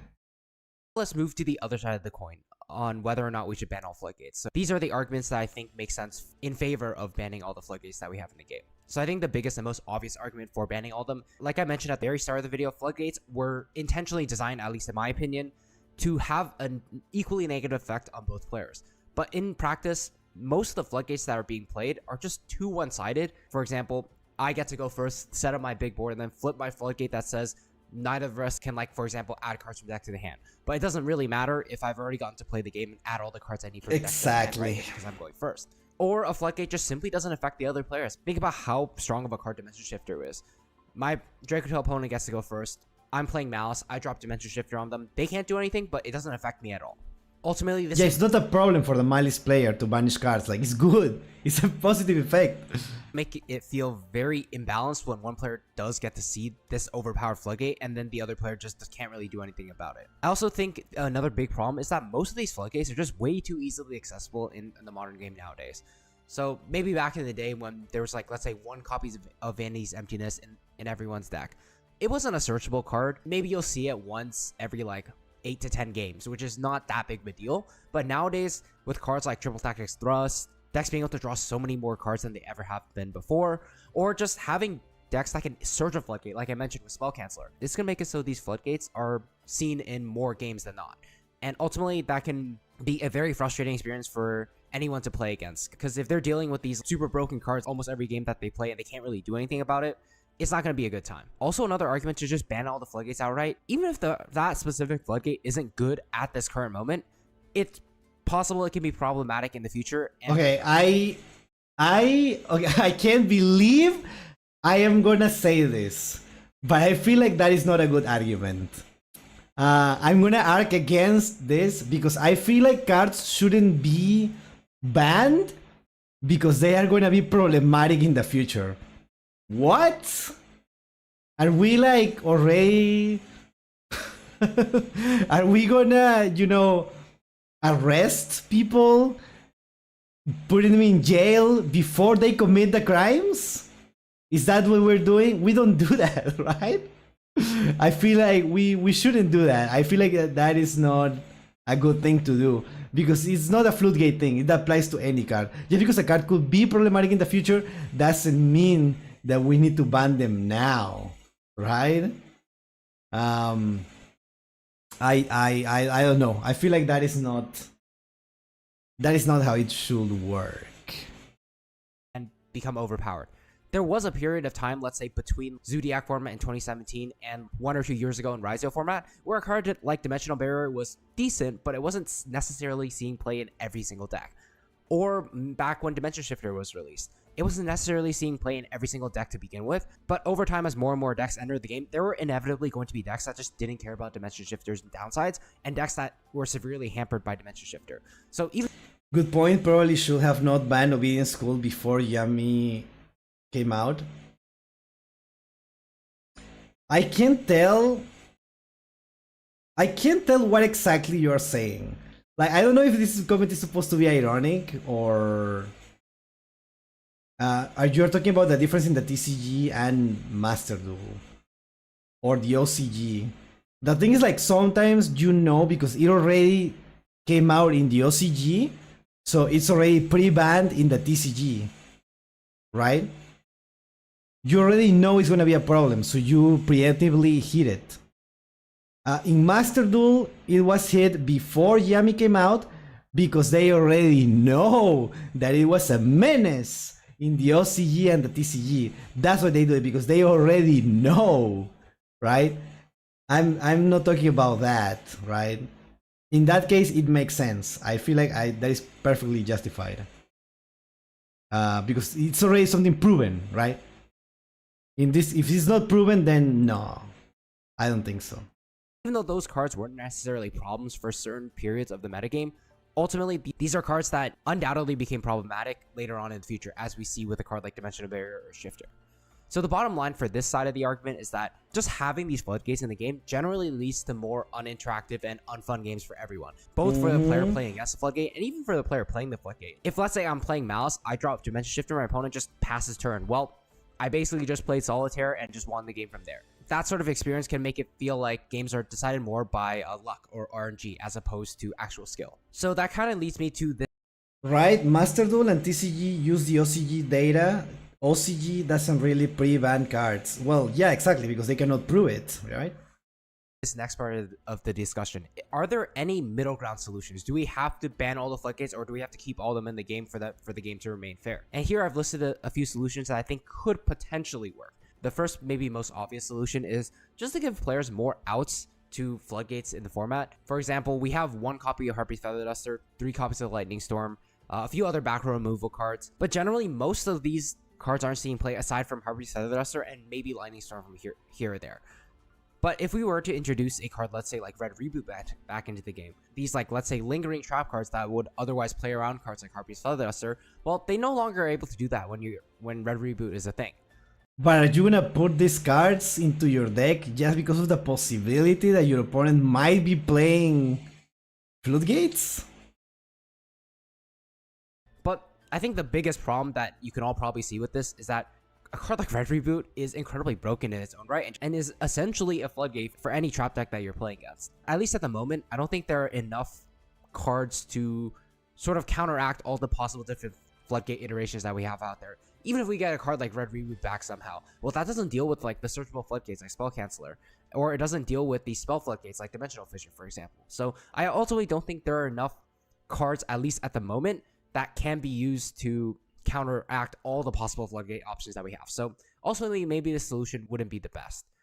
Another possible solution is just to simply straight up go ahead with banning all the floodgates and then try to scale back the power level of the game so that floodgates just aren't needed in the first That's place. not feasible. At least at the time of recording, we're in the midst of Branded Dracotail format, and I think Branded Dracotail is a deck that almost perfectly encapsulates this. It's still a very powerful meta deck, but I don't think you need to floodgate the deck in order to beat it.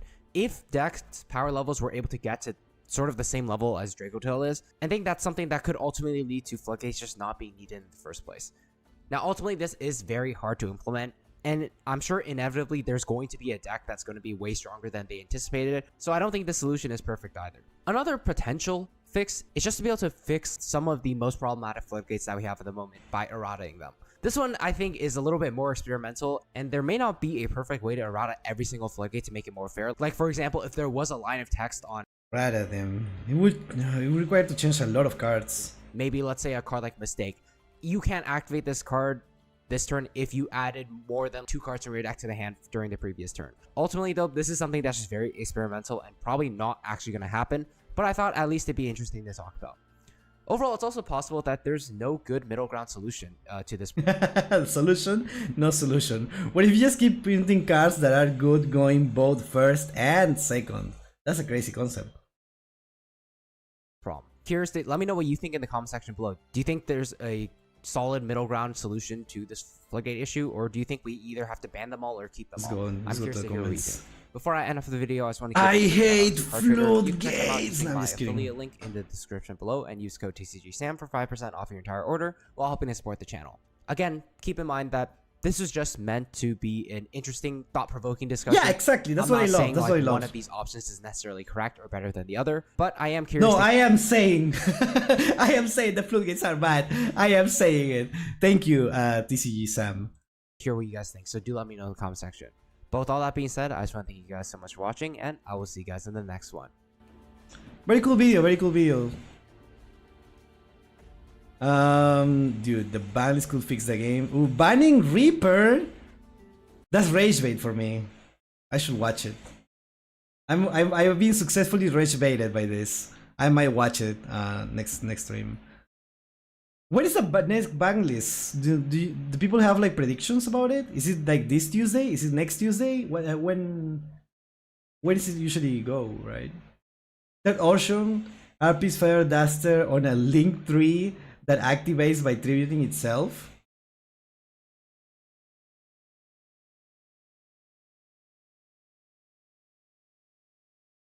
Is that a reference to something? FST on link to Nightmare Phoenix. Yeah, that's a thing that exists.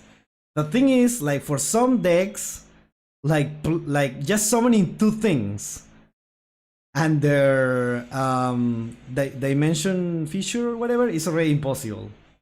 Not a reference, just an idea? Okay. The only problem with Phoenix is that it activates on the field, so a skill drain turns it off. If it's tributed itself, it will dodge. What, like tribute for cost? But how are you gonna get 2 monsters on field? Masterduel ban list should... Oh well, I guess you can do it with certain decks. I guess Yami can do that. You just normal summon one, then you special summon the other one. You already have 2 monsters. But now you have a Nightmare Phoenix in the the field.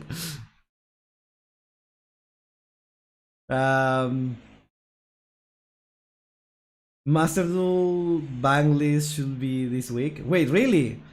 We should probably watch this before then. We will see how that goes. We will see how that goes. Hopefully not. The only solution that they are doing is that you can do it from hand. A Harpy Feather Duster from hand.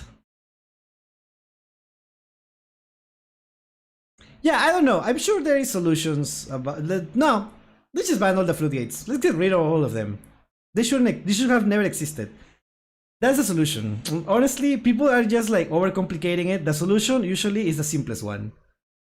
Sometimes it is just like that. Sometimes the simplest solution is the best solution is the simplest one. Let's just ban everyone. No, no lie, I'm not expecting much from the ban list. There is not much they can do right now with Cool Tune still in the shop. Whoa! We're talking about the TCG, right? Oh, we're talking about the Master Duel, right? We're talking about Master Duel. Wait, really? Master Duel ban list? No, I thought we were talking about the TCG. Well, but you're right. This is for the TCG. Right? I think this is for the TCG. And then... I mean, the Dark Magician Overframe is the Feather Duster at cost of discarding the spell. Ah, that's good. But it was about Master Duel. This video was about the TCG. That's why they said that Red Reboot is banned, because this video is about the TCG. By TCG Sam? Yeah, I think it's a TCG video. But yeah, most things still apply to Master Duel, which is what I play. I don't play the TCG. I would if I could, but you know, things are like that. Anyways, thank you for recommending this video. It was really thought-provoking. And yeah, let me know your opinions in the comments. Thank you. Oh my god, I wasn't recording. Holy shit! Ah, I'm mad.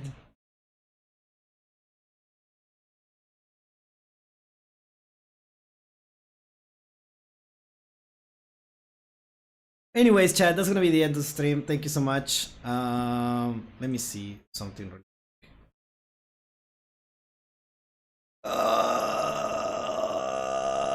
That means I have to download the whole stream. That's gonna take so, like, download and edit it, like, process the whole thing is gonna be a mess. Anyways, chat, I will see you on Wednesday, okay? See you on Wednesday, chat. Thank you so much for joining the stream. And yeah, on Wednesday we will be playing just not casual, right? I will be playing ranked, which is casual too. I will be playing master rank, or we try to climb, but we will just be hanging out, just chatting. If you wanted to talk about literally anything else, that's the time. Because I will probably choose a deck to go second and just like hang out while the opponent is playing, right? So that's what we're gonna do. See you on Wednesday, and then yeah, the regular streams are already there. So yeah, see you next time. Bye bye. Bye.